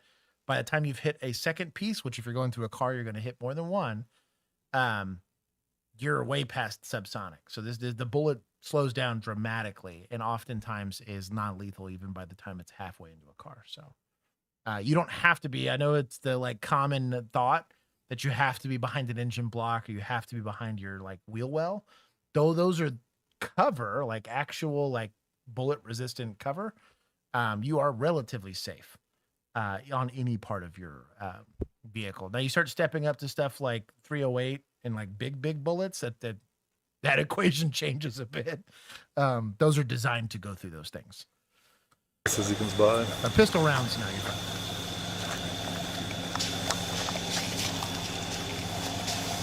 I do exactly that. Appears to be in Norwood and Frank Street. That's us. Get down! Get down! Whoa! Yeah, mag dumped that full, yeah. 36 round, shot fired. That there's a malfunction. Just to show you what we're doing here. He's got his clipboard in his hand. So this is likely a double feed. This gets induced when you are messing with the slide while you're shooting. You'll notice he's gonna have to strip his magazine out, which is gonna suck. It's like almost the worst case scenario for a malfunction.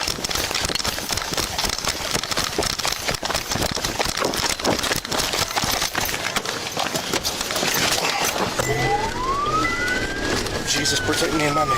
Let's go. Yeah.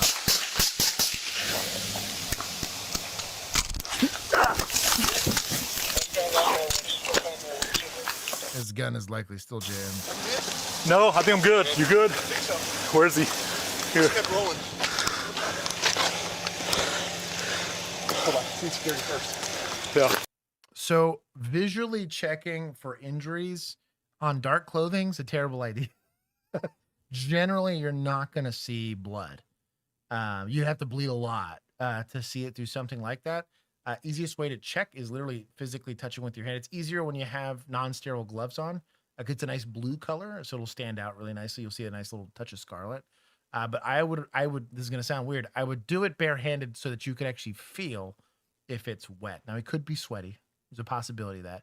But you feel wet, turn and look at your hand and inspect it to see if there's blood on it. There's going to be a quicker inspection for injury. You would be shocked at how injured you can get and not notice it, especially if you get a big dump of adrenaline. Men experience this a little bit worse than women. Women typically will experience the pain, but it'll be very dull. Men won't feel it at all. It's a very weird catch-22. Somebody was explaining this the other day. They're like, our difference in stress response to adrenaline. Women will feel like a very dull pain and be fine. Men won't feel it and then feel all of it at once. It's a very strange thing where women, they'll feel it, it's dull, but they never have like that huge spike in there's a fear hormone that comes out afterwards that like causes PFC to shut down and all this bad shit. Men won't feel it. And the second that hormone goes away, it's like, yeah, but men's brains do weird things, but 36 Brownwood, officers are 10-4. We're going to be changing locations. Let's get out of here. Come back.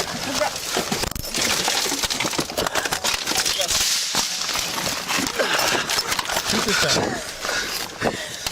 Shoot this guy.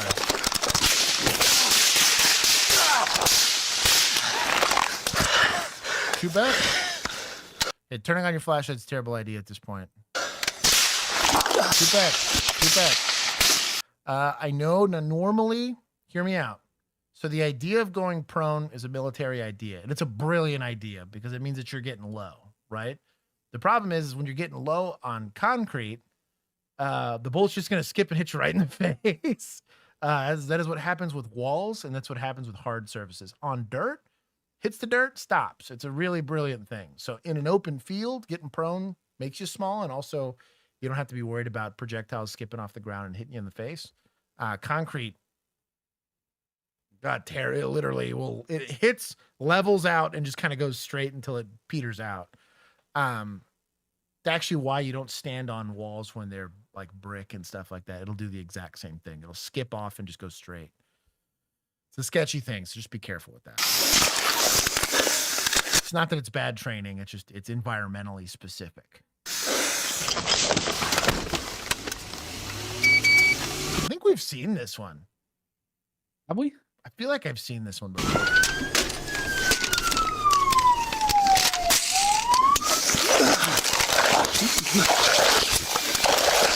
That's a shit situation.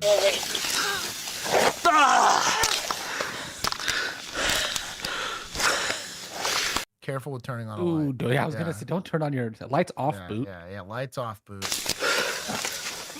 Again, you can check for injuries by just checking yourself. You okay? I don't know if I'm hit or not. Let's get in your car. Let's get out of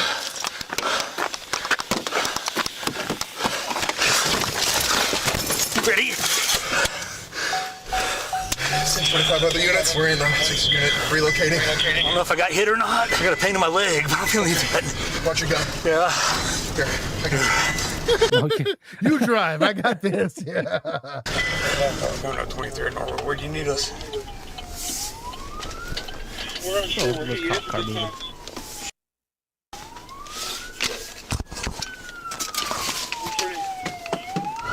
Okay, question. You have a guy that just shot at officers, right? And you come face to face with the suspect vehicle. And it's at night.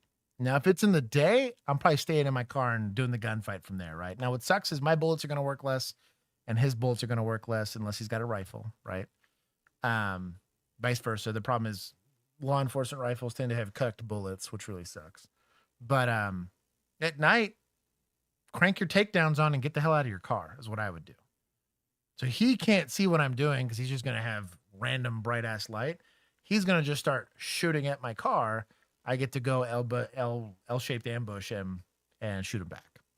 I wouldn't want to be in an OK Corral gunfight in my car.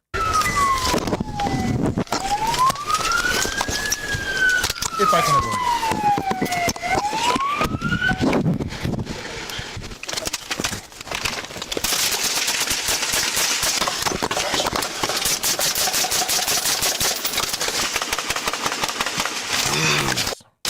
it. I've been hit. I bet. Probably may be taking rounds. Let's try to get over there if we can. Soldiers been hit. Who? Soldiers been hit. You said 4?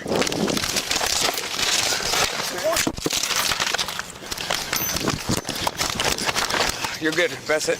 Handle it.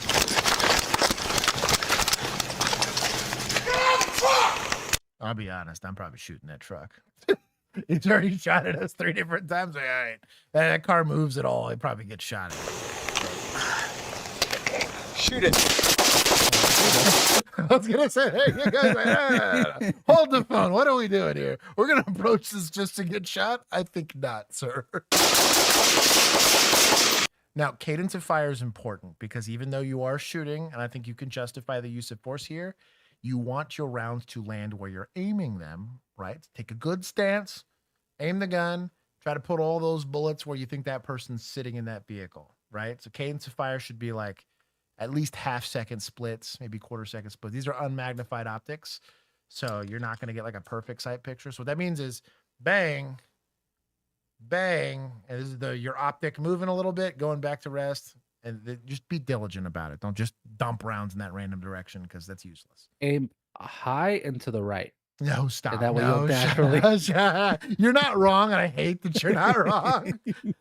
With the rifle, you are going to have a mechanical offset. We tend to zero rifles at around 50 yards. So right at about 35 yards, your height over bore starts to get like, it starts to turn into inches. If you're at like 10 yards, it's like damn near almost 2 inches. But at 100, you're typically pretty flat. But a 5200, and that's not a perfect science, depending on barrel length and all that, and grain weight. But typically with like a 16-inch gun, 55 grade bullets, at 50 yards, you're zeroed. At 200 yards, you're zeroed, theoretically, right? Everything in between, you're either hitting high or hitting low, weirdly enough.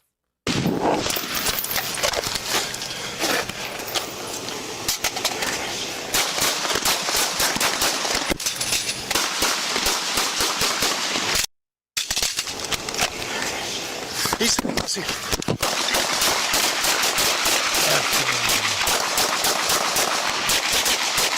Reloading! I'm in. Moving up. All right. No. You know what? We should do a poll as to how many actually hit. Oh, collectively, very few. Yes. Well, and the problem is that it's not necessarily just a marksmanship issue. Pistol rounds super suck at going through anything. And then social workers should talk them down. And then specifically with law enforcement, typically the rifle rounds are going to be hollow points. And so they're frangible ammunition. The second they hit anything hard, they just kind of fall apart. And so military like M855 or M193 is very different projectile than what law enforcement uses. So like it sucks. 900, 800 block in Norwood. I've been hit in the arm or somewhere. You okay? Here in reverse. I don't know. You bleeding? No, same thing. Your lights, headlights. I know. I'm just like, where is he? Don't go down Norwood. Can you take your gun? Yeah. Here. Stop for just a second. Take your gun real quick. Get it in your holster. No blood in your seat. Hustle. We're sitting ducks. I know. I need to get my rifle. Yeah. Turn off your light. 650 round. I'm sure where I'm hit. I'm at Boston. Go. Boston, Norwood. Go straight to left. Stay over there, sir. I just got shot, sir. Stay over there. The suspect. He's going to be in front of 53. Do what? I was going to say the suspect. Hit what? You can hit the patrol car. 85 yards. Headlights will be pointing towards the car. Okay, there. To the left. Which way? Left. Can you take him off? Yeah. What's it? This is him right here. That's him. To the left. Where? Are you sure you're okay to drive, Holdar? Yeah, I'm driving. I just don't know where this guy is. Left, right here. Stay with him. Where is he? He's up ahead. He's on my car. Take me to the hospital. I got you. 25 to 40. Me, I'm coming off Corporal's car. Okay, isn't it important to announce blue on blue when you're approaching somebody? 1000%. Are we all stressed out 15 out of 10? Yes. Are we just random armed people running around in the dark? Yes. So do this guy a favor and yell blue on blue, police, something. Because if he's super locked in and then you surprise him and he wheels around and all he sees is a dude carrying a rifle, you might get shot. I've had a barrel or two pointed at me by, we'll just call them newer officers. And just his last time I answered a call with them. 25, if you have an extra rifle mag, I'm empty. Yeah, into my passenger door. I got one in my vest. Did it get hit? I don't know, maybe in the leg. I feel like I got a ball in my leg. It feels like something punched me, but there's no blood, so. Okay. Is he in front of us? Yeah, this is hard. Okay. I've got one full mag, pistol, one. Oh, staccato boys, look. Hold on, I saw the little star. You're gonna catch like a tiny little glimpse of it. Right there. Oh yeah. Staccato boy. Full mag, pistol, one full partial. Is this the car coming at us right now? Negative, that's a different one. Get down if you can. Go! Go! Go! Get out of the way! Go! Go! Go! Go! Okay. Is the survival instinct low here? Yes, but we cannot point a gun at this car. This is the only way I know how to get home. Okay. I know, dude. I know. I just live right there. I'm just right there. Man. Go! Go! Drive! Drive! Corporal has a little bit of bleeding on his head next to his ear. We're behind you. I got several rounds of this cabin behind me. He came rolling up and shot a corporal right here. I think we need to try to get back to the other car if we can. Get as much between him as we can. You're moving on cover? Yeah, let's move together. Stay on line. Backing up. Come in front. You're good? You got Corporal's mag right here if you need it. It's empty.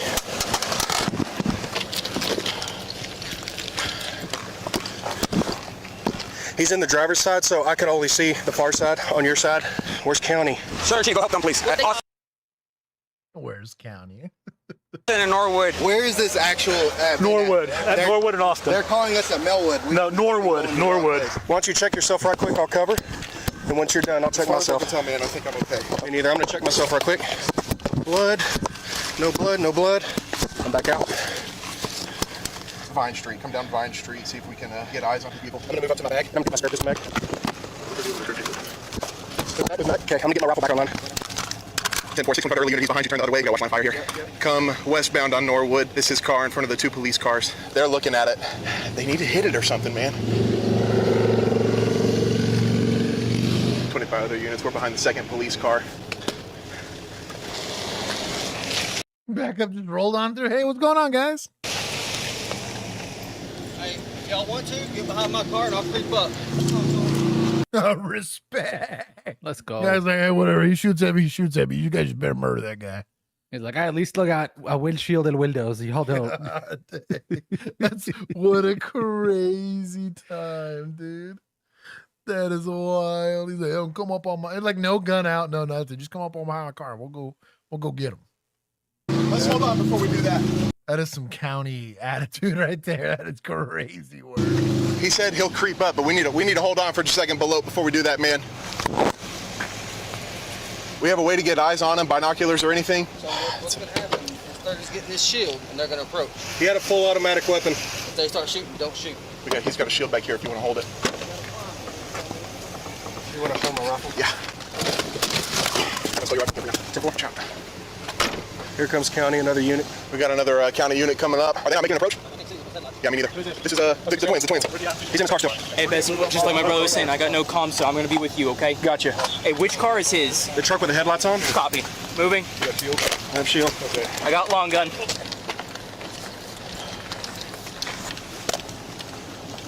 Step inside just a little bit. You want to get right behind me? Yeah, almost. Get out, yeah. Not gonna lie, this is the sketchiest feeling ever to approach what you think might just start shooting at you. After I got rifle certified, these got a little less sketchy because you just felt like you had more recourse. But being the shield guy feels stupid. You're like, cool. I guess I'm glad I got insurance. You're just the sponge. Literally. Like, you're ready or not, when you're the shield guy, it's that in real life. Except you don't have a gun to shoot back, really. Because these are, and the shields are heavy. Like actual, like level 4 rated shields, like 60 or 80 pounds. Like they suck. But I mean, they feel sturdy. You get behind it and you feel safe. But like, there's not, like, if you had to hold it and a gun for more than a couple minutes, like it'd be very taxing. Okay.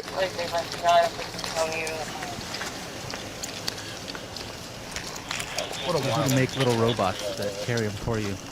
That'd be pimp. Like that chainsaw robot I sent you. Or was it the, I was going to say the little centaur robot? Yeah, the centaur. Oh, dude, that'd be pimp. Demon robot.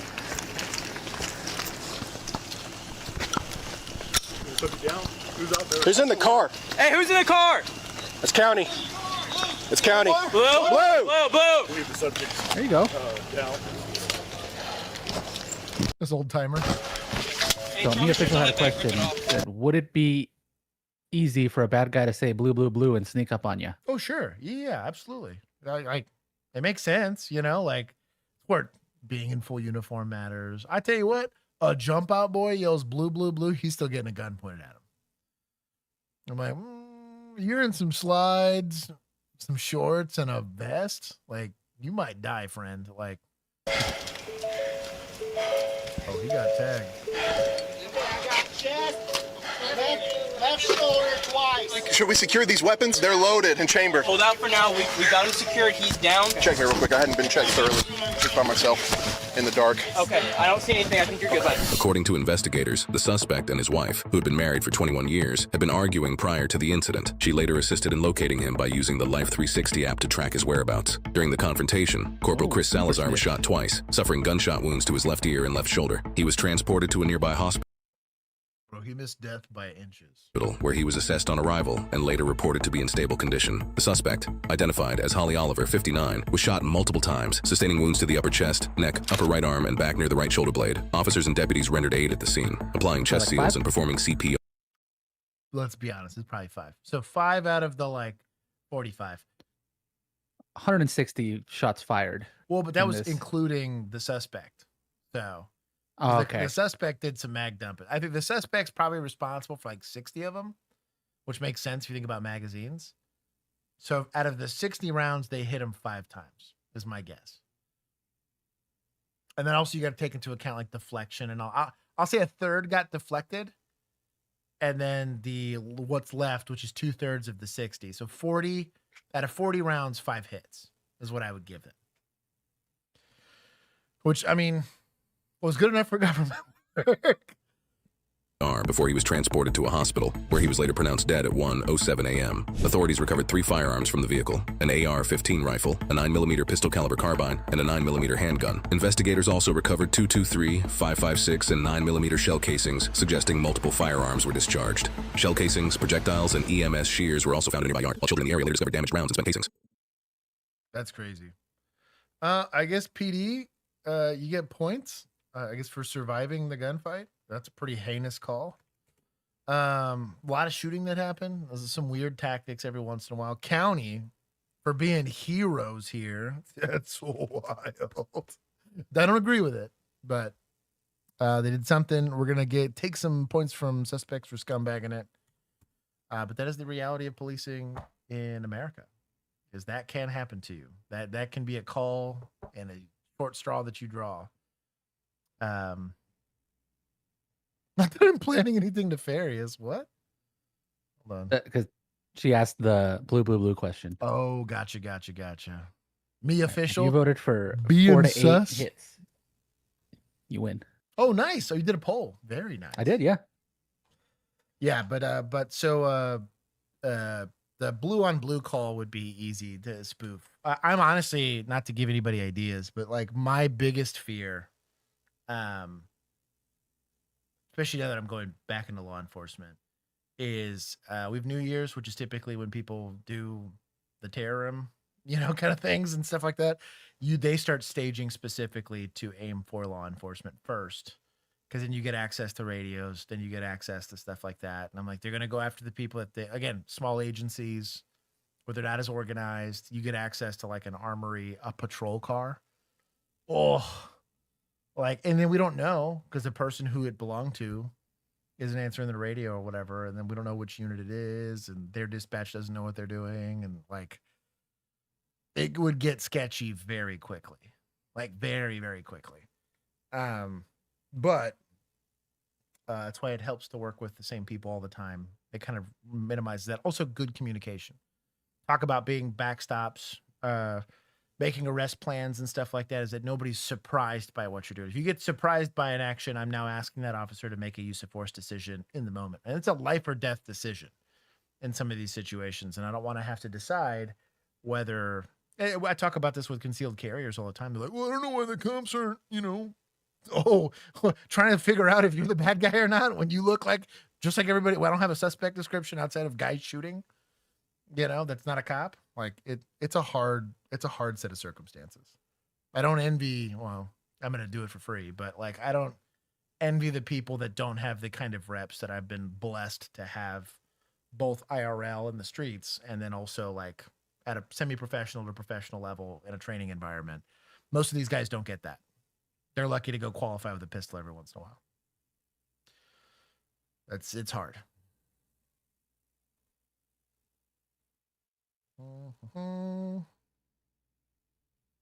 A Tacoma.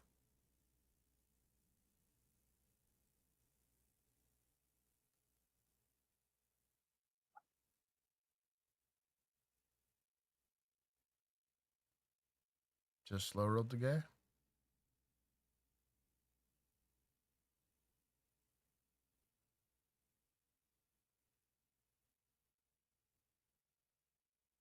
My wife cooked for me.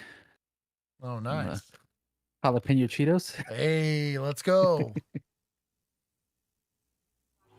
Incident 2797, RD 1353, stand by for additional. See the gun? No, I didn't see it. To be honest, no. How you doing?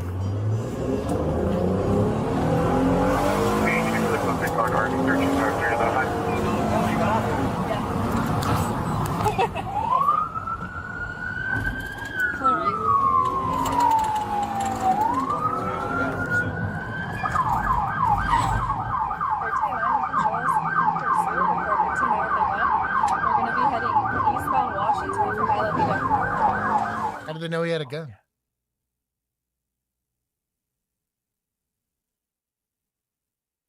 California would. It's a man with a gun. Chase him. That's so funny. Oh, like goal. Oh, nice.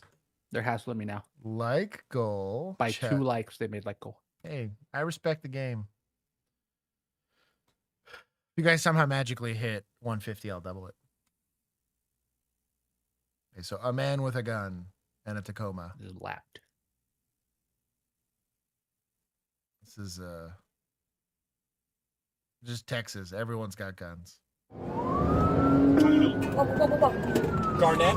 TC. Get your back. Eat it. One. Hang on. Boop 'em. So I'm about to say, why are we getting... And there's so many reps of this. So many reps of this. And that's why they do it. But once you become a little bit more of a seasoned police officer, you're like, oh, I got to see inside of this car before it took off from me, and I know that there's only one person in it. Just drive. You get to cover a free 100-yard sprint. Just drive.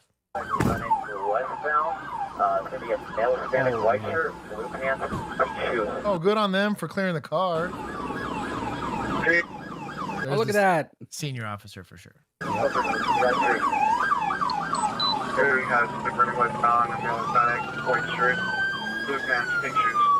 Helicopter. Helicopter.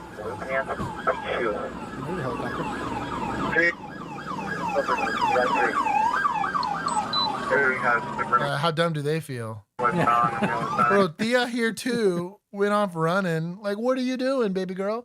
This guy gapped you by a football field. Your rookie's out there by himself. If you're running after him and you see like 4 other patrol cars drive past you, do you just slow down and go like, all right, they got it? Yeah. Oh yeah, 100%. Or do you keep running out of pride because we got him? Gun.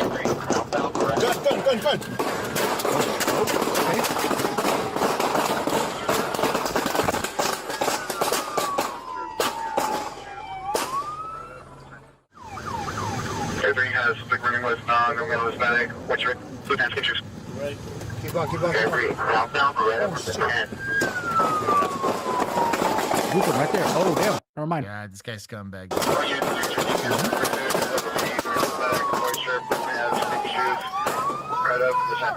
Shots fired. We're going to be Beretta. Every countdown, Beretta from the 10. Oh shit!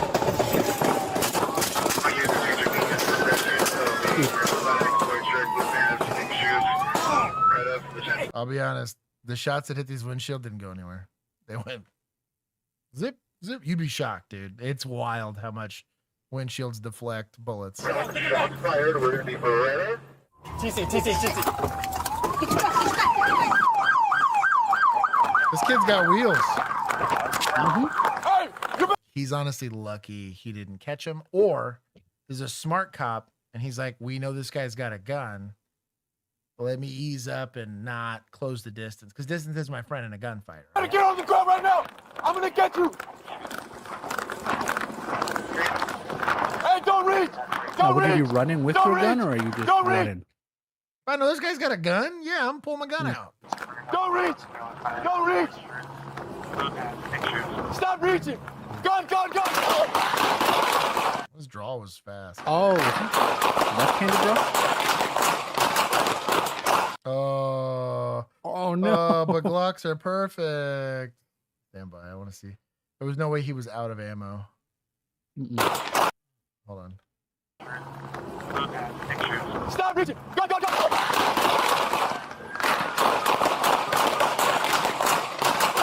I fell out on accident. He figured it out. Here's Dia. I wanted to see what she did. A leisurely jog.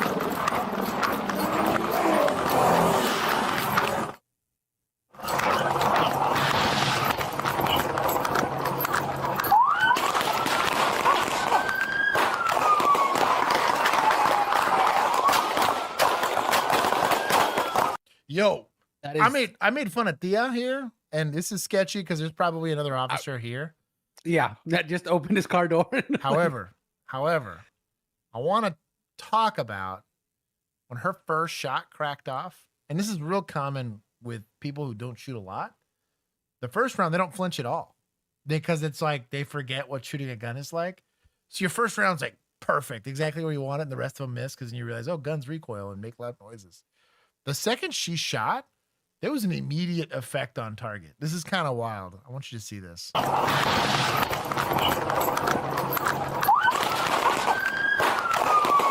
Watch. He's running. First shot. Second shot, he's like going to the ground. So either he tripped or maybe she actually hit this fool. That's crazy.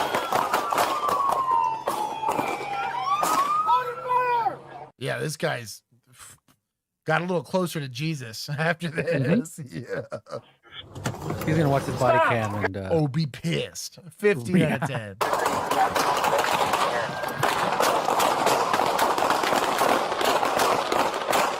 Yeah, because these are doing nothing. Yeah. It's a great backstop though. Yeah.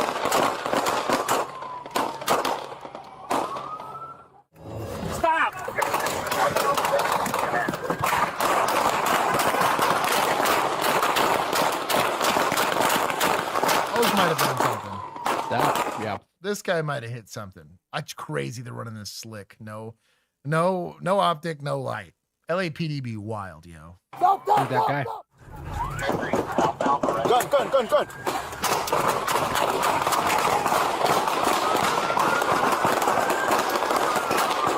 This guy just donated around.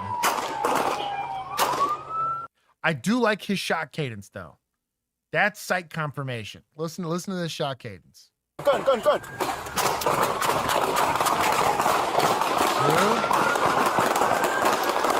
Bang, bang, bang. That's sight confirmation versus black. Everyone just kind of racking rounds off.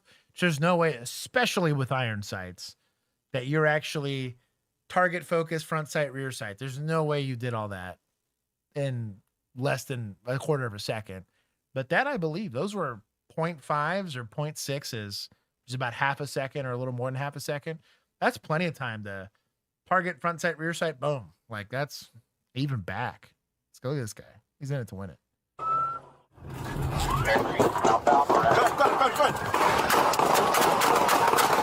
Yo, these all whiffed because but this man was ready.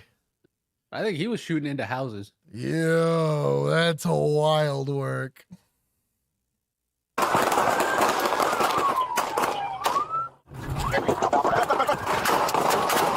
Yeah, these all went to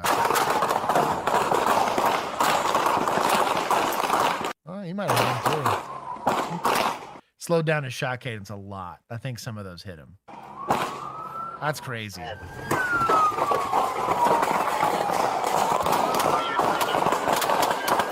First round. So this happens. I'm going to criticize Sewell again. What ends up happening is you end up pushing up with your support hand on what's called the slide lock, slide release lever. Now, it's useful when you're trying to work a malfunction. You'll pull the slide to the rear, push that slide lock up, and it'll lock the slide to the rear. Same thing might happen. It is a grip issue, right? If it was the first round, it's not ammo related. That's crazy work. What is this, like a VP9? That's weird. That's hilarious. Okay,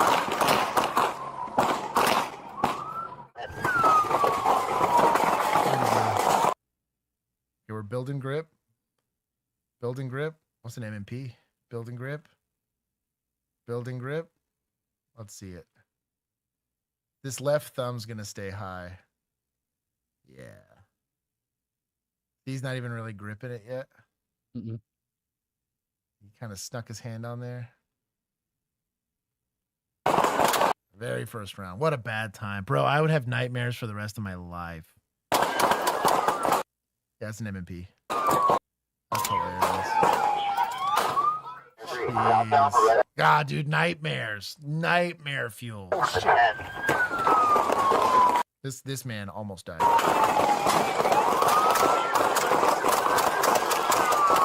I don't like his split. Right here. My boy's got suppressor height sights on a Glock that doesn't have a suppressor or an optic on it. Look at these. This is stupid tall. What is going on, bro? LAPD just be making it up as they go. Sorry. Okay, I'm done with that one. You think he had to go to school for those? Probably. I can't show it to you on camera, have suppressor height sights on a gun that doesn't have an optic or a suppressor, but it had an optic on it. I'm getting cucked until September. The good news is I'll only probably work 3 or 4 shifts without an optic, which I'm okay with. The likelihood that I have to pull my gun out for that's pretty low. Although they're 12-hour shifts, which sucks. I think it's sussy-wussy for just chasing a random person with a gun, but it is California, and they're enforcing California state law. Decent pursuit. Nobody got hurt. Guy produced a gun and shot at him. What do you expect out of law enforcement? It was a mixed bag on the armed response, but I think overall nobody else got hurt. We're going to take some points from suspects for scumbagging it. Just randomly, indiscriminately shooting at law enforcement. Dumb. Later, please. Hi, I'm calling to report an emergency, but I can't dial 911 because I'm not located in your city. Okay. I want to be mad about that, but that was specific enough. What's the address of the emergency? Santiago Road. Okay, I got San Leandro, California. I got one. Santiago Road, and what's the emergency there? Welfare check. We get these a lot. attempt. I am in Texas, but my friend who lives at that address just called me and tells me that he's... This is a good friend. Mm-hmm. This is an excellent friend. Be this friend, not the one threatening to hurt himself, but the one that's like, hey, I'm going to take that outcry seriously. I'm going to send someone to go over there and try to make a difference. Good on them. Okay, and who's this person that lives there? Hello? A Team Fortress competition. Hello? Hi, is this David?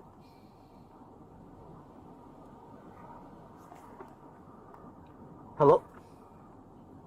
Brother, do I have news for you? That fear is founded. So how do we avoid the involuntary mental health hold?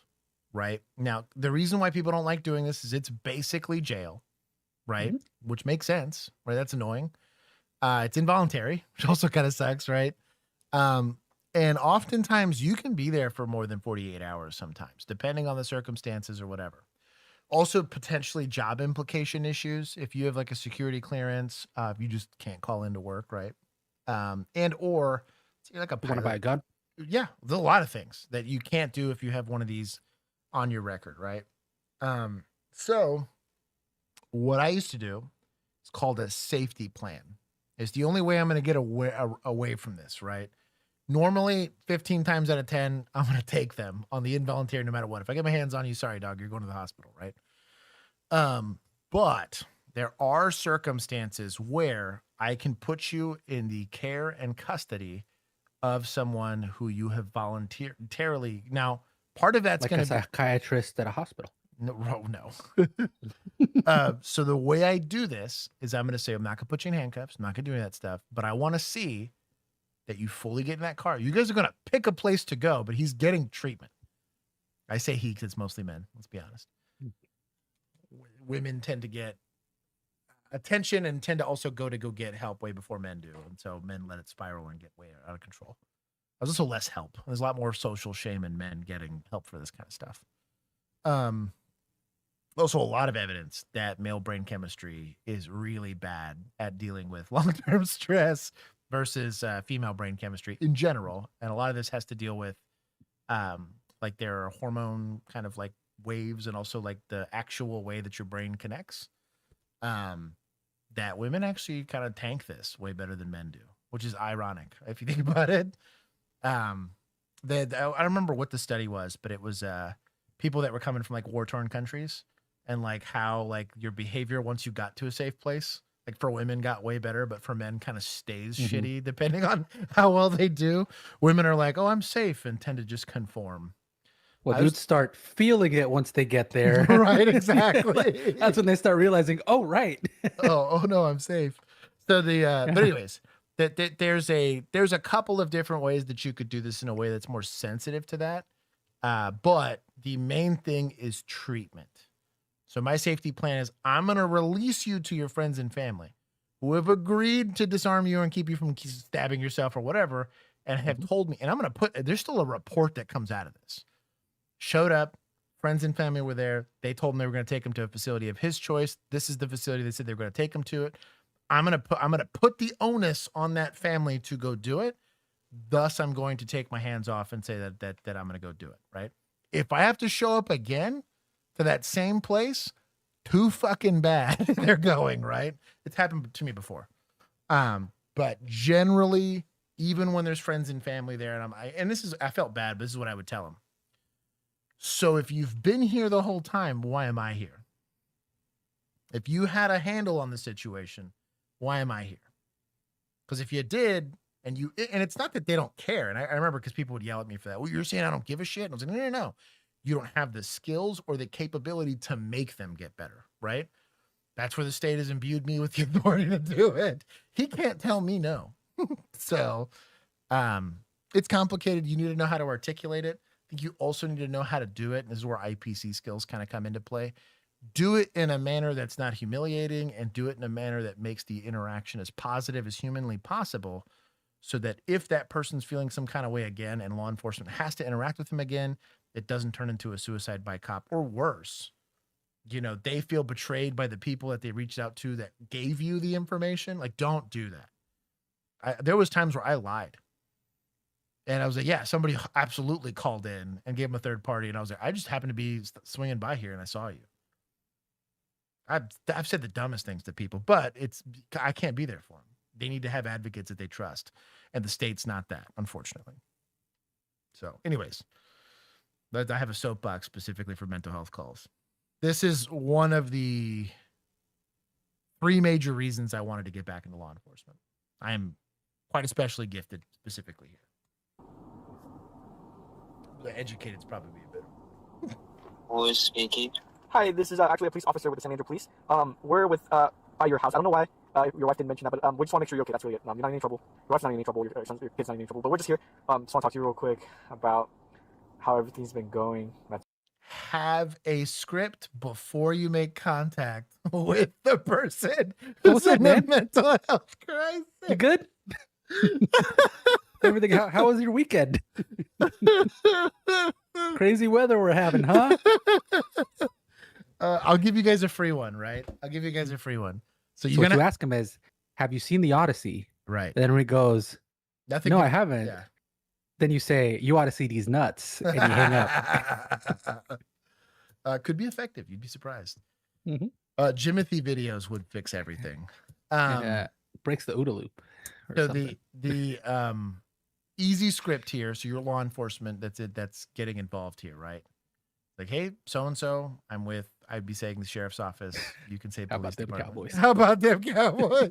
Depends on how deep in the season we're in. We're preseason, so yeah, we can be optimistic. Yeah, that'll be good. If you're getting close to playoffs, that's probably a bad question to ask. Right. So fast forward. Right. I'm so-and-so with so-and-so age. I've been tasked with checking in on you, and then shut the fuck up. Now they're going to say something. Why are you checking on me? Something like that. Be prepared for that question. Hey, there's some people that have said that you've made some statements that makes them nervous for your safety. Obviously, we're going to call because of that. We have an obligation to go and check on you. I don't want your help. I understand you feel that way. You know, clearly your family thought it was super serious. There's a lot of liability on our ability to intervene with this kind of stuff. Like, my goal is to just make sure that I can with certainty say that you're safe, because I have to tell something to your family. I'm certain I'm safe. Okay, well, policy is that I have to physically see that you were, for all I know, you're bleeding out already. Like, I don't know that. So I have to see you. I'd like it to be on your terms. So if you just want to come to the door and come talk to me, I'm cool with that. I don't want to have to go into, I was like, I'll turn the car off. I'll park it down the street. I'll walk up so it's real low vis. Or if you want to come out and meet me so people, your neighbors don't see or whatever, I'm good with that too.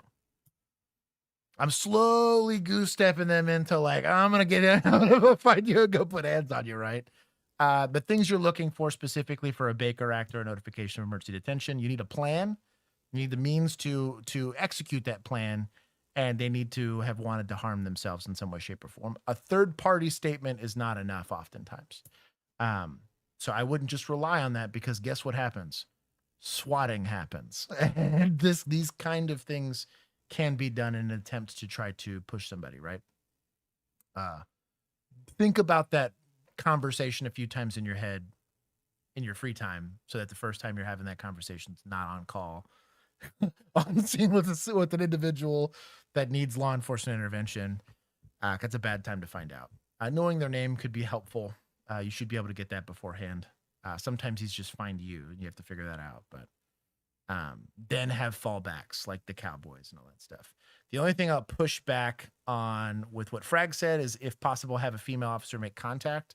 I would argue no, because we have no idea if this guy's like an involuntary celibate guy, right, that hates women anyways, potentially feeling the way that he is because of women, and or you were sticking the female officer in a tough spot because she's going to have to undo the sins of another woman, right there. And it happens to men too, but you're going to work the call.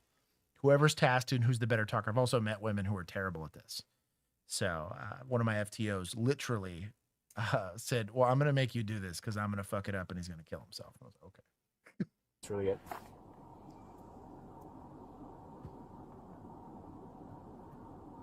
Hey, David, are you there? Also, let people sit in silence. It's not the end of the world. I know you want to like keep in contact, stuff like that. Silence means they're thinking about stuff. And when you interrupt that train of thought, depending on how not neurotypical they are, and if they're feeling some kind of way, they might not be, right? You can cause frustration. You want to be very easygoing, very non-confrontational in these. Also a great hack because people don't like silence, makes them uncomfortable. So they want to fill it. Yep. And so they will just start talking. Yep. And that's what you want. Yep. Really, again, we're just trying to get you some help. I know things aren't easy. If you need somebody to talk to, if you need any resources the city can provide, the county can provide, we're just here to offer that. I'm not trying to get anybody in trouble. Not bad. That's really it. Or is somebody going to try to take me somewhere? No. Don't lie. So don't lie, because you're going to burn. It's a long-term relationship you're going to have with people that have what we will call chronic mental health issues, right? If somebody's depressed now, are they going to be depressed later? Probably, right? It just happens. If he's struggling to cope now, the circumstances in his life that have caused him to struggle to cope probably aren't changing overnight, right?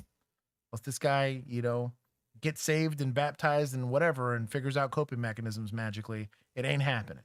And even when it does, people still fall back, right? We're all going to fall short of some of these things, right? Easy word to say rather than no is I'm trying to do everything possible for that not to happen. I'm trying to work for you and on your behalf to make that not happen. Don't say outright no. You hear a single gunshot from outside of that structure, or booting the door and getting that guy out of there, right? Can I sleep in my own bed tonight? Yes. You don't know that. Don't lie. How do I know that that's the case? You're not under arrest. He already knows you're lying. Sorry, I'm mad. I promise you that. Am I under a medical order? You're not. I just have to talk to you. Also, not his first go around. He knows how all this works, so that's why. Figure out what's been going on. What kind of issues have you been having? To see what resources we can help. We have teams that are able to come by and talk to you. You don't have to go anywhere and all that.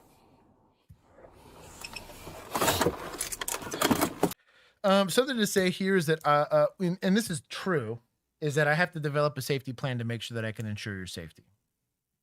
And unfortunately, I can't just take your word for it. So someone else is willing to vouch for you, or I'm willing to sit here and talk to you and figure out that you're not actually feeling some kind of way, right? I can put it in my report. We can go away and the city doesn't get mad at me for not doing something, right?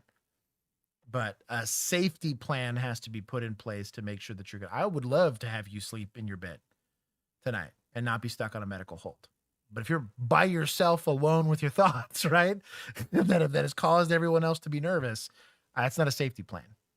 I either need you to work with somebody else or you're going to have to work with me, right? But that's an easy way to avoid that, especially if it's someone's not first time.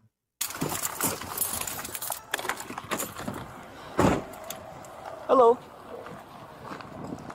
Officer Q. New to the force, but I'm really just... You don't say. No. I'll help you. Okay. I know everything's hard.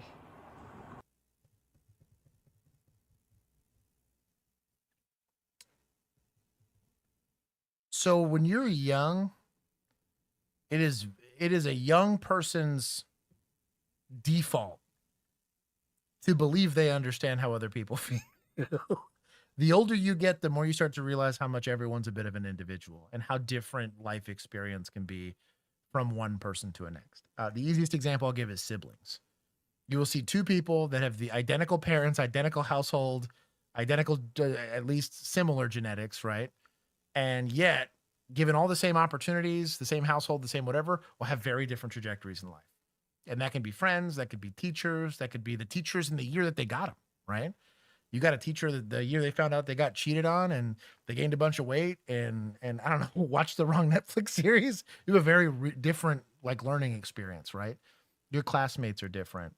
You could be in the same class at the same time, but the kid you sit next to is a piece of shit. You don't know. Avoid topics like that unless you can speak from them in a place of authority, right? I don't act like I know what it's like to be a veteran from Fallujah. I don't know the first thing about that. I don't know anything about the sand and how much it sucked and hoorah. Like, I don't know how any of that works. So I don't try to place myself there. No, you start with, hey, I played Call of Duty. Exactly. So I kind of get it. Kind of get it, right?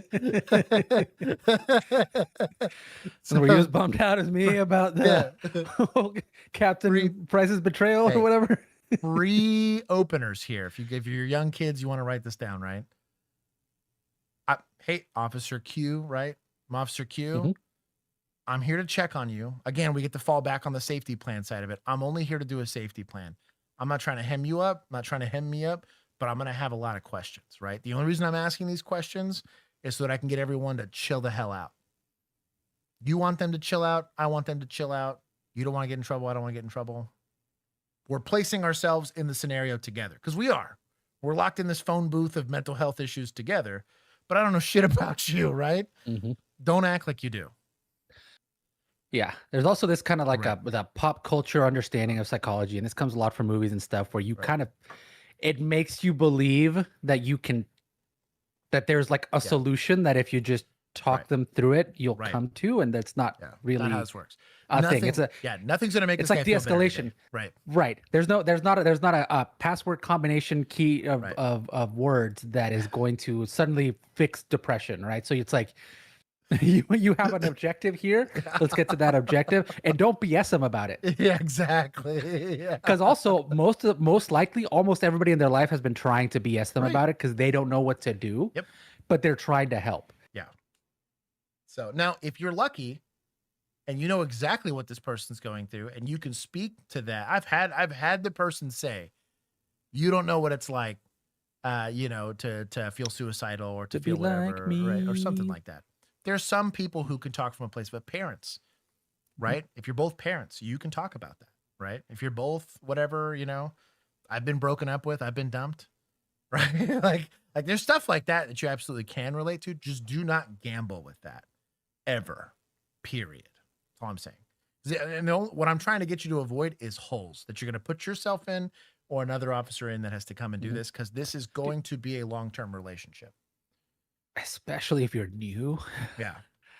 Like, yeah. Now, everyone's going to have to get this Band-Aid. I'm not going to act like I was perfect at this the first time I did it. The one nice thing about being extroverted is you start off on a much better fucking baseline than non-extroverted people when it comes to this. I do have the gift of gab. But free opener. Place yourself both in this. You are responsible as the police officer for how this incident goes down. All you're trying to do is develop a safety plan. That's it. I'm going to ask you questions. Don't be mad when I ask you, or surprised. They're going to be mad.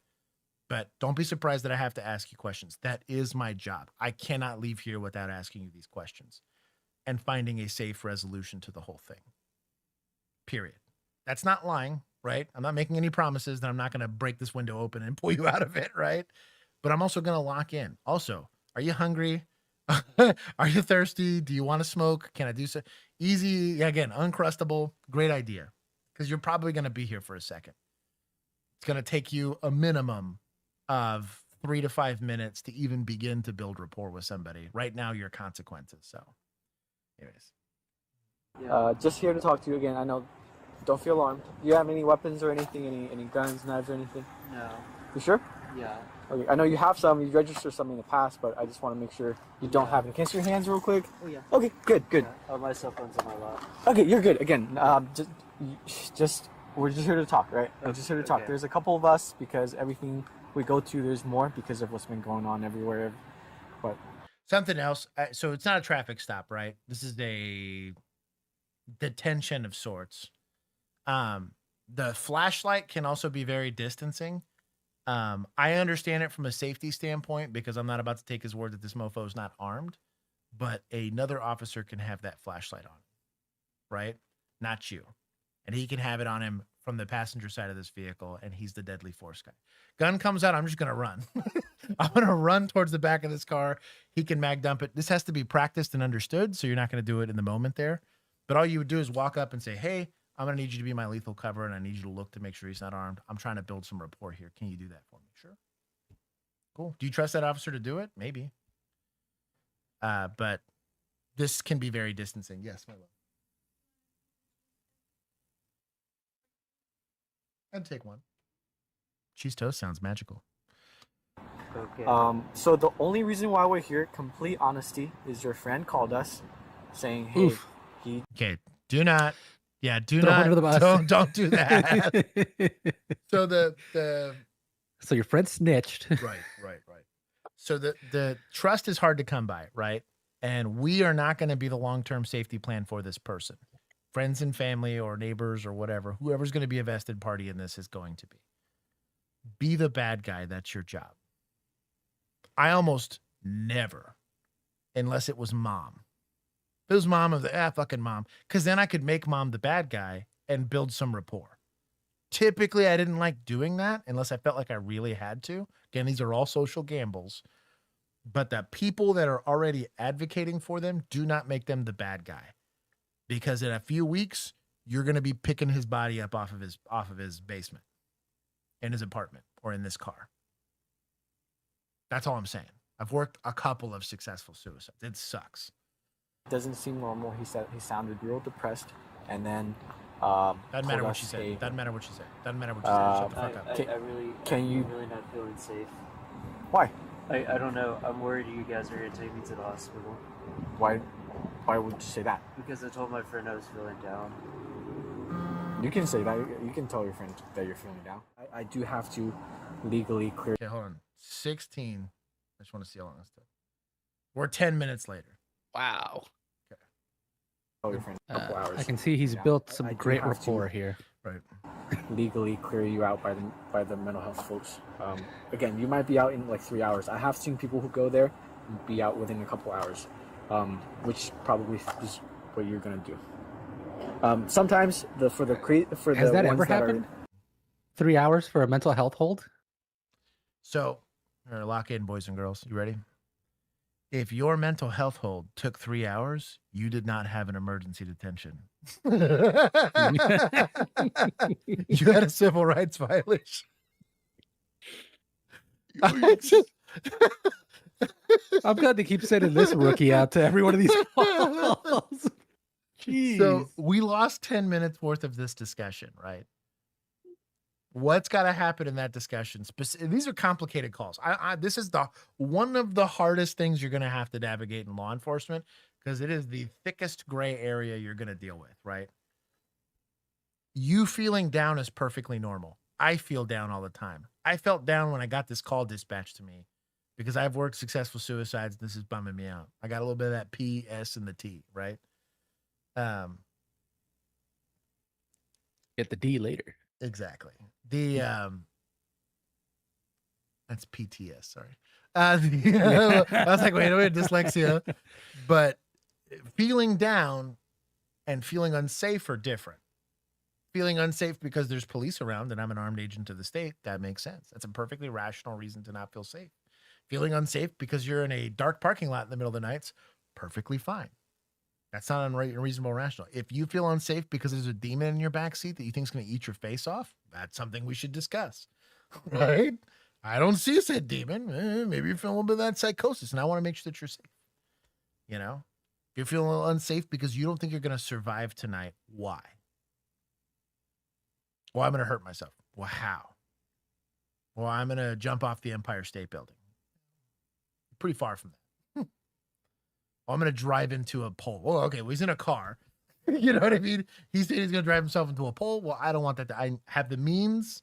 I have the plan. I have the discussion. I have perfectly developed the emergency detention criteria, right? That's all going to make it into my report, into the affidavit that I put in when I decided to take him out of this car to go do it.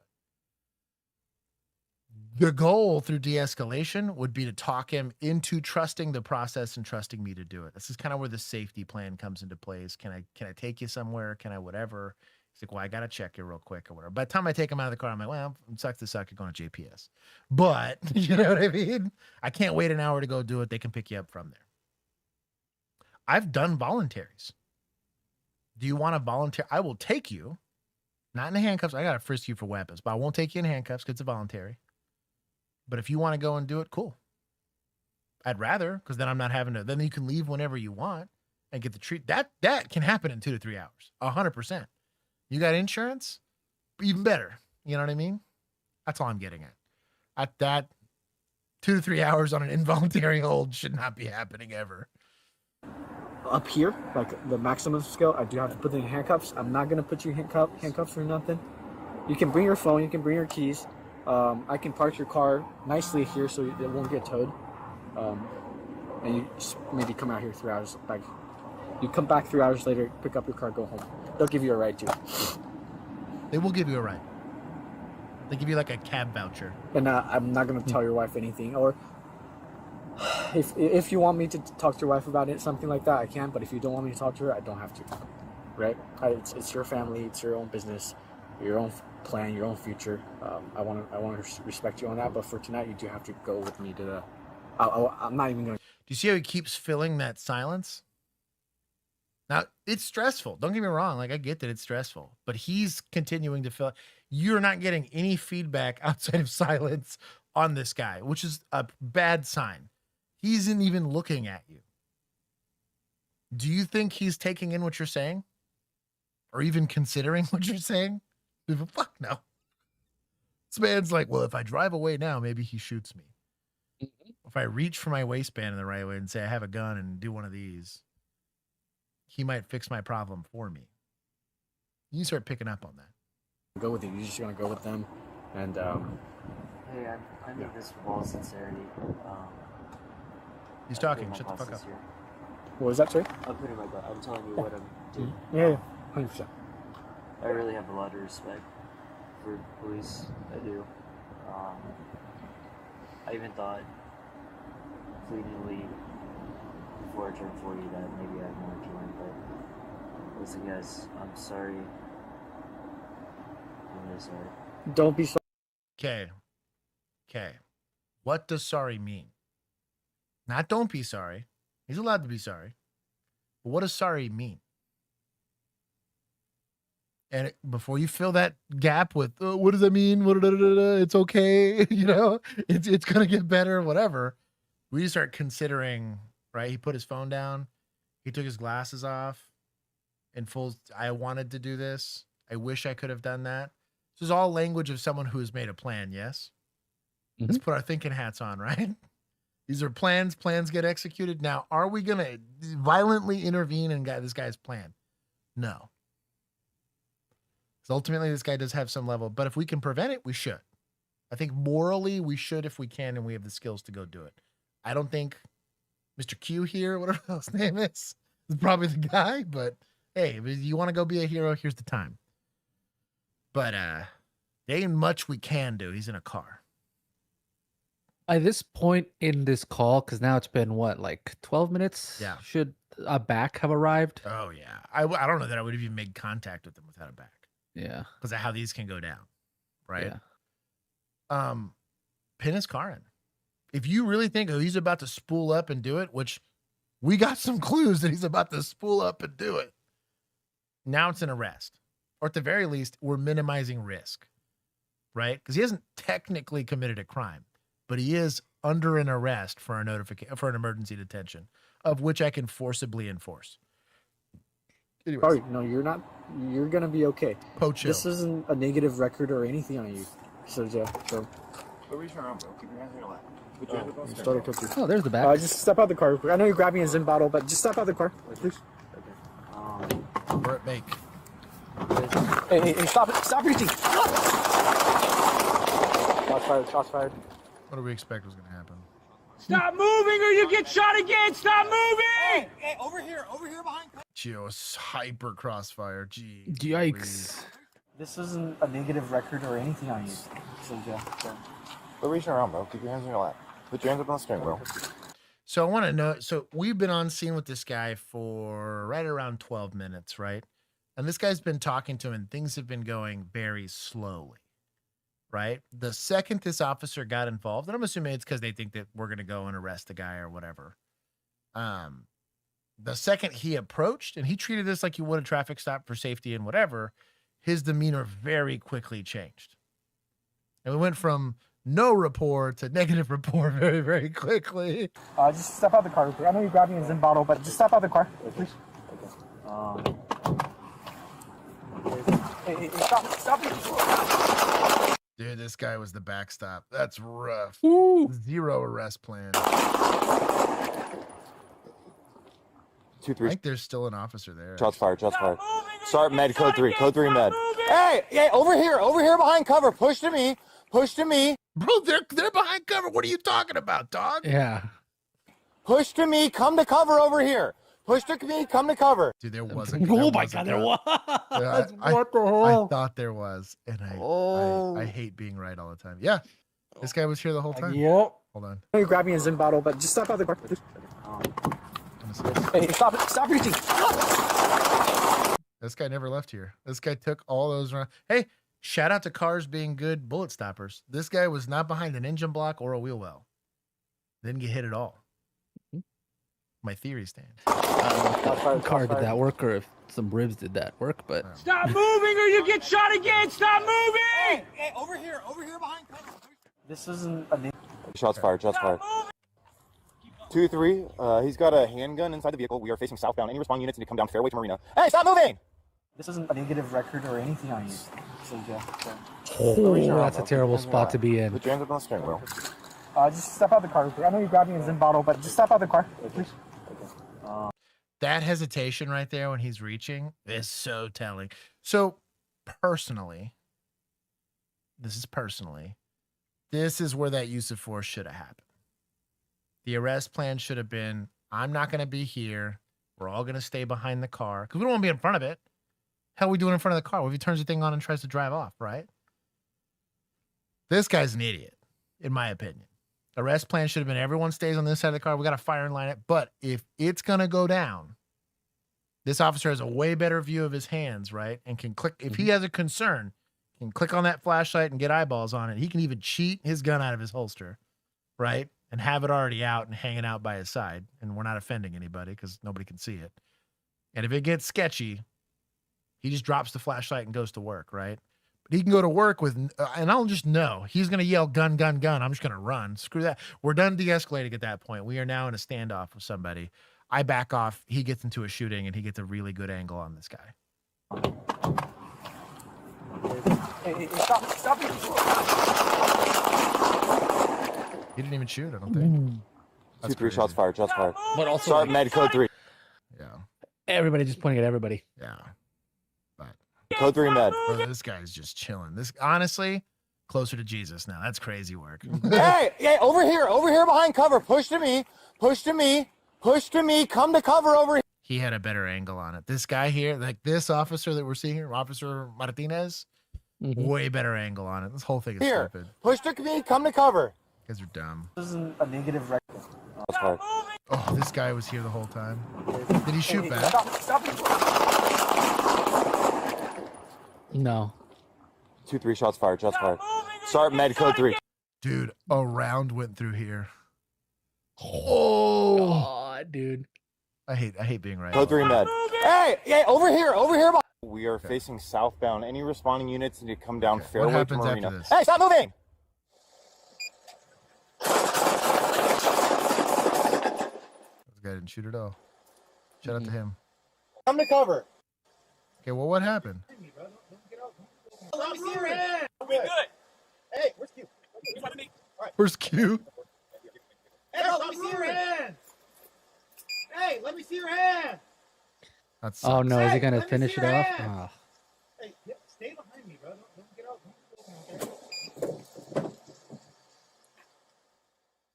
out. Okay, yeah. He shot himself after that. Oh, that's rough. The consequences of poor IPC skills and poor arrest planning. Big yikes on bikes on that one. I'm going to take some points from society here real quick. The intervention should have happened way before that, right? It's going to be friends, family, whatever. Now, there are some things where this is an adult. That adult has a lot of agency over their life. You can't force people to get help, and you can be wonderful friends and family, and it won't make a difference. I'll be honest with you. I've seen enough of these cases and interacted with them where wonderful family members. Everyone else is a perfectly happy, healthy, functioning human being, and you get the one weirdo, right? That one weirdo, somebody's just going to happen, right? If that's the case, you notify, you elevate that risk, right? Say, hey, now this is a law enforcement thing. Now this is a therapist thing. now this is a mental health professional thing. It's the time to go do that. But I am taking some because cops should not be the first secondary measure. I don't know if that's the case, but it is what it is. But also, this is for the boys. Lock in. Lock in. Because the boys like to hide this shit. Yeah, that's true. And not tell anybody about it. So it is also very possible that the family had no idea he'd been going through all this. I agree. Until that night. I agree. And maybe he was only telling his one friend in Texas because he knew his one friend in Texas wouldn't tell his family. I have been on the receiving end of that phone call 4 times in my life. Yeah. They knew I couldn't do anything about it. Yep. Oh. So, yeah, it is a fair pointage taking, but I would say it's a pointage taking because we just don't have good systems as a society for dealing with any of this. Took it from suspects. Suicide and bad hurting other people with your own bad feelings is a scumbag move. Don't do that. But I'm gonna take from cops. We did not take a lot. We did not cause it. I'm not gonna say we caused it. That's not fair. But we had an opportunity to help, and we fumbled it on the 1 yard line. Right? I think that's what happened. Bad snap, got a penalty, 15 yards. Then we fumbled it. Then we threw a pick. That's what happened. I think that second officer got impatient. He I'm tried to take over. I'm not saying he didn't escalate because I think he did. There was some safety rationale behind that, but sure, big but. Easy takeaways from this. You know what you can do is you understand the safety rationale of what's happening. You don't verbalize it at the guy to get him amped up. That was my thing is like you have, and we've talked about this before where like you'll get a second or third or fourth officer that shows up and just decides it's my call now. Right. And everything that's happened before suddenly just disappears and evaporates in this 1 second where this new person showed up and the dynamic completely changes. And now everybody's stuck with what this guy decided to do. And that's what I have a problem with. It's like, hey, this is not your call. If Q decides that I'm tired of this, I'm going to escalate it, it's on Q. Right. It was his call. It was his decision. It was a scumbag. He gets to live with that. You're going to make Q, poor guy who was totally unprepared for this call, traumatized for life. Dude, he's going to have to live with your decision. Not to mention everybody that you almost shot. That like, especially a guy who probably had a better angle than you, who didn't make the same choice you did. Like, I don't know. It bothers me a lot.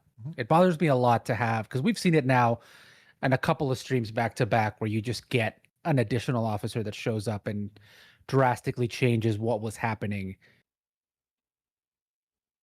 too quickly. I agree. It doesn't give anybody else a chance. Like whatever they were doing, whatever good was happening is gone. Right. It's me, hello. It's me, hello. Ooh. Running like Cyrus with the nail. Going like Cyrus with the nail. Running like Cyrus with the nail. Hands on 10 and 2. Hands on 10 and 2. Clearing intersections with the nail. Clearing intersections with the nail. Clearing intersections with the nail. Clearing intersections with the nail. Ooh, the intersection right here is clear. Intersection right here is clear. Picking up the speed with the nail. Picking up the speed with the nail. Picking up the speed with the nail. I have not sung while going code. I've hummed to myself a few times. I've listened to music while going code, but I like it. It reminds me of Wolfenberger and her little affirmations that she was doing while getting ready to pit that guy. You got this. Yeah. You got this. You can do this. I'm like, I like it. It keeps you from spiraling. I'll give points to vigilantes. It was a fun video. Anyways, would absolutely be me as a cop. Beating up the suspect with the nail.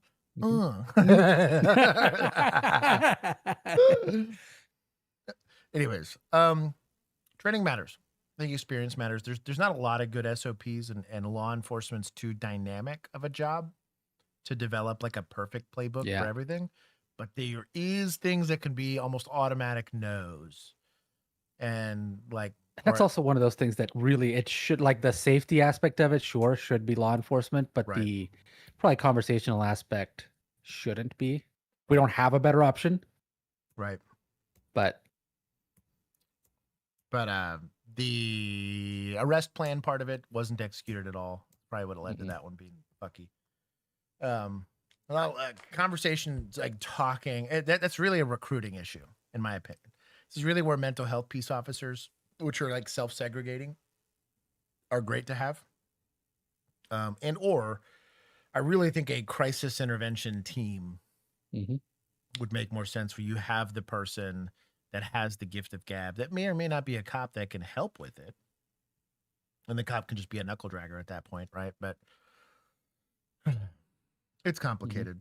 I'm going back for free like a big dum-dum, but hopefully I don't get screwed like that by a back. We'll see. But how about you shut the fuck up? Back the hell up. Ignore him. Anyways, that is stream. Tomorrow I get my email. I found out with certainty that my shifts are going to be 12-hour shifts. So that definitely adjusted my motivation for 15 hours worth of streaming a week. I'm chewing on possibilities, and I might let it be a vote, right? Possibilities are also potential, like, sponsor for the channel might make this a very easy conversation, but every other week is two streams a week versus every other week is just one. Or we just do shorter streams. That's going to be the other alternative is we do two, make one a gaming one, game for like 2 or 3 hours, do another one that's like a 3 to 4 hour stream that's specifically body cams. So giving up a whole day to go do 12 hours with the, and then have to like wake up and then go to sleep for it's going to be a bit rough. I only have to do 2 to basically all but fulfill all of my like hours requirements for the month. So that wouldn't be very hard. But it is 2 days of which I will likely be wiped for the follow-up day and still have to make time for Kinsey and all this other stuff. We also have to do filming as a work group because we owe you guys videos. And if we get a channel sponsor, we make more money the more videos we make. So we're in a couple conversations with some channel sponsors. Hopefully that happens. Only 12 hours? What do you white collar? What is the joke? I didn't know this was part-time. Anyways, we're gonna figure out what the cadence will be, but I am getting the final bit of my paperwork finished tomorrow to get an email and log into MDCs and all that kind of stuff. So I should start my full actual, I put on a police uniform. I guess it's a deputy's uniform for the first time in 5 years yesterday. That was weird. I had to like fit everything to figure out if I had to move anything. That felt weird. It was also warmer than I remember them being. So that really sucks. And I have to row when I get off of this because I'm rowing every day for like the next 2 months. So we'll see. But anyways, you guys have a wonderful rest of your evening. For everybody else, we will see you guys on Tuesday. You guys may or may not get videos in between now and then. That's totally contingent on how busy I keep Juan with day stuff. But anyways, PD Walt, you only get a picture if you're part of the Discord. There's only 2 ways to get to the Discord, and that's going to be through the Patreon group or through being a member of our YouTube channel. And both of those get you direct access to the Discord where you can bug me more directly. I also have to figure out policy for pictures and using stuff in uniform. And even though I'm a volunteer, I still have to adhere to policy. Abs, Liz Barnes, Hey Jude, Vectro, Mr. Toastar. I didn't say hi to any of these people. Be claimed. I don't think Abs has said anything. Yeah, Abs. Until now. But anyways, you guys have a wonderful rest of your evening. Jude, he does have a hat. I do. He does indeed have a hat. I do have a hat. I have this little watch. And that is the exact one he's going to wear on patrol. It's right here. We just need to we'll get the thumbnail picture to be that one. That way it's not technically TCSO official. And so you're how stupid. You're totally fine. I'll see you guys later. It's not against policy. Policy schmolicy. Stupid.